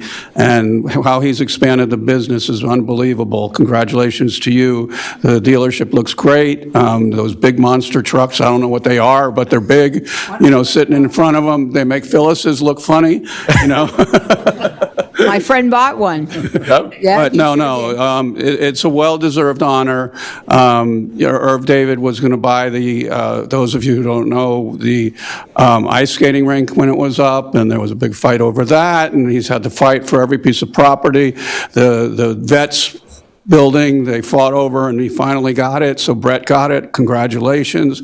They're just an institution in North Miami Beach. They moved into the Eastern Shores community, and they've never left the Eastern Shores community. And, he grew up in that house, and he's still there. And, they can go anywhere. Look at the cars they sell. They can go anywhere they want. They don't have to be in North Miami Beach. They stay in North Miami Beach because they love North Miami Beach. And thank the David family. Thank you. You guys. Appreciate it. I just want to say, Brett went to school with my kids, so I knew him a little bit from then, but it's really nice when I hear stories from my kids or about the kids that Went to school. Yeah. went to school with them and how successful you are, and yes, you have your father's business, but you took your father's business and made it even better. And for that's amazing. And I'm sure your father is. I hope. He is truly hope so. absolutely looking down at you and very proud of you. And my daughter went. I think she was your cousin. Yes. My daughter went to ballet with her. She was Right, yes. adorable. I'm sorry for that. Yeah. And you have an amazing mother, too. Yeah. She just left a Yes. few moments ago. but You she have wanted to be here amazing for this, mother. Of course. Well, your parents should both be very proud. Thank you, guys. I really appreciate it. I'm grateful. All right. Everyone's kind of, fighting for the mic to say something because, in all honesty, I will say that, above your business acumen, your business success, and your father's legacy really is in the human being that you are, and in the human beings that your mother and your family, your siblings are. I've had the opportunity to sit with you on a couple of occasions, and you just amaze me. You're a decent, kind, beautiful spirit, and I really value that. And your family deserves this and more. I spend a lot of my mornings actually watching you and your dog on your boat, on Instagram, or you taking your ride on your boat in the morning, and the solitude and everything that you exude from just your social media posts. I think it's something that everybody here would like to achieve. So, God bless you for the human being that you are. And I really, pray the best for you and your family and your business. Truly. Congratulations on that. Thank you so much. I really appreciate all the words. guys. And we got And Mr. Mayor, as everybody's fighting for the mic, I just want to say, stay tuned, public, for bigger and better things. Oh, I yes. had an opportunity to sit with him, and if it comes to fruition, you ain't seen nothing yet. You hit it right on the head. Everything we've said we were going to do to date, we've done, and I plan to stick to that guidance. Over the next And- 10, 15, 20 years. And he did it as a young, if people say, we're naming it after your father for a reason, because he passed away suddenly as a very young man, very young. And he was a teenager and took over that. 19 years old. 19, I can say teenager because I remember he was 19, and took over that business and made it flourish. And you have been a stellar partnership to this city, and we thank you for that. We could recognize you more and more, but we have a whole agenda. Oh, I'm grateful for you guys. Thank you so much. Truly. Mr. David, God Thank bless you, you. guys. Thank you for what your family has done for our city, for believing in North Miami Beach. When you were approached by Lamborghini to decide where you were going to put that dealership, you had a choice to go somewhere else. Yep. You chose to stay here in North Miami Beach. And we thank you for that, because you are one of our trophies, and you really make the city thrive, your business, the people you attract. Thank you. Everything. We're very, very thankful. And for that, today, this is on our agenda to honor you, your family, and your father for the legacy that he has left behind for you to take over. God bless you in everything you do. This is well-deserved. Thank you. Today is your day. Thank you, Matthew. Thank you, guys. Truly grateful. When does the sign go up? Feel better soon. When does the sign go up? We got to go through the process. Okay. So this is going to take a process, but we're going to make a vote, so I need a motion. Motion. Second. Second. Well, I put it on the agenda, so I'll make the motion. No, you can't make the motion. I make the motion. The mayor. Okay, how about we all make the have a motion. Second. Unanimously make the motion. We make the motion. It's seconded. All in favor? Aye. Aye. Any opposed? Okay, it passes. Folks, I also would like a round of applause for a gentleman that's sitting here today that without him, this wouldn't have happened. Avelio Medina, can you stand up? Thank you, sir. We love you, and we thank you for everything you do. You're a great person. Thank you for making sure this happened. And Brett, this is the first time we've argued about who's going to make a motion. Okay. And it's next door neighbors here. Mr. Mayor, before we get to the city manager's report, which he's been waiting so long, can I make a motion to unanimously approve all the applications that we have for our boards that have been waiting 4 months to be approved? Let's go ahead We and, can have a board. I can't even Right. have a board. let's go ahead and take up those appointments, Madam Clerk. We're going to do them all together. You don't have to, she doesn't have to read them one by one, does she? She's going to, Has to read them into the record. into the record. Just so you can do, Madam Clerk, you know your job. Thanks.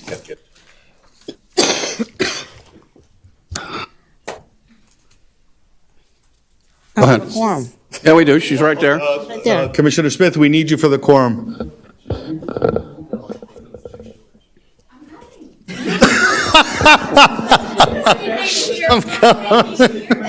When I was the commissioner, point of personal privilege, can we get a little picture right there? Let's do it. You don't need me here to hear the people. I'm so sorry, guys. I'm so sorry. I had a lemon. All right. No,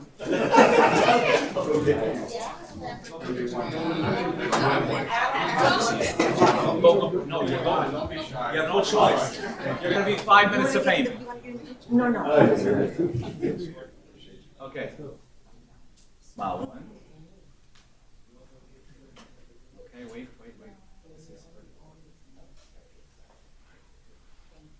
Smile for the sign. That's your father's name. Every day is 10 times a day. God bless.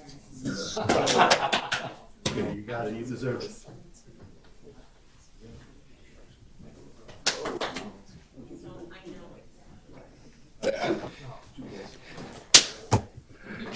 For everybody that's out here listening, this was supposed to be done on Irv's birthday, and we weren't able to do it because we didn't have a quorum, but we're very happy it was done today. Thank you very much. Madam Clerk, appointments. Okay, appointments. Item 13.1, reappointing Eric Isaacoff to the Eastern Shore Security Guard Special Taxing District.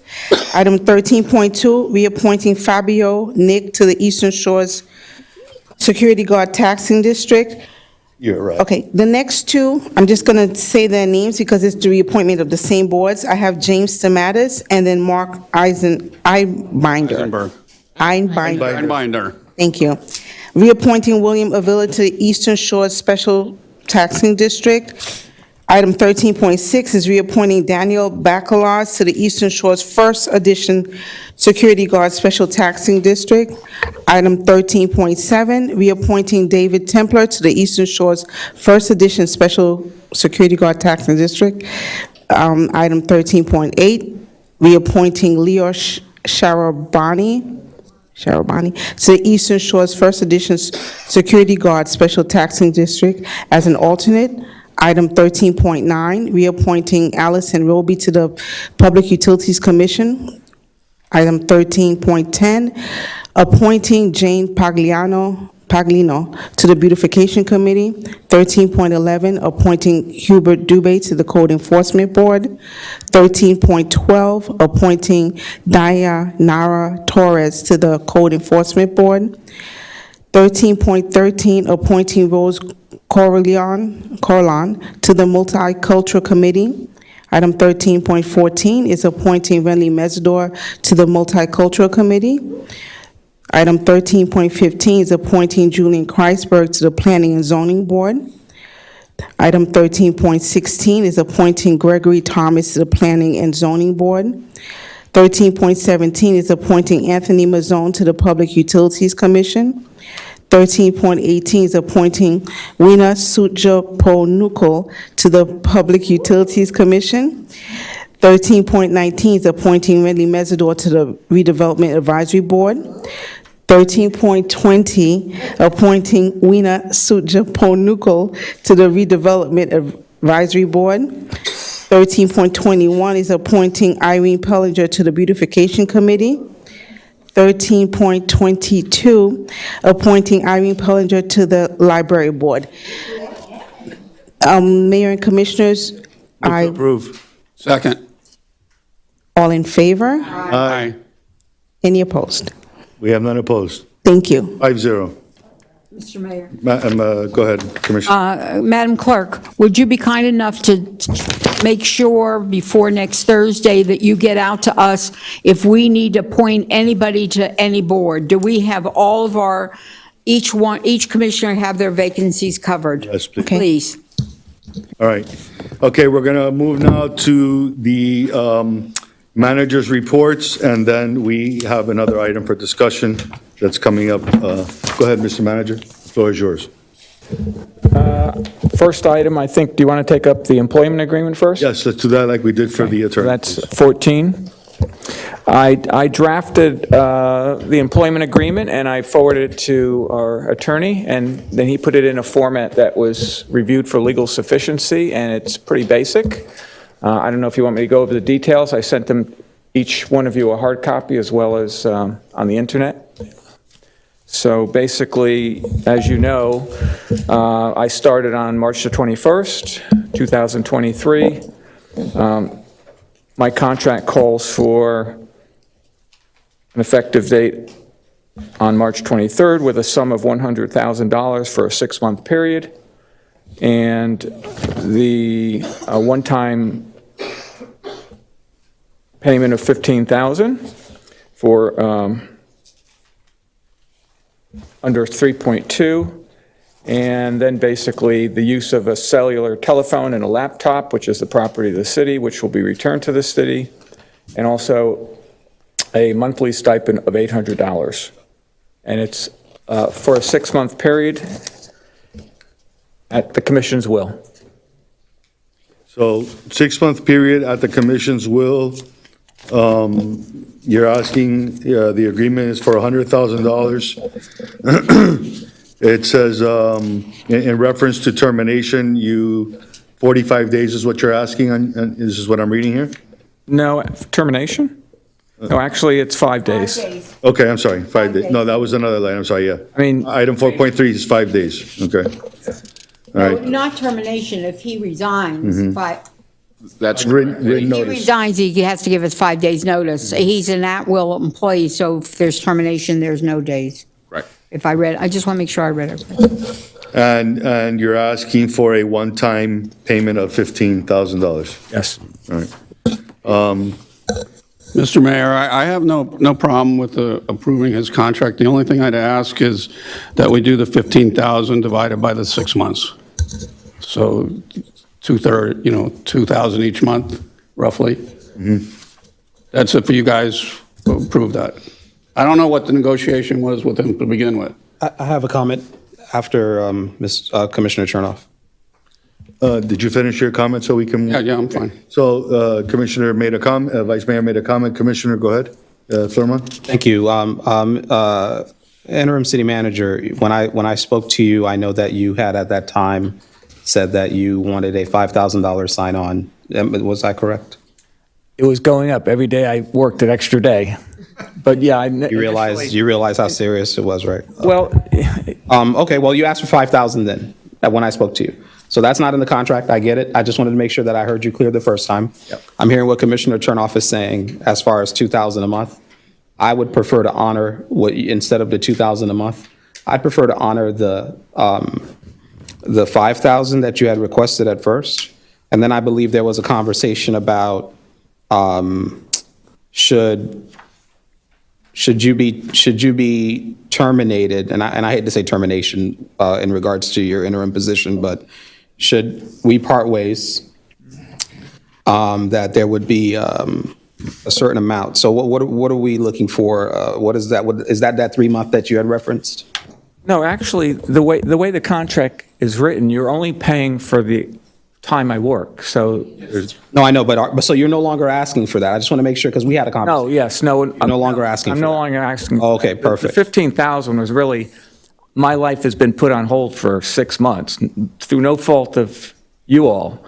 But I've canceled trips, I've made different arrangements that generally, I think it's appropriate. I set my salary lower than what even a new manager coming in was. I feel I feel I deserve that. I feel like in the first month, I think I've made more than that in savings, so it's important to me. Okay, so, so relating to, you said the 6-month pause. Respectfully, I mean, one thing really has nothing to do with the other, because this contract has nothing to do with whatever you're referencing. Well, I asked for the signing bonus because if you decide next month or tonight that you want to hire No, I get it. I just wanted to make it clear that we're discussing two separate things. This is your contract, this is what you're asking for, and I just want to stick to that subject. So you're not asking for the 5,000, but you're also not asking for the severance that we discussed, which to me kind of balances everything out. There's no So I'm supportive. No severance. There's no severance. There is no severance. That's what I'm saying. Yes. Yeah, and no accrued benefits. No Correct. I'm saying that we had a conversation. Yes. And I'm comparing my conversation to the contract.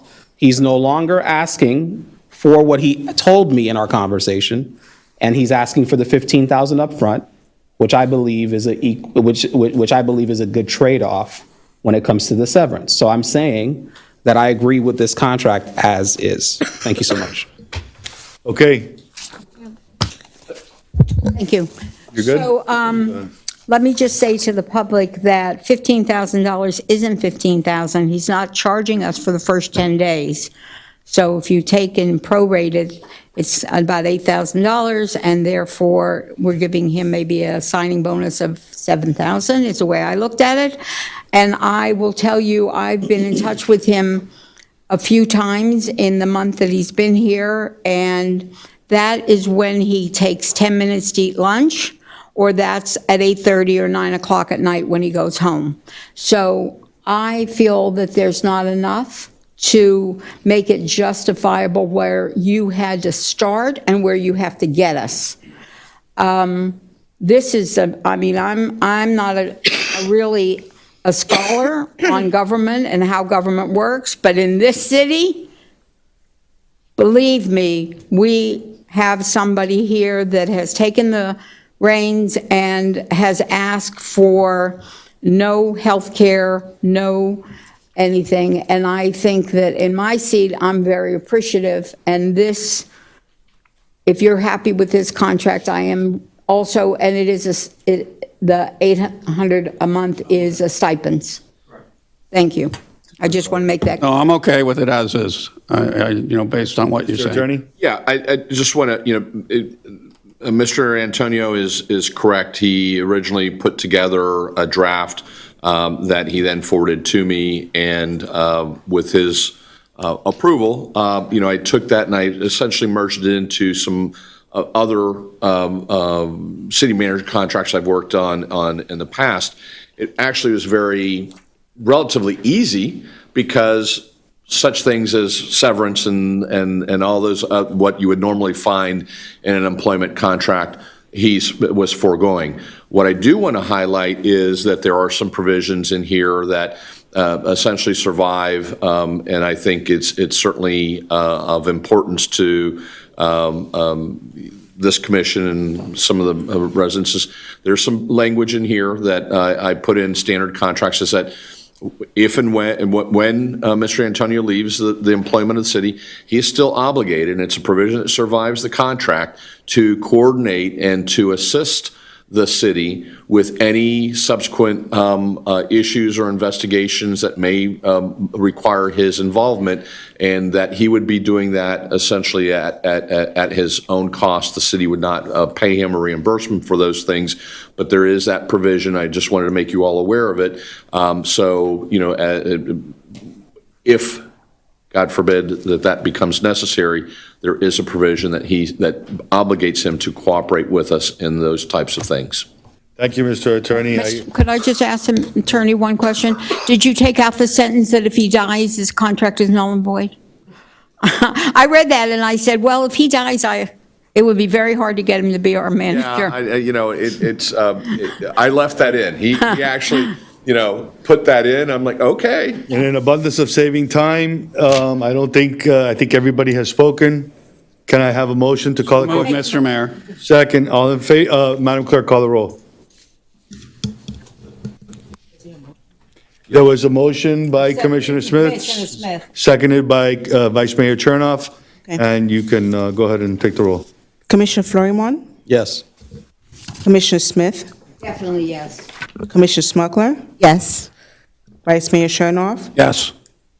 Mayor DiFilippo? Yes, Passes 5-0. fantastic. Thank you. To continue with the city please. manager's report, I can make it brief. I sent you each a memo, a little different format. I tried to go through all the accomplishments in this, how long's it been? 3 months I've been in the job? No, about a month. Oh, it's a month? Oh, well, excuse me, it seems like it's been longer. Them though, I'd like you to go over them for the public. Okay, so I'm going to hit the highlight ones. I mean, obviously, there's a lot of information here. So let's start with the reorganization. And this is really going to be happening citywide, but it's pretty much started in my department. So there's been some staff reductions within my own department as well. And also, we're starting our budget process this week, and the memo is written very succinctly that we're going to concentrate on the reduction of personnel where appropriate, and every position in the last couple of years that have been added to the budget will have to be rejustified. I am concerned about the police department in terms of the number of police officers and the need to get them up to speed. So there are certain exceptions where I think that we need to focus on. There's also departments that have been not given the proper funding, so those will also be looked at. But the budget process is really an opportunity where all the things we heard this evening from the community really should be discussed at a workshop with the commission so that we have a clearer direction.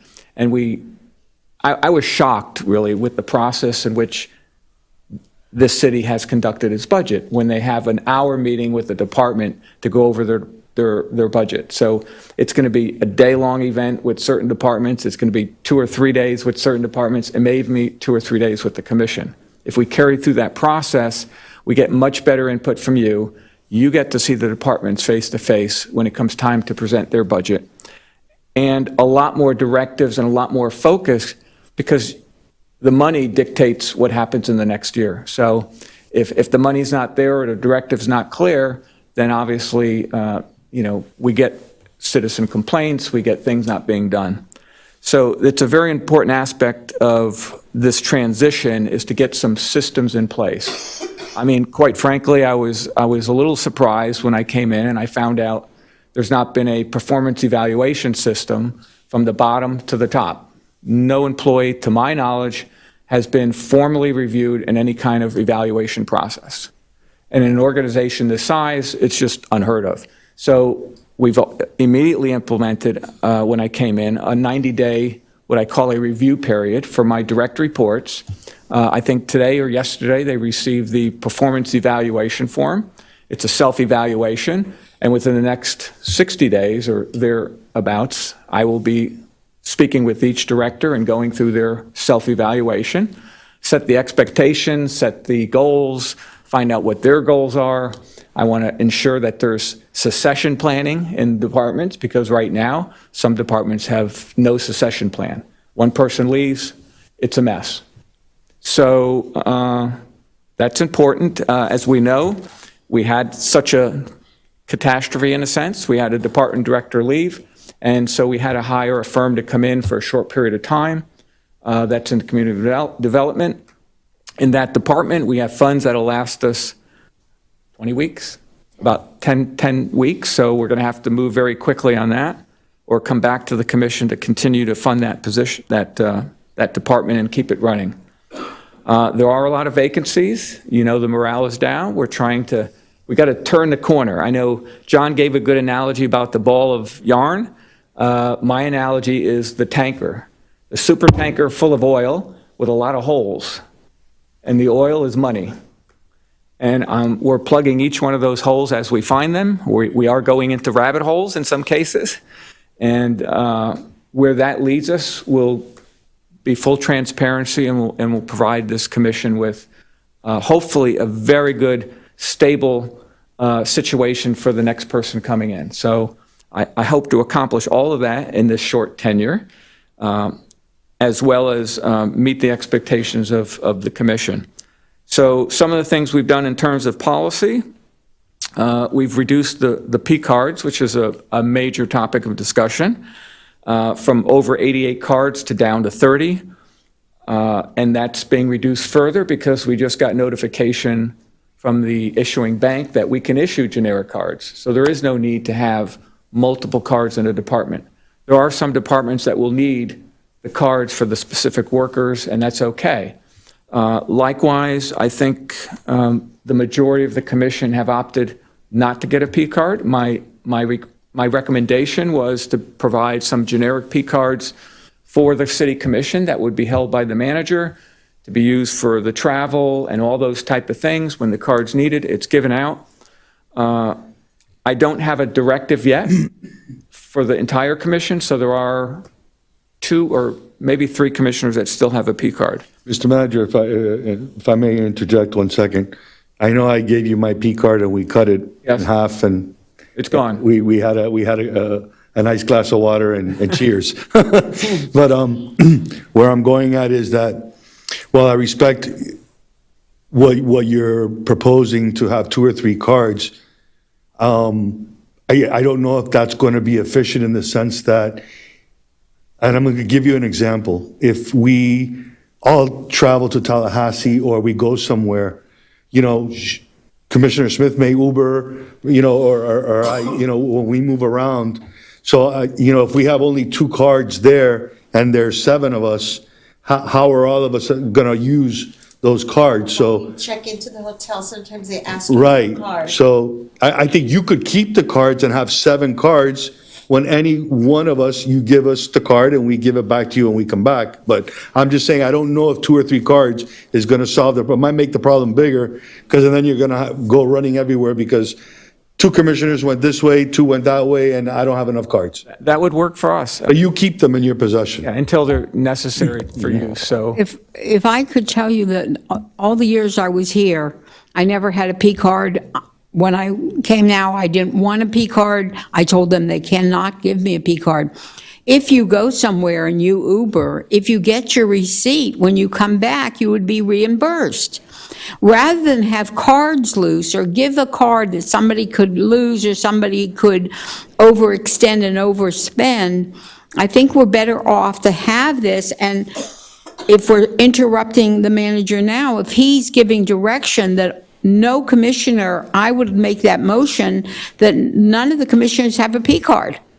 And that the P cards, just like in some departments, the department head may have 2 cards, and if you need it, because you do need it in that department to buy materials, you go to the department head or the assistant for that department and you get it. I think we really have to bend the other way pretty far to bring back how bad it was misused. So your suggestion is that we turn in the receipts when we get them? That's correct. Okay. Because, and when I traveled years ago to Tallahassee, what they did was they gave me a photocopy of the credit card, and with the hotel, when they checked us in, Right. they used to give them the credit card, and if any charges, it would be done right then. So I think, I agree. I think that we're better off to minimize how many.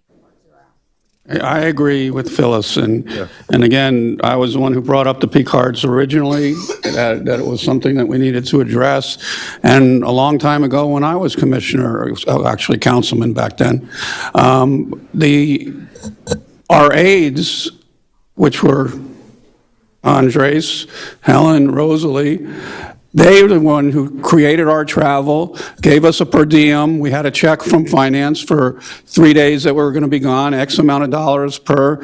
And if we went over it, we came back with receipts. I mean, we never had cards to go out to lunch, to charge this, to charge that. And we don't need them. I mean, we all have jobs. We all have our own cards. Bring back the receipts. We got it. Question. Oh, Go ahead. okay, quick question. So I've heard the commentary that I think the mayor made about hotels. Now, I don't know what Commissioner Smith or Commissioner Smith is referencing when she says a copy of a card to go to the hotel. I think what the mayor is saying is exactly what I've seen, is that when you show up to a hotel for whatever the event is, they request a card for you to put on file, and you usually have to put that into some sort of a machine, right? The So, way it was always done, though, if I could just tell you how it was done, was when they made the reservation, they put city card on file. When you checked in, they said, we have a card on file. And the system's a little bit even more advanced than that, so we'll work out a policy that's going to be workable, and we're still going to have some credit cards in the name of city commission that we'll maintain in the manager's office, and in those instances where it requires a card, we'll make sure. But I don't think in any event, even if we had 7 cards, they wouldn't be in individual names. Listen, scratch that. You know what, Commissioner? You're right. This is how we did it when Nicole Gomez was here, our chief of staff. She, you know, at that time when we first started with that, she always made our arrangements. Everything was paid. There was an email sent with a copy of the card. When we got there, we were already checked in. They had our information. They billed the card. Anything extra, we brought the receipts. Clark, That's the wanted to process. say something? Years ago, when I was the aide, the hotel would give us a form, like a hotel authorization card. So you'll fill it out, give the credit card, and that's when I used to give you the copy of the credit card, and then it will proceed that way. Just a hotel authority, the credit card authorization form. So do we want to hold off? Do we want to hold off on my motion till he's finished? Go ahead, Commissioner. So when we went to Tallahassee, they actually never asked us for our card. When we went to. The mic. Oh, sorry. When we went to legislation in Tallahassee, they never asked us for our card. I never gave a card, because, oh, well, ahead. they didn't ask us. They didn't ask me for a card. So they already had our card on file. But I paid for our Uber, and I still haven't gotten paid for it. So if you can just make sure we get paid quicker. Well, obviously, we'll have to adjust our system for it, because it's almost as time-consuming to reconcile P cards as it is to do it the old-fashioned way in some cases, when you have lots of transactions. But we'll work out a system that's acceptable, but I hear the directive that we're going to cancel all the individual cards and go back to the old system, if I'm hearing correctly, because most commissioners don't have a card as it is. I gave mine in. Yes, and Do we make a motion to that, or you just got the direction from it? I think I have the... He's got directive. You see the majority, so we're good. Okay, so the other thing we worked on, obviously, is creating a city's administrative regulation manual. I mean, that's another thing I was a little surprised at. When I went to, any other organization, there's a book, like 4 volumes of this, which create regulations internal to the organization as to how we handle travel, how we handle interdepartmental relationships. I haven't found those manuals. So we're actually creating the documents, and we're starting with policies like a travel policy for staff. Who can go to the national conference? Who can go to the state conference? And so that'll be done during the budgetary process. We're looking at, I also froze, effective immediately, all travel. There was a moratorium on city travel. There are exceptions whenever there's training involved or it's a requirement of your job, or if it's a national conference that is already paid for and couldn't be canceled. So really trying to get a handle on the expenditure side of the equation, So that's something that I've done. Also, in early April, I froze all donations, galas, and sponsorships for the remainder of this year. There's a process for donations, which I don't think was followed, but we're going to make sure we follow it, and that's where they have to be all for public purpose, obviously, and they're going to be a sign-off from the attorney's office to ensure that they are for public purpose, so that we're not doing something improper in terms of donations. A lot of the galas, there are certain ones that are done during the year, and that's fine, but I think we're, in this budgetary process, we need to come to at least somewhat of a consensus on the dais that these are the ones we like to sponsor, and these outside perimeter ones, maybe there's some dollars allocated, but not without some planning in the budgetary process. It's very difficult, and then this moves me on to the other subject with the events. I think what's important is that as a commission and a workshop, we have what we call signature events, whatever they are, and we agree on those and we budget for those. And then we have these other events that are passions of individual commissioners that we can set aside funding for, but at least we know what we're dealing with at a point in time so that we're not being thrown with what's called these pop-up events. And of course, they're always going to happen, but effectively, they need to be approved by the body of the commission. It's not something that the manager just decides at his whim. He should have the directive from the commission. So hopefully, we'll have a better communication from this office to the commission to get the right directives. Obviously, there's a lot of other things that have been done. I just have to mention also that we are getting lots of inquiries from Miami-Dade County Commission on Ethics and Public Affairs, Public Trust. We're cooperating fully. Just want to make sure you understand that. Good. And let's see. Oh, there was another issue that we seem to have, and not particularly police's issue, but it becomes an issue citywide, budgetary-wise, and that's the police overtime. So we've had a couple of homicides, some big cases, lots of overtime. But what I've asked staff to do when we're evaluating the needs for police officers on overtime on weekends at an event, to really evaluate the need, because unless there's a known threat, it's costing the department lots of money. So we're trying to be conscious there, so there'll be some sort of regulation in that regard. I mean, many other things, I'm available to answer questions. Obviously, there's lots of concerns about bid waivers and the extent of the bid waivers. So I'd like to be able to create a regulation to tighten that up. There are some bids that we've already determined are going out to bid. I think you'll be being rebid, in other words. And you'll be getting those memos shortly, and Sharice is working on the specifications to get them back out on the street. I know later on, hopefully this evening, we'll get to some more of the other business, but I want to assure you that the process of the bid process, in a normal bid process, solicitation for bid or for qualified RFQs, requests for qualifications, it's a good process and it works. And there's no real interference from the outside that cause it not to work properly. So keep in mind the items you're going to be discussing tonight. I have full faith and credit in my staff and the way in which they were conducted. And we've provided you some additional documentations to show you on those specific items we're talking about tonight that, the I's were dotted and the T's were crossed. Now, in the area of the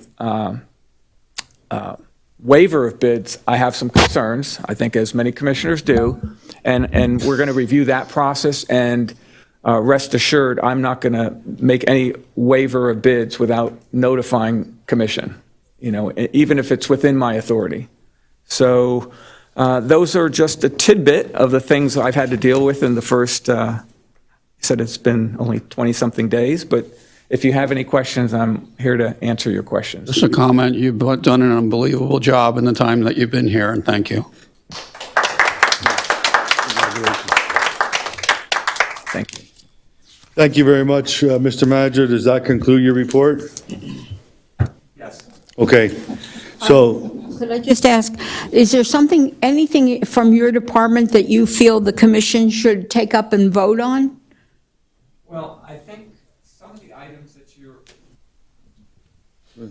items that you have as discussion for the commission will certainly we're going to get there. be addressed, yeah. Okay. Okay, So we're going to try and move on now to two other items. One I want to bring up because it's time sensitive and it really puts teeth into what we're doing. I'd like to move to ordinance number 2023-01, item number 11.3 on the agenda. Folks, this item I brought to the commission because it was written in a way before that the Commission on Ethics could not do anything to enforce this ordinance. And I want to start by congratulating former Commissioner Barbara Kramer, who took the initiative to try and get this on the books. And the former commission that was here, 4 of them didn't want to ever see this ordinance come to light. This ordinance, Mr. Attorney, I'm going to ask you to read it into the record because this is very important and it puts a lot of teeth and gives you the support you need and the Ethics Department the support it needs, requiring a quorum.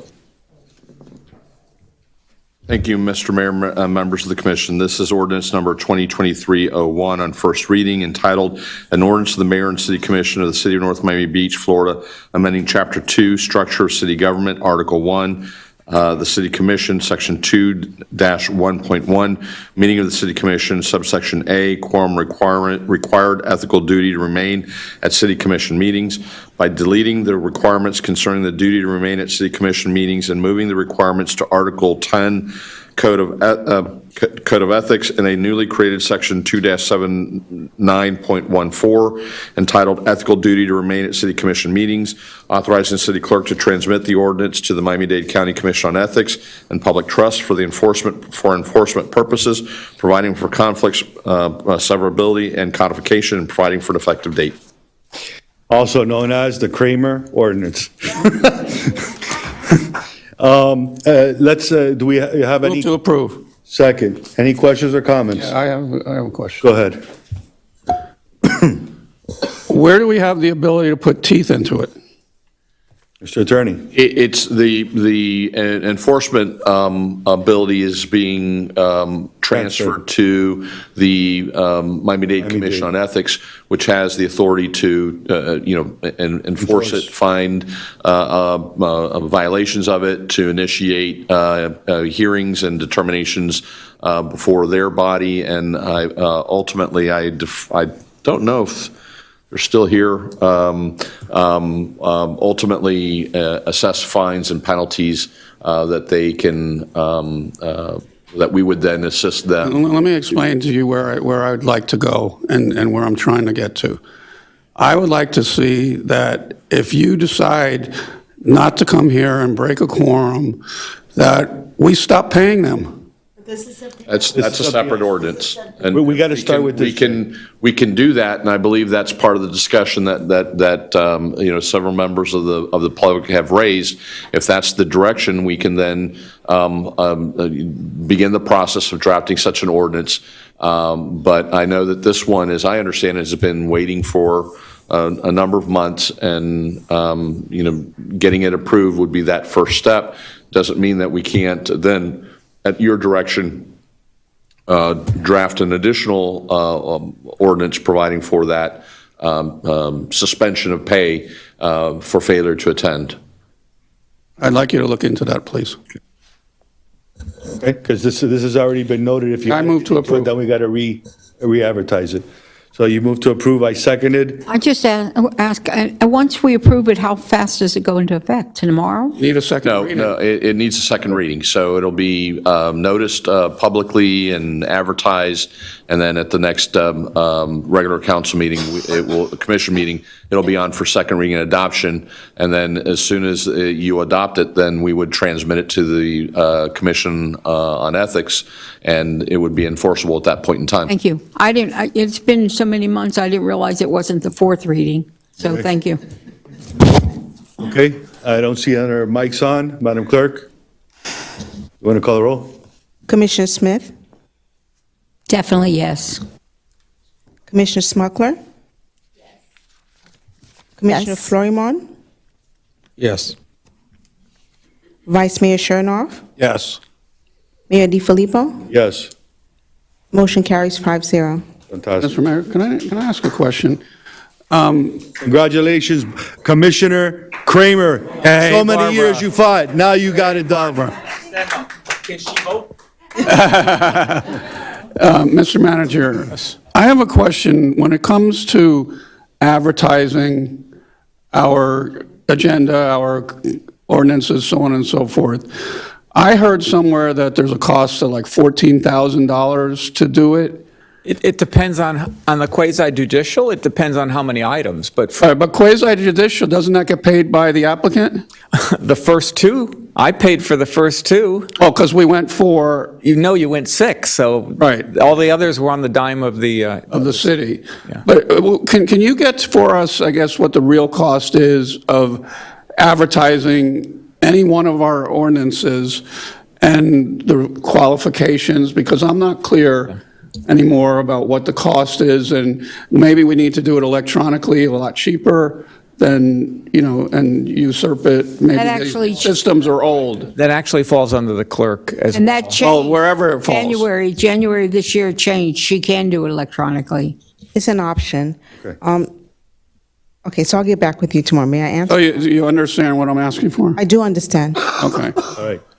thank you. Mayor, You're welcome. we take 11-1, is that the next one? No, Well, we have to do 11-1 tonight, so. pick it up right now, because we're going to go to another one, and let's do it if we got to do it, because I need the time for the next item. 11-1, if we don't do it on second reading tonight, then we basically have to start the whole Start all over. process. Yeah. Well, you know what, I'm going to go to the next item, and if we have time, we're going to get to this. We're going to go to the next item. The item coming up right now that we're bringing up is going to be, there's a discussion item. 15.1. Commissioner Smucker, that's your item. All right, thank you. So first, I want to start by saying that we are so fortunate to have Mark Antonio say yes to us from months ago, and thank you so much. And unfortunately for us, he doesn't want to stay forever. But not because we haven't tried. I'm sure my other commissioners have tried as well. So thank you so much, and thank you to Anna for allowing you to even be here in the first place. But we were already sent names of applicants, and I've looked at all of it, and I have reached out to a few people, and some people have reached out to me, and we've also had people that haven't applied that have also reached out to me. And in the process of that, I actually saw this person back in December, and we kind of crossed paths, and he was very nice, and he said, oh, if you need anything, let me know. And I know his intention was never like, hire me or anything like that. But when he said that to me, I'm like, oh, I have an idea. He would be an amazing city manager. But at that time, we were supposed to be hiring Mark Antonio the following week for starting in December. So anyhow, personally, myself, I'm already happy with, I've seen the list. I've made a choice. I don't know if my fellow commissioners want to, if they have a choice, if they want to hear my choice, if, I'm going to say my choice, whether they want to hear it or not. I have a choice, and his name is Mario Diaz. I don't know if my fellow commissioners want to discuss this, or if they want to continue looking, go for a process. I don't know what they want to do.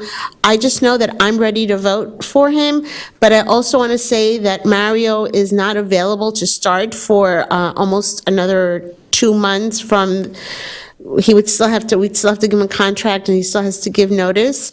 So we are still absolutely keeping Mr. Antonio, and not only that, but I have spoken a little bit to Mr. Antonio about it, and he is willing to stay until September 30th. At some capacity as an assistant city manager, as whatever they work out, but he is absolutely willing to stay until the end of September, and I absolutely want him to stay until the end of September, and if he wants to extend that for whatever time, and if that's okay with everybody else, I'll take an extension. So I want to hear your thoughts, but I'm ready to make a motion to hire Mario Mario Diaz as our next permanent city manager, who would not start until sometime closer to the end of June. Mr. Mayor, I have a question. Go ahead, Commissioner. So is that a motion that you're making, or are you saying you would like to make a motion? You know what, I'm going to make the motion, but, making a motion means it's open for discussion, so. I'll second it for discussion. Well, Go ahead, he Commissioner wanted Torres. to. No, well, I appreciate you bringing this up. And what I will say is that I had an opportunity to meet with Mario, and we sat for lunch for almost 3 hours. And it was a long but good conversation. And I think drilled him on a lot, and there was a lot that he said that I wasn't even thinking about. And so I think that was that was positive. And I'm sticking with my my volition to really move this ship forward as quickly as we can. We really need to kind of turn this thing around as quickly as we can. And I value what Mr. Antonio is bringing to the table, except the 5 o'clock in the morning text message, but that's another conversation. I didn't get one at 5 in the morning. No, don't be jealous. I don't think it was something that I actually, but maybe it wasn't 5, maybe it was like 6. It might have been a mistake. Yeah. But either way, anyways, so the point is, I like what you're doing. I like the direction that you're headed, Mr. Antonio, but I also want some permanency in this position as soon as we possibly can. And the same way I was trying to see what we can do with the city attorney's position is the same way I want to see what we can do with the city manager's position. I'm prepared to vote for him because I like what I heard, and I don't think I've ever sat with anybody that long to discuss this type of position. And it's only because we were building on a really great conversation on the future of this city. So I fully support it. Thank you. Mr. Mayor? Yeah, go ahead, and then I'll. I too had a pretty long discussion with Mr. Diaz, and I do think he's a good fit for us and probably will be our next city manager. But I too have a word of caution. If we haven't interviewed anybody else, and we need to open our eyes to at least bringing 2 or 3 people to sit before us, and so we can, check them out before we make that decision. I understand that we put out the bid, and the intention was, if we found somebody good, to hire them. I know that that was our intention, but thinking about it, to be transparent and to be upfront is, the process should be not for us all to vote on one night just because we think we like them, but if we haven't seen anybody else, how do we know? Well, let me tell you what I've done, and I've exercised this, and in my personal seat, I happen to listen to what you're saying, but in this particular seat, Vice Mayor, it's not every day that you come across somebody that has the talent and the ability and the skill and the time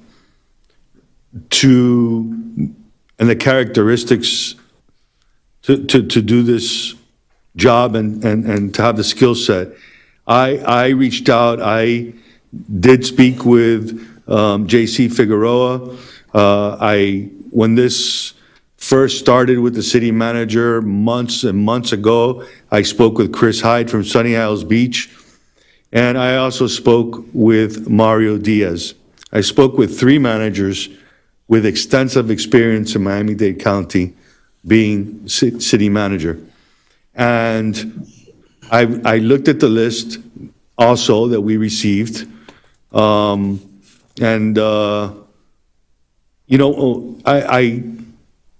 really want to see our city start moving in a positive direction. Mark Antonio, this past month, you have moved by leaps and bounds, and we appreciate that. And we have to understand and realize that your goodwill is not going to always be there forever because you have a time date stamp, And so, in order for us to get through this process, if indeed there is a consensus, then we can start this process tonight and start moving this city forward, knowing what direction we're going in and knowing that this current interim manager can start working with a new manager if it's the will of this commission. I don't want to hold up city business anymore, and I have met with other managers. And I will tell you that I am prepared, if this is the case, to make the decision tonight to move this city forward and select Mr. Diaz as our city attorney. Our city manager. I am, listen, Easy come, easy go. it's 11:04. And so, you know what? We're talking about an individual, and I like to call it Mr. Diaz. Mr. Diaz, can you kindly come up to the podium, please?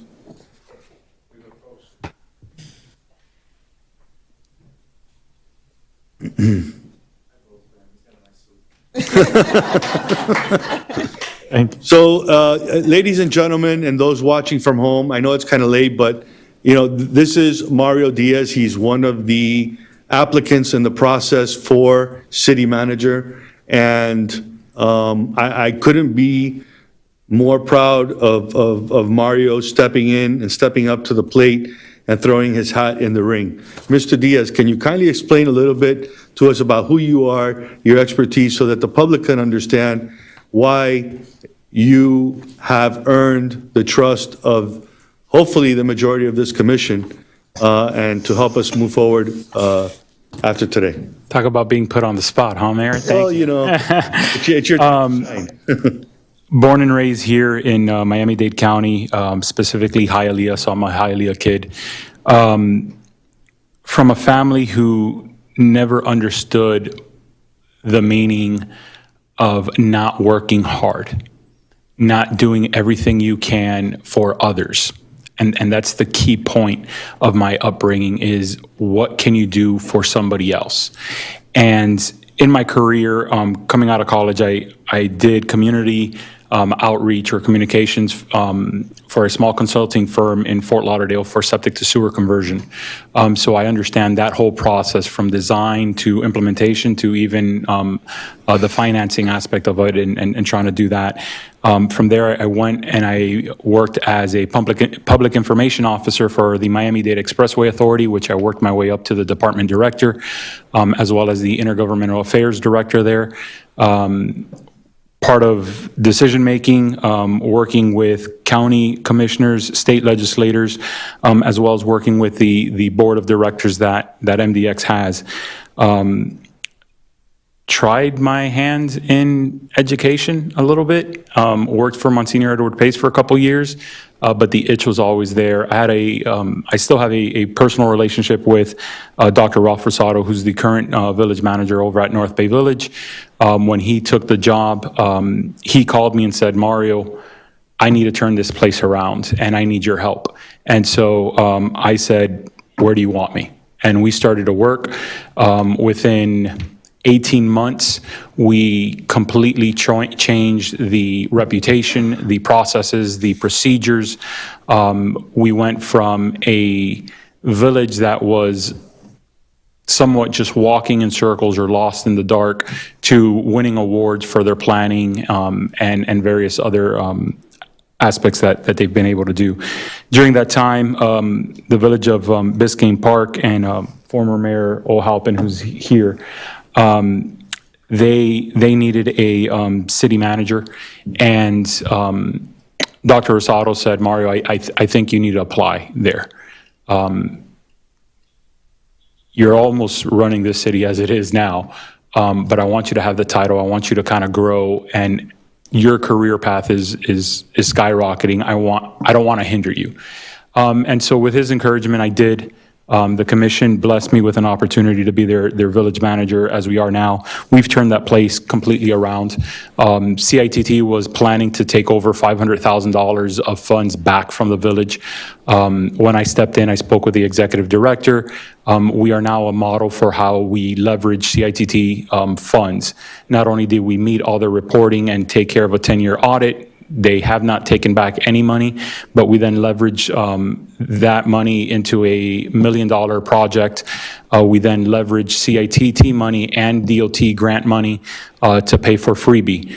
So technically, Biscayne Park, although we do have freebie, we do not pay for it. The county and the state pays that for us. We've turned the budget process that took them. Their budget hearings were 2-3 days because they were going line item by line item. And we now are able to do it probably within about an hour and a half, just because we were able to kind of streamline what that process is. And yes, there's always challenges and there's always things that pop up, but in everything we do, we always look at the forefront, what is the importance for this village? What is the best thing that we can do? And how do we start leveraging what we have so that we can move forward, not only from matching funds for grants, but also for state appropriations? And how can you use state money to leverage grant matching? How can you use county money to leverage state money and so forth? We've put in flooding is a major issue. We've put in French exchange systems that we've used CITT money and state money for. So again, thank you, county, thank you, state. We weren't flooded with this rain that we received. We had some areas that had some pondings, but it really held up really well. So the village is moving in an extending direction. What I see here is an amazing opportunity, an opportunity for the city to reach a different level that I don't think it has seen even before. And that is the goal, that is the commitment that in our conversations that we've kind of started talking about of what is that next step, what is that next level that we can get to. And I use the word geeking out. I love this. This is absolutely what my career has turned into in working in government, not something I ever sought out with. I never thought I'd be in government, but this is where I am, and I love the community service. I think it goes back to the teaching that my father has given me in raising of being a servant leader and being able to do things, whether it's asking how I can help somebody or giving them the resources that they need to, or just being next to them and giving them the support that they need to. That's the type of character that I've been raised at. That's the type of person I have been, and I hope to be that for you all. Mr. Mayor? I wanted to go ahead and open the floor for public comment, but go ahead, and if you have questions, please direct them to Mr. Diaz. Thank you, Mr. Mayor. Thank you so much, Mr. Diaz, for your presentation. I know you mentioned that you had an acronym that you also live by when it comes to your leadership, if you can bring that up. And I know that we discussed Eastern Shores, we discussed, I believe we discussed the 35th Avenue situation, we discussed beautification. In the city, we discussed drainage and swale improvements and many different topics of conversation. So I'm glad that you highlighted some of those things here today and was consistent with what you told me. But if you can elaborate on that acronym, because I think honestly, there's a technical side to this leadership when it comes to the city manager's position, but there's also a likability part of it, and people need someone they can attach themselves to and feel that whenever they come to work, that they have a leader they can attach themselves to, and that they can feel, and that you can transfer that energy. I feel like you have that potential to transfer that energy to our employees and really make them lift the morale up a little bit. So if you can just elaborate on that. Absolutely. So during one of the leadership development courses that I was taking with ICMA, which is the International City and County Managers Association, one of the things they ask you to do is develop a mission statement, a leadership mission statement. I wasn't going to do that. That's too much. But I was able to kind of break it down into the acronym, which is SIGHT, and what that meant. So for me, what SIGHT means is being supportive. Not only to you all, but to staff as well. Having integrity in every decision, every action, every word that I say. I have to be the example, and they're going to copy what I do. And so if I don't have integrity, then I can't ask my team to have that as well. Being generous with my time, generous with my knowledge, with my wisdom, with what I have at my resources so that we can move whatever it is that the city needs to address, that we can move that forward. Being honest. I don't play games. That's not someone who I am. You will have the truth from me in every aspect that I do. You know where I will stand and what I stand for, why I made the decisions that I make, or why I don't make decisions that I don't make. It's being honest. And then last is transparency. Again, you'll know the reasons why. We'll see how. We'll have all of that comes through. When you put all these things together, you're able to create a culture in which everybody knows where you're coming from, where you stand, and how to interact with you. And that starts setting the example for everybody else, whether it's our relationship between myself and the board, or myself and staff, or even myself and consultants. They know we cannot do certain things, say certain things, pretend we're going to pull a fast one or anything like that, because everything kind of stops. There's complete transparency in every single thing that I do.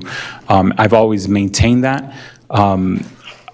Highest ethical standards that I can think of is where I've been raised as a child to have, and so that's never been a part. So that acronym for me kind of explains exactly what my leadership style is and what I try to give to everybody. That's a very, very great way to sum up a site. It's a great acronym. Thank you, Commissioner, for bringing that up. Any other questions we'd like to pose to Mr. Diaz while he's here? Go ahead, Commissioner. I mean, it's not a question to him, it's a comment. Oh, well, this is the time. So I just want to say that we're trying to figure out how long we've known each other, but I think we said like 4 years now, maybe. But it was really more that I got to know him through the mayor of Biscayne Park, Virginia Halfin, which is right here, which we never recognized her, so she is here. And she speaks highly of him and has been speaking highly of you, and has been, and we actually didn't have our formal commissioner to potential manager meeting until last night. So, but I have known him for a few years now, and I also think highly of him. So just wanted to throw that out there. Okay. Commissioner Smith? Thank you. So I haven't spoken yet, and I think I was the first one to get to sit with you. I have a question for our manager. I had in my mind a path that I wanted this to take, where you would be here for a couple months, somebody new would come in, man or woman, and work with you for the last 2 months of your 6-month period.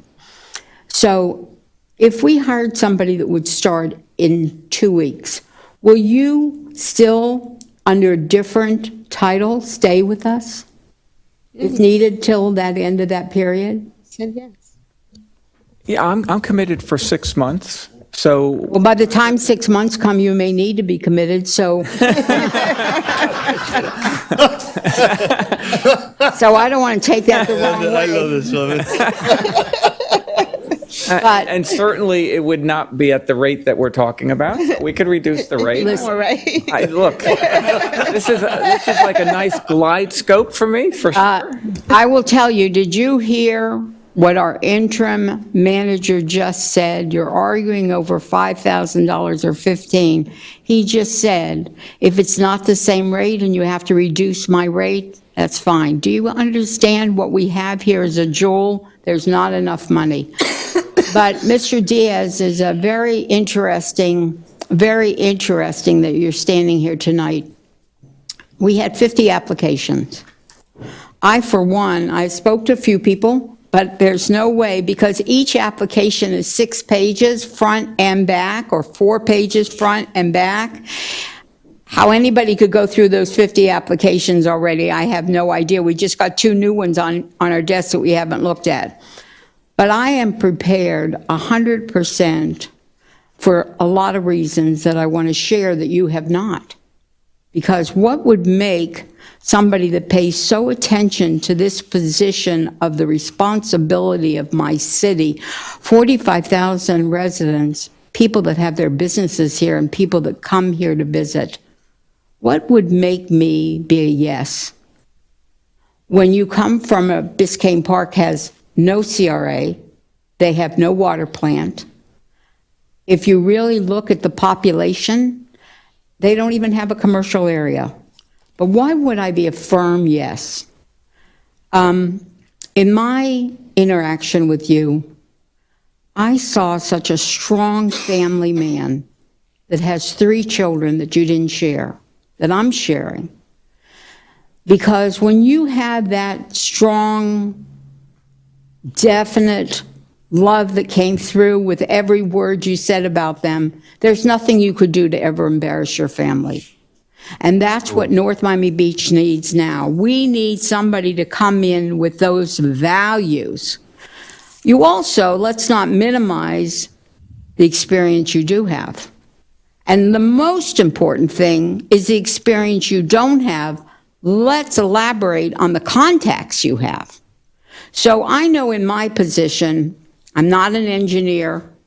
As I've said many times, they have not accepted me yet to law school. I'm not all these things, but I know people that are. That when I have the responsibility, I can pick up the phone and say, what would you do? How does this work? And I've looked at your background of who you know that you can go to for advice, the contacts you have. The contacts you have are very heavy, and they respect you. So they're not going to say, oh, him again. They're going to say, what can I do to help? I was very prepared not to find anybody now. I was prepared to go through my 50. But I will tell you, even if there was somebody, I don't think there'd be somebody in that pile better suited for North Miami Beach right now at our needs. As long as we can have that combination going towards the budget, to have all those years of experience and 2 people with such integrity, North Miami Beach, for all the negative for the last 2 years, guess what? We're going to end up on top of the hill, not at the bottom. So for me, I don't know, hearing everybody else elaborate how wonderful you are, I would think you're going to have a unanimous yes, and I would ask you to be sure to know that in this position, it's not going to be easy the first few months. It's not going to be easy maybe the first year. And when you said that you've narrowed down the budget process, we just heard tonight how we're elaborating the budget process. So we'll come to those, what's the best for the 2 of us, because the key to running a city, I always thought was the most important thing was the police, and I've said that here on the dais, but it's not. It's the money. Because if you don't have the money to pay for the police, you're not going to have police or good police. So for me, I wanted to take the opportunity to express what I feel, the man I met. I've spent quite some time with you, not just an interview, I spent quite some time with you, and I feel the character, besides the drive and the knowledge, the character, you could look through 150 applications and we couldn't find finer. And that's why you would get a yes from me tonight. Thank you. Thank you. Thank you. And kids, if you're watching, which they told me they were, go to bed, it's late. I know that there was a motion and a second. I like to add, Did you want the public to talk? yeah, I wanted to add a friendly amendment before we get public comment real quick, because time is running out, but I want to make sure that if we have this first and seconded, that direction, if in this motion, that direction is given to the attorney, to HR, to the manager, and to myself to sit down and craft the agreement for our new manager and come together and present it to the commission for, I would like some input into the terms. I would definitely like some well, that's what input. we're going to come back and. Okay, because you didn't mention the rest of us. Well, we're gonna, as the titular head of the city and the charter officers, that we sit down and come back and bring to the commission. Generally, if I may, generally, a commission will appoint a point person to assist the administration in the negotiations. But certainly, this is one of the singular opportunities that the city commission has to provide their input on ultimately what is the employment arrangement that ultimately we end up bringing back to you. So we will be communicating with all of you individually to get your thoughts and comments as we move forward. Frankly, I just went through this process in another municipality, and the first thing I did was, once we knew where we were headed, and I'll do the same thing here, is I'll send to you 6 or 7 versions of employment contracts that I kind of randomly selected, and asked each council member in that jurisdiction, take a look. What is it that you like from any of these particular agreements, and let us know to make sure that gets incorporated in the base document as we start the negotiations. Correct me if I'm wrong, but the application process did have a parameter of what the hiring was, correct? No, it had a range. It had a range. That's why we need to sit down and we need to So- sit down and present a package. So can we do this and have it for the April 27th meeting? We're gonna need to do it because it's a time sensitive issue. Yeah, I mean, we'll do what needs to be done. That's what we like to hear. Because Yeah. at least Do what needs to be done. per our conversation, he wasn't going to give his 45 days notice until he had a contract. Correct. Okay. So, All right, folks, let's hold off. Let's hear if there's any public comment. Let's make it short and sweet. We got 30 minutes. well, we don't have 30 minutes because there's an item that we have to hear that's Okay, important. well, let's have public comment and let's see how we can land this as soon as possible. Anybody wishing to speak at this time, please come to the podium. Mr. Diaz, you can stand right there. People will come to this podium. They may want to speak to us. Good evening, Barbara Kramer. I'll make this really, really quick. I just want to congratulate all of you. I want to congratulate Mr. Diaz. It's very refreshing to hear somebody come up here and speak and say the word integrity. I'm very hopeful for this choice as fast as it came upon you. Thank God that our interim city manager and our neighbor and our resident who's really taken one for the team, really, really appreciate what you've done for us and are going to continue to do. I think you guys are going to be great together to get us to where we need to be because this is a huge undertaking. I don't think you really realize how crazy this place is. And not only that, but the fact that you're going to have to really, both of you, work on the morale of our employees. Our employees have been battered. Those that are left here, for the most part, are bruised. And it's been a hellish couple of years. So it's been hellish for me. I can't even imagine for the employees that make a living doing this and need these positions. You know, I was able to, you know, I didn't have to come here every single day. In fact, I tried not to come here at all except for my responsibilities to the meetings. But anyway, I just hope that the residents are going to sleep really well tonight and knowing that there's a future still here for them. And I ask you to really work on that with everybody. And I know you'll lead by example, and this is going to be all a great thing. So thank you all.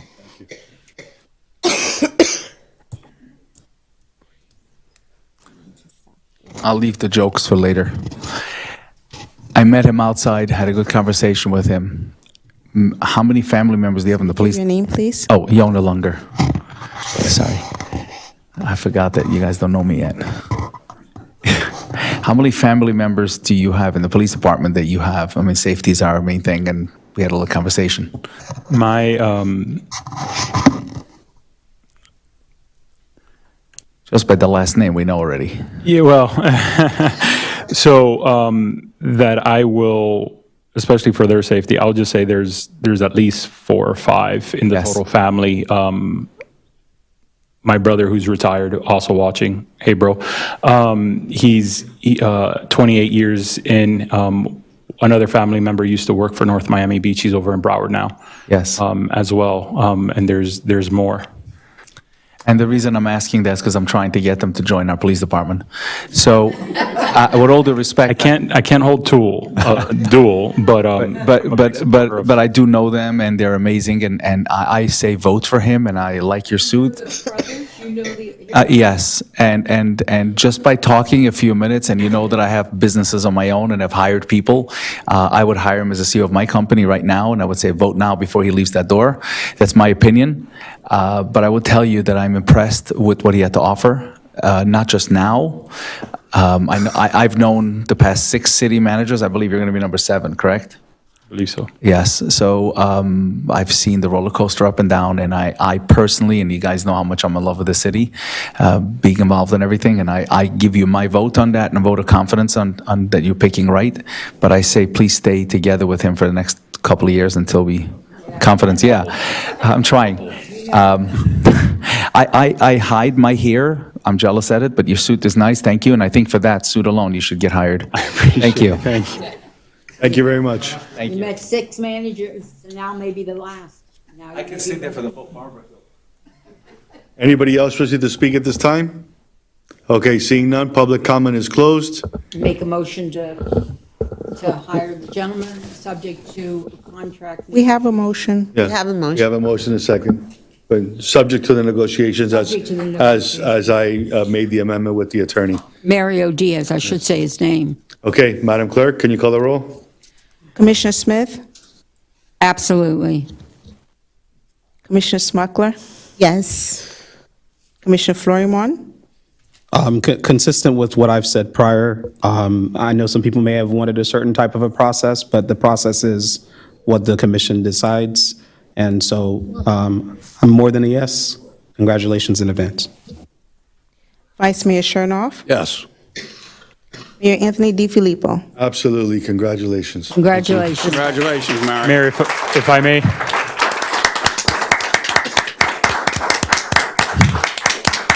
Thank you. Look, you're getting a standing ovation. If I may, those who know me know I'm never short for words, and I, just in case I did come prepared, if you just give me 1 minute, I'll be very quickly. Yes. So Mayor, Vice Mayor, and Commissioners, it's truly a humbling honor to stand before you today. And I do have a few words I'd like to say. First, thank you all for taking the time to speak with me individually. It really meant a lot.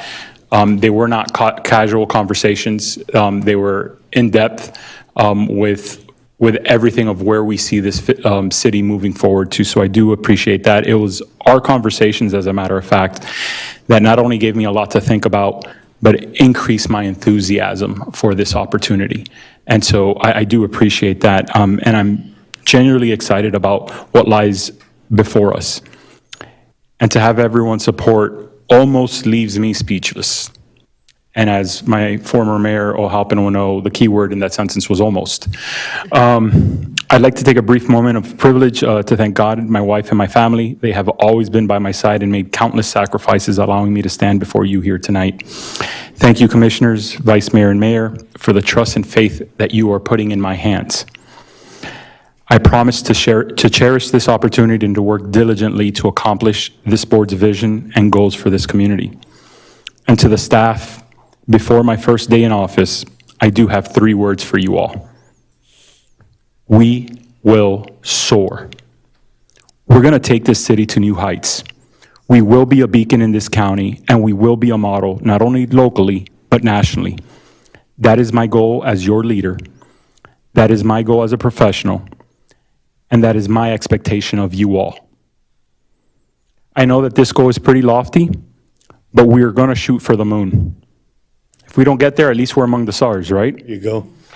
But I'd rather try than be stuck on the ground and not do anything. So I'm going to say again to you, we will soar.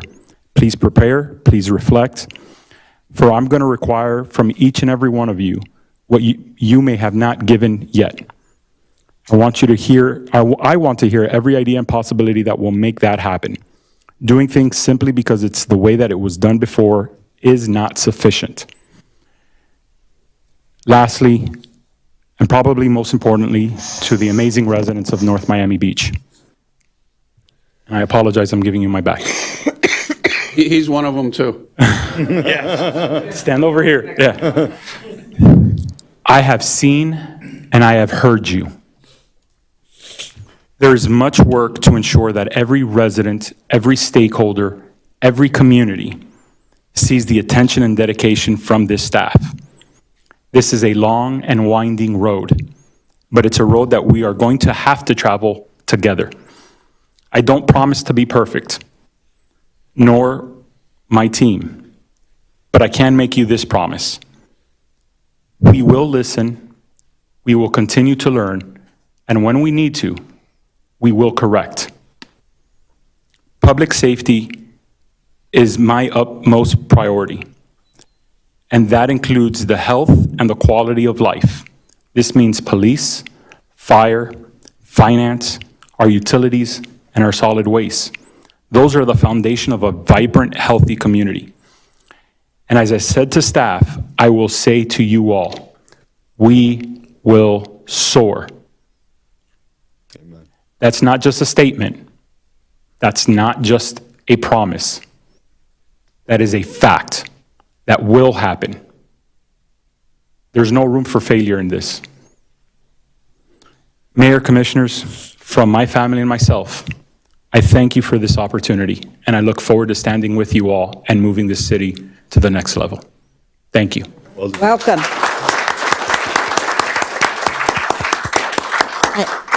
Thank you very much, Mr. Diaz. I texted him like 3 times during the meeting saying, "You sure you still want to be a manager here?" But he kept on saying yes, so. Okay. I think the public sees the character that we all saw when we got to meet with him.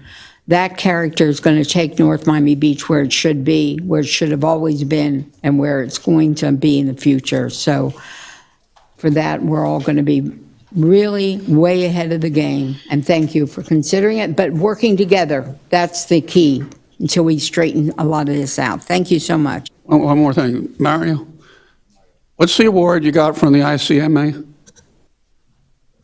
It's actually from the state chapter, so the Florida City and County Managers Association. They recognize me, although it's not supposed to really be public, as the 2023 Rising Star Award for the accomplishments over the last year at Biscayne Park. This is who we're getting. Congratulations. Thank you, sir. Mr. Mayor,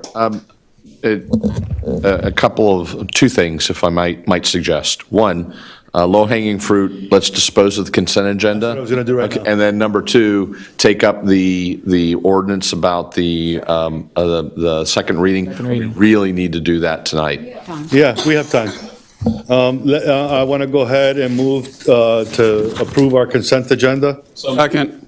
Okay, is there any questions we want to ask? We're good? All in favor? Aye. Aye. Any opposed? They have to read it into the. Mr. Attorney, why don't you go ahead and read the consent agenda? Thank you. It's already getting too late. Yes, 9.1 was pulled. Correct. So, deferred, I'm sorry.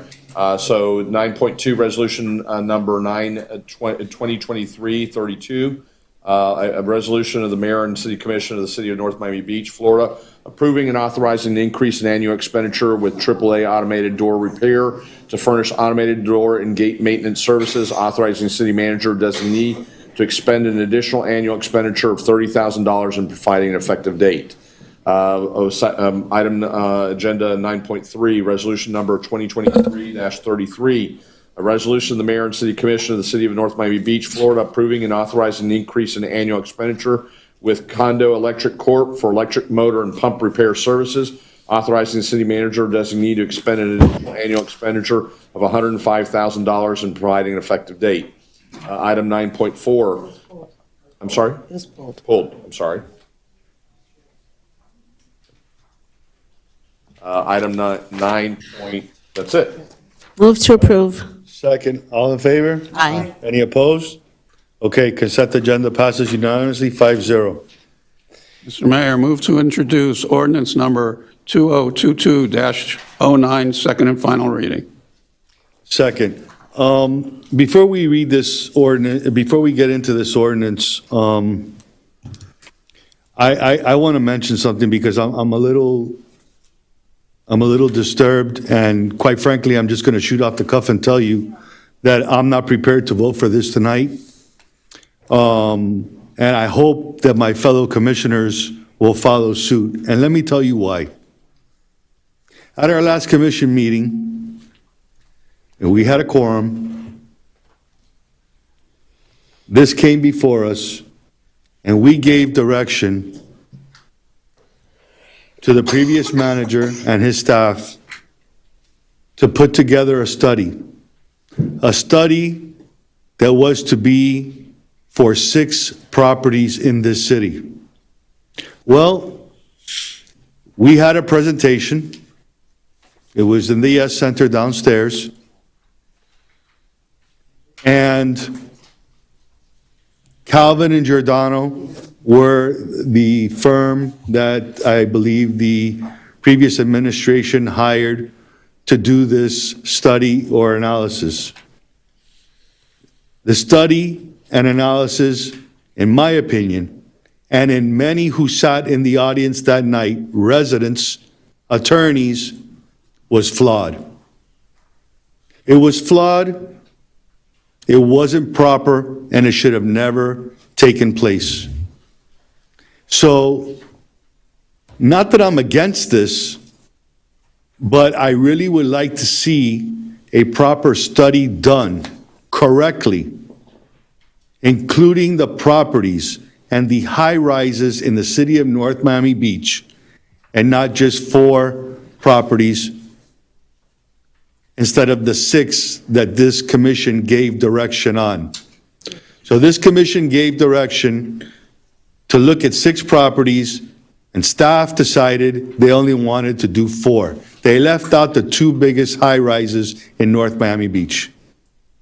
Every project that is before us and that is in the pike is more than 350 units. We need to do and amplify this study correctly, in my opinion, so that when we make a determination that's going to really affect the development of this city, and in a good way,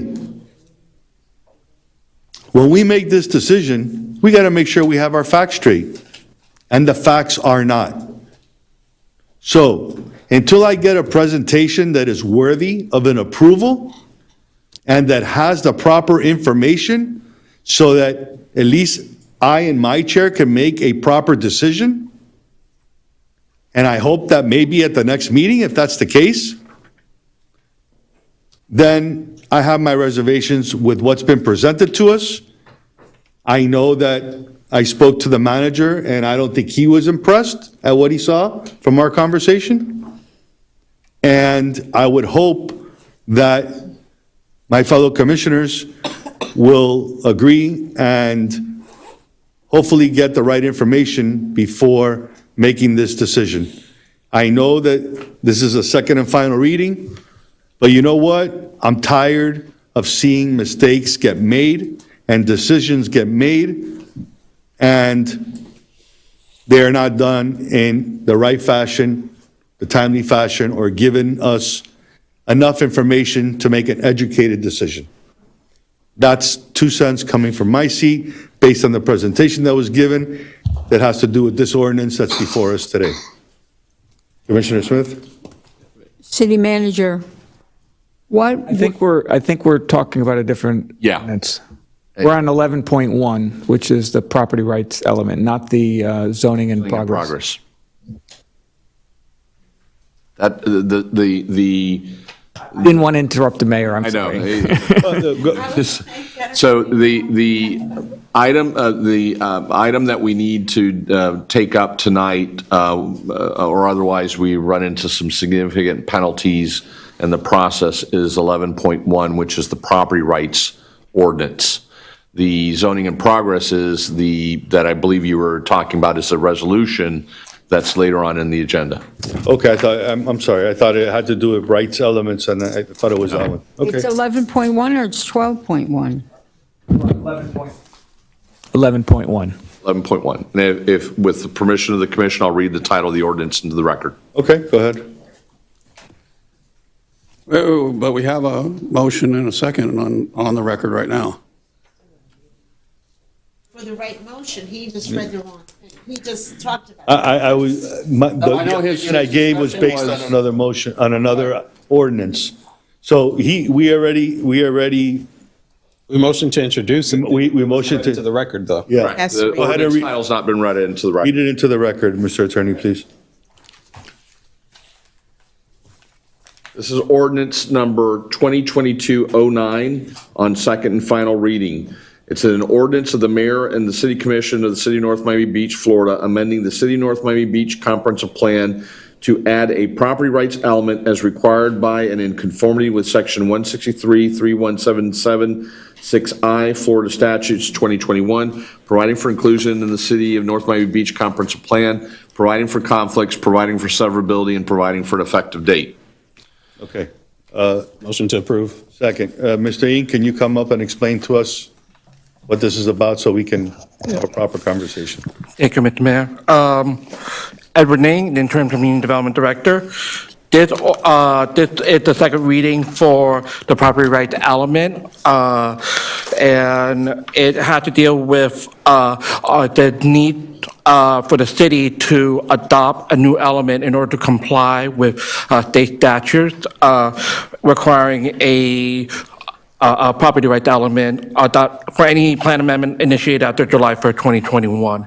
If the city does not adopt this, any other amendment will be sent back to us and said, you can't adopt it until you handle this element. The property rights element has one objective and 4 policies. They are derived directly from guidance provided by the DEO with 4 specific stipulations regarding how a city should consider the right to property owners and so forth. The timeline for this was, it went to planning and zoning in July 22 with approval of 5-0. The city commission approved the first reading in September 21st. It was submitted to DEO for review on September 29th. And DEO issued a letter of no objection on October 28th with the directive to take up and complete the second reading process within 180 days. We are currently on day 171, so we're within that time frame, but that's where the urgency comes in. If we do not complete it within 180 days, we have to start from first reading and go through the entire process all over again. Should the commission move to approve this, staff will need to submit this within 10 days, and upon receipt by DEO, that starts a 30-day time clock after which this element would take full effect. Understood.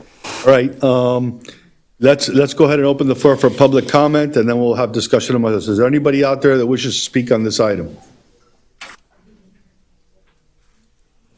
Okay, seeing none, public comment is closed at this time. Is there any questions that we have for Mr. Ying? based on the presentation he has given. Move to adopt, Mr. Mayor. Second. All in favor? Aye. No, it's an ordinance. You should Oh. roll call. Okay, Yes. Commissioner Smuckler? yeah. Yes. Commissioner Florimon? Yes. Commissioner Smith? Yes.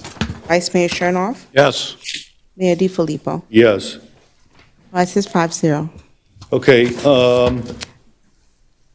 we're going to continue. I'm sorry for leading us down a path. I thought we were going to speak about that. I hope staff got the message on the conference that was held downstairs. I think most of us might think the same way.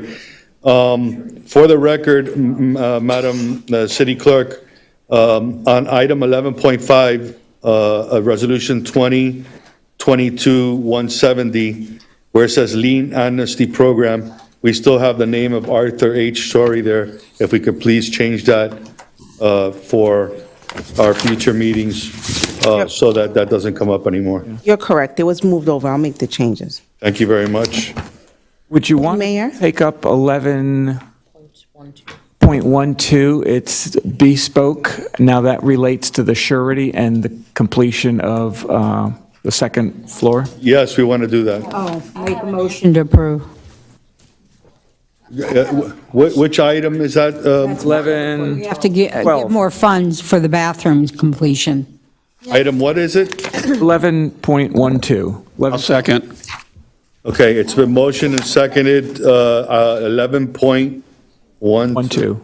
Hold on, let's not put the cart before the horse. Let me read the ordinance. I'm just trying to, Resolution. Resolution, I'm sorry. It's item 11-11.12, resolution number 20, okay, I got it, I'm good. dash 24. Yeah. The resolution of the mayor and city commission of the city of North Miami Beach, Florida, approving and authorizing a change order, thereby amending the agreement between the city of North Miami Beach and Bespoke Construction Management, increasing the contract amount by $53,000 for additional compliance renovations, authorizing the city manager designee to execute a change order and to do all things necessary and furtherance of the change order and providing an effective date. Move to approve, Mr. Mayor. Second, Mr. Manager. Move to approve. No, motion, he's introduced. Introduce. We recommend to approve. We got a surety on this job, so we want to make sure that we can. Who is this money being paid to, the surety bond company? Yes. Okay, I just want to verify for the record and for the people to know here that are listening. Commissioner Smucker. Yeah, so I don't know, I've never been in a man's bathroom, but the woman's bathroom doesn't have mirrors, and we can't be without a mirror, I'm sorry. But on the other hand, the men's bathroom is absolutely amazing. Nice job. The women's bathroom is, And by the way, Mr. needs mirrors as well. we have a temporary TCO, so it's only good for tonight, and then we have to get it again for next week. But in any event, if we can move forward on that, I'd like to also cover water department's items as well, which are. Sure. I just want to tell Ms. Kamar, it's not January, but we got it done. So kudos for you and your team for getting it done. we didn't vote. No, I understand. Okay. I want to say that the bonding company hired the company that did the default, and that was not North Miami Beach that hired them. They're not getting the money. The bonding company's getting money, and they completed the job. So I think we have to pay them now that they completed the job. And I want to thank our staff. I want to thank the manager and the assistant manager, because only with their efforts did we have the bathrooms open for tonight. But I will tell you, at 1 o'clock, that we have to close the bathrooms. We can't use the bathrooms after 1 until we get the final. Okay. Any other questions or comments? Okay, I need a motion. Made a motion to approve? Second, We Madam have a Clerk. motion already. Commissioner Vice Oh, Mayor? he introduced. Oh, approved. Yeah, did, Wait, just- yes. All right. He's good. All We have right. a motion second. Madam Clerk, go ahead, call the roll. Commissioner Florimon? Yes. Commissioner Smith? Yes. Commissioner Smuckler? Yes. Vice Mayor Chernoff? Yes. Mayor Anthony DiFilippo? Yes, Passes 5-0. thank you. Item, 11.8? actually, you want to know something? Item 11.11. Okay. We're going to make it quick and sweet. Go ahead and read that, Mr. Attorney. Oh, yeah. Be quick.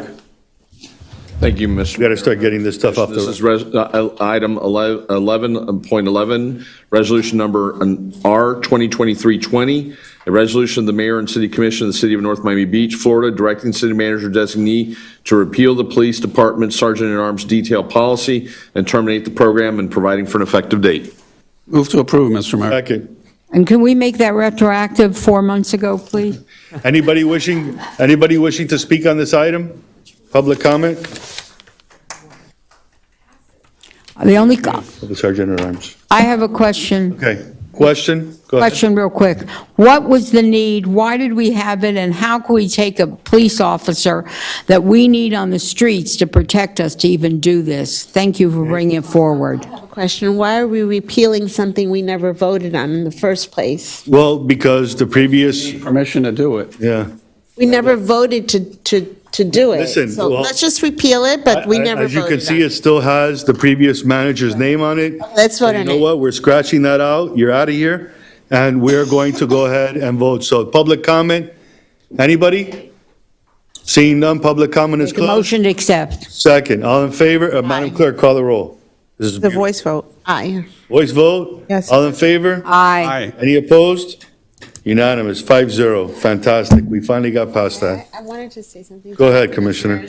So tomorrow, the second grade class from the girls' second grade class from Yeshiva Torres Emes and Torres Chaim is coming to take a tour of the school, the city, and we're all supposed to be invited to attend. And What time? it's at 12. Well, you were supposed to be invited, but you weren't. Okay. Not my fault. I asked 2 weeks ago that they invite you all. So if you can be here at 12 to meet all the second grade classes, you're welcome to come. It's Thank a you. girls' class. Mayor, can I say two things? Yeah, hold on one second. We have item, Mr. Manager, you told me item 11.8, the water? We have 3 for water. 3 water items. Okay, let's start by 11.8, please. Let's see how far we can get, and hopefully we extend by 10 minutes. Can we just take up these water items? Our water department needs to function, guys. Motion to introduce. Okay, second. Go ahead, Mr. Attorney, item 11.8. Yes, Mr. Mayor, members of the commission, this is resolution number R 2023-17, entitled "The Resolution of the Mayor and City Commission of the City of North Miami Beach, Florida, accepting the recommendation of the city manager who concurs with the evaluation committee and approving the ranking of the most highly qualified firm that responded to requests for proposals RFP 22029MC, design build for SCADA and radio telemetry system improvements, WATR 2009, and authorizing the city manager to execute an agreement with the top-ranked, most qualified firm, and if negotiations are unsuccessful, with the next highest-ranked firm successively, and authorizing the city manager to expend budget amount not to exceed $3 million and providing for an effective date. Move to adopt. Second.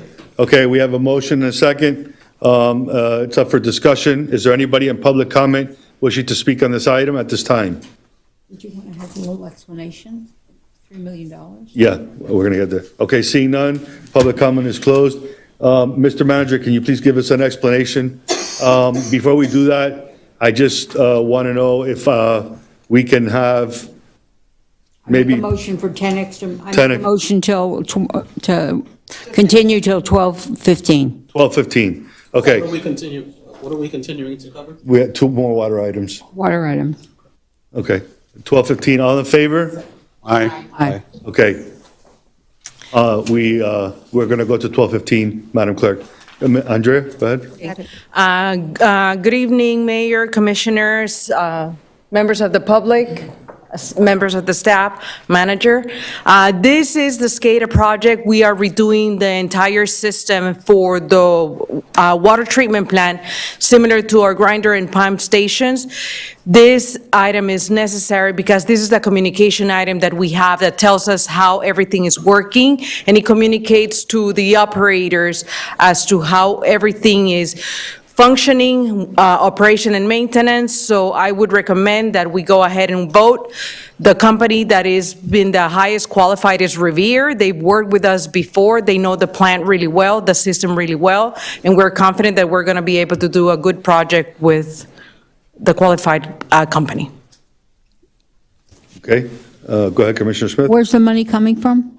So all of this is CIP projects, so that we have bond revenue and WIFIA funds. We had the WIFIA money that this is what we allocated those funds for. Correct. Yes. I believe we have to use that WIFIA money or we lose it. Yes, we do. That's right. Yes, we Commissioner do. Furman, I see your mic on.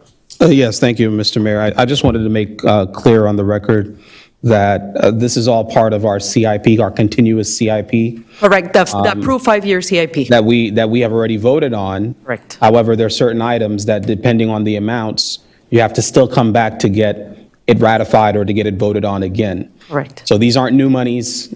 These are monies that have already been voted on that you just have to come by and get approval depending on the item. That's correct. Thank you. Okay. Anybody else? Okay.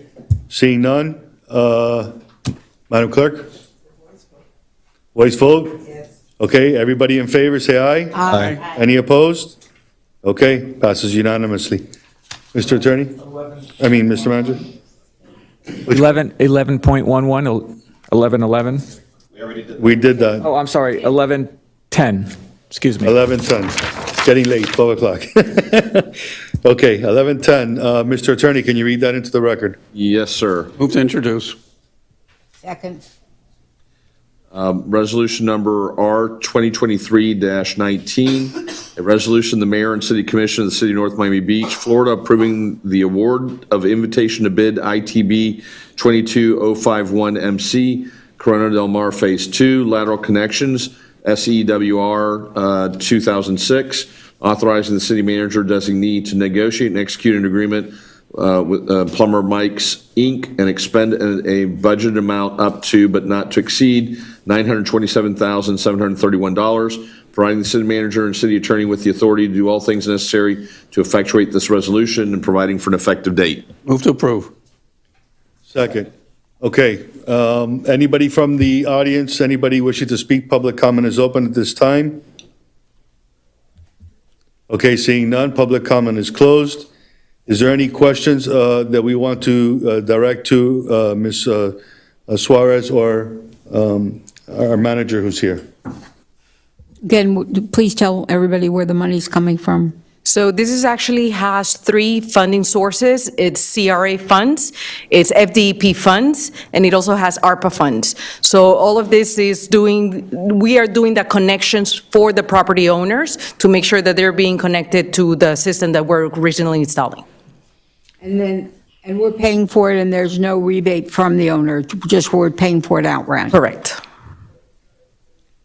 Mr. Manager, did you vet this proper? I'm sure you did, but what are you? I actually I drove the area as well. It's an area that's not connected to the sewer system, and this is obviously, in the long run, this is good for the city. It's in the CRA, and it's appropriate. This is our goal, is to get the city on sewer. Connected. So, it's a win-win for everybody.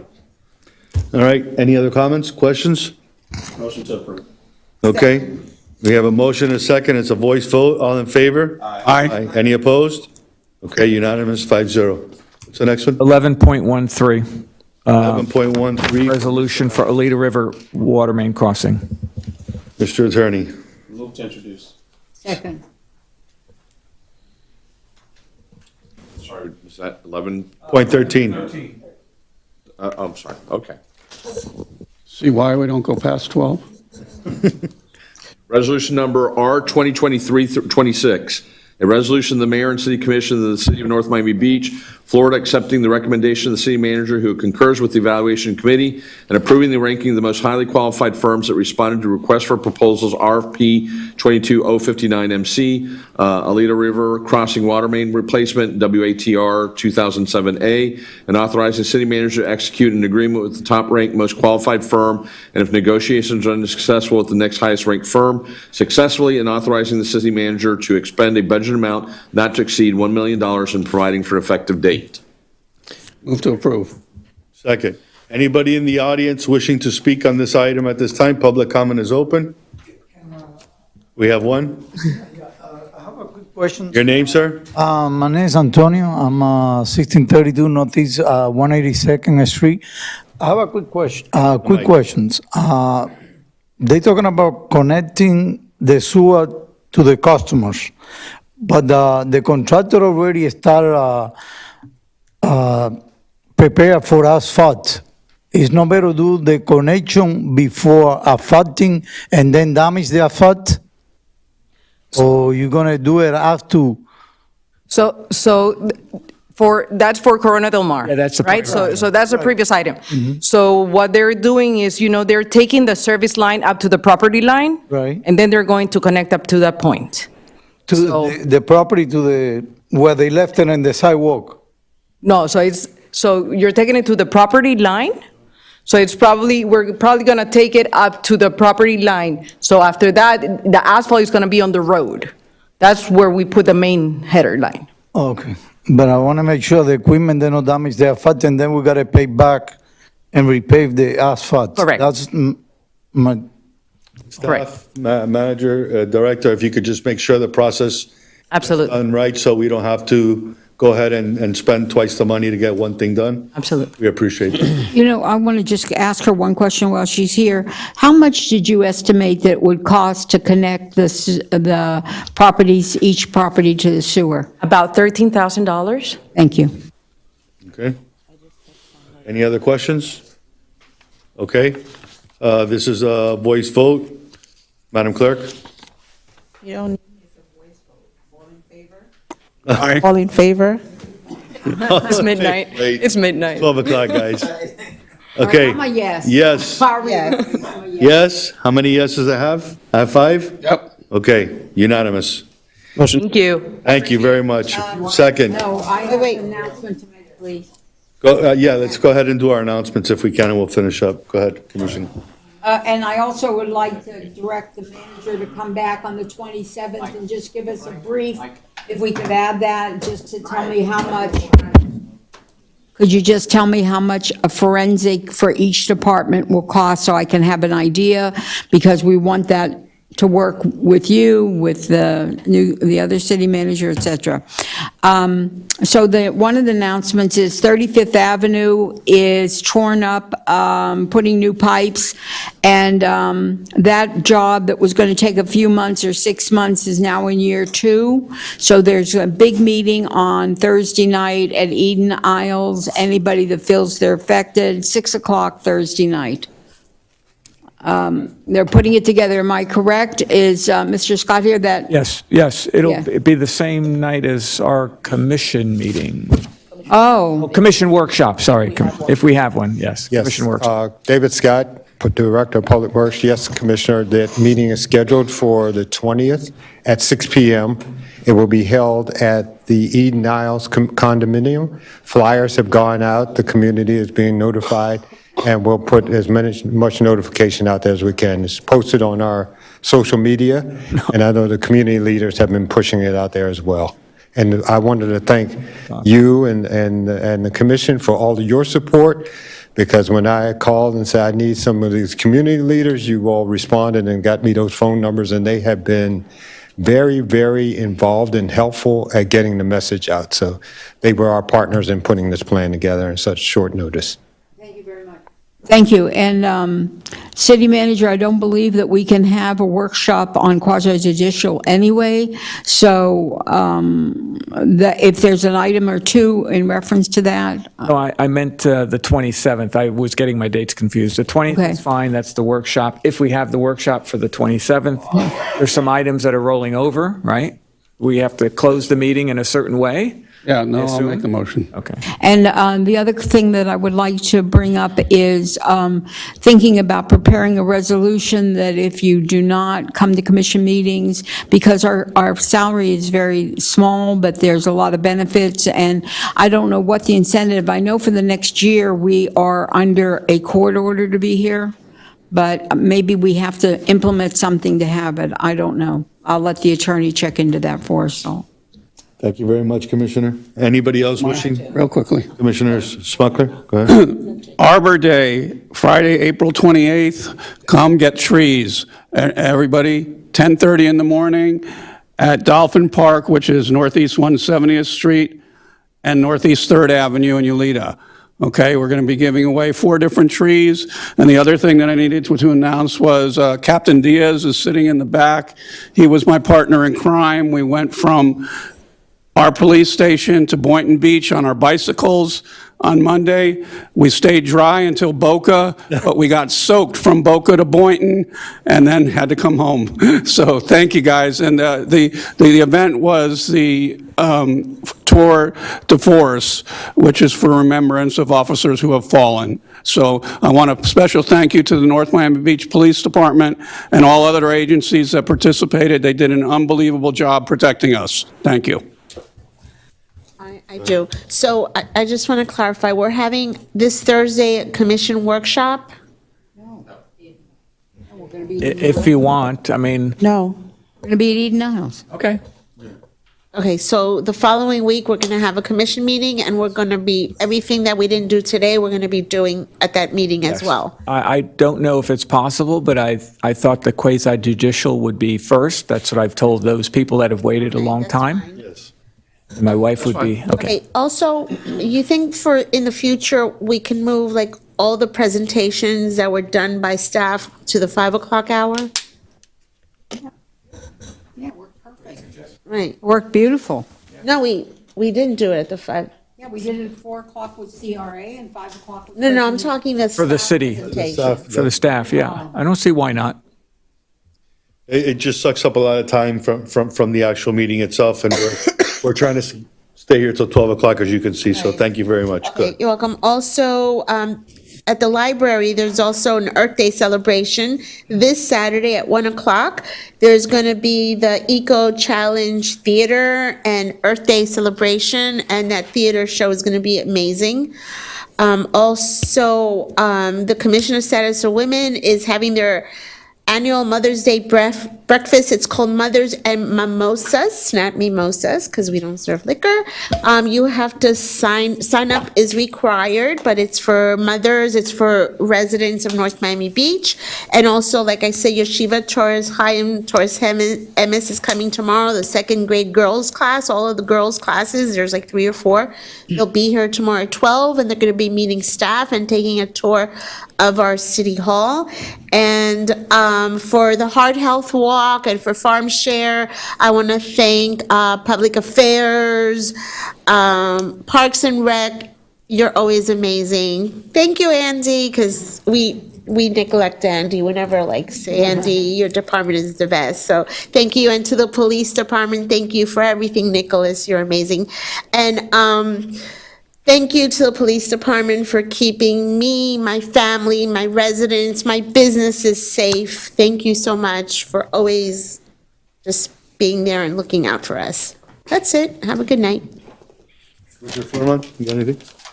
Oh, I was just going to say, as far as not workshops, but presentations at the 5 o'clock hour, if that's something that we do move in the direction of, I just ask that we look at actionable items. If we're going to take action on a particular item, we may have to consider that presentation take place during the actual commission meeting versus the 5 p.m.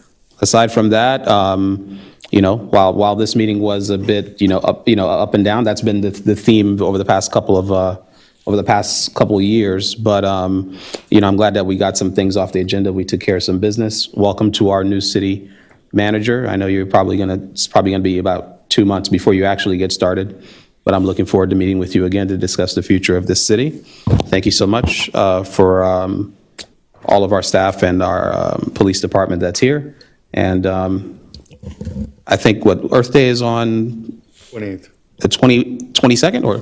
28th. I'm sorry, the 28th. I apologize. So look forward to celebrating Earth Day. And I got my net. I'm going to go over to the canal and, whatever debris is there, I'll be, removing it from the canal. So hopefully everyone does their part to keep this earth clean and safe for everyone. God bless and have a good night. Thank you, Commissioner.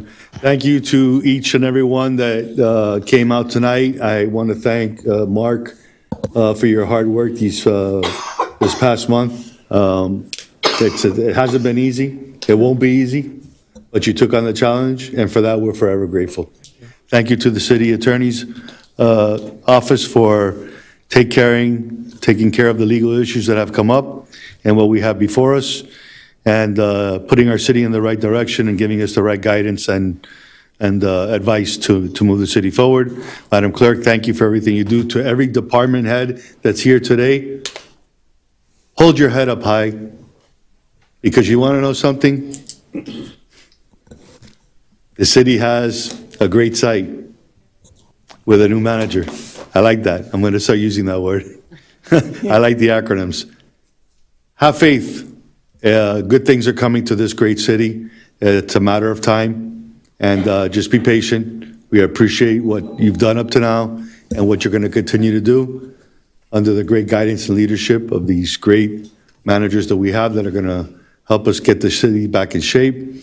And to our police department, Parks and Recreation, thank you very much. Our police department, our library, all of you are an exemplary example of what this city is, and we continue to hope that you motivate your departments and all the people under you and continue to groom them and give them motivation and let them know that us, the city, the mayor and commission that sit here are doing the right thing for each and every one of them and for all of our residents. To all of you, I say, good night.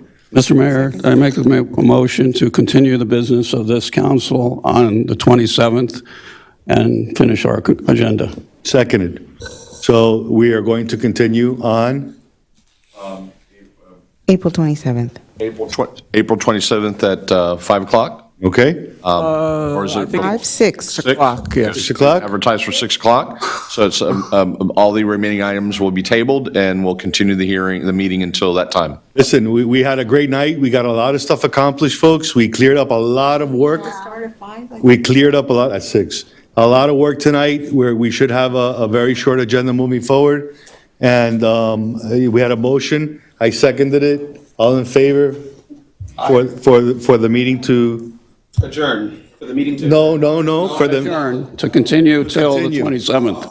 I was just asking, though, the manager, because we have the big 2 projects and we have to finish, do we want to start at 5?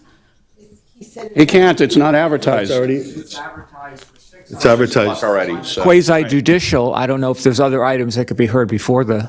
Up to you all. I don't mind 5 o'clock. It's okay if we have 5. Can we make a decision on it? Can we do, We can do some of the items that don't. Yeah, we can start at 5 and then we'll pick up the quasi-judicial items at 6 o'clock, and then when we finish them, pick up whatever's left. Clerk, I think that's the way to do 5 it. o'clock it is. clerk, you okay with that? Adjourned. Thank you. Okay.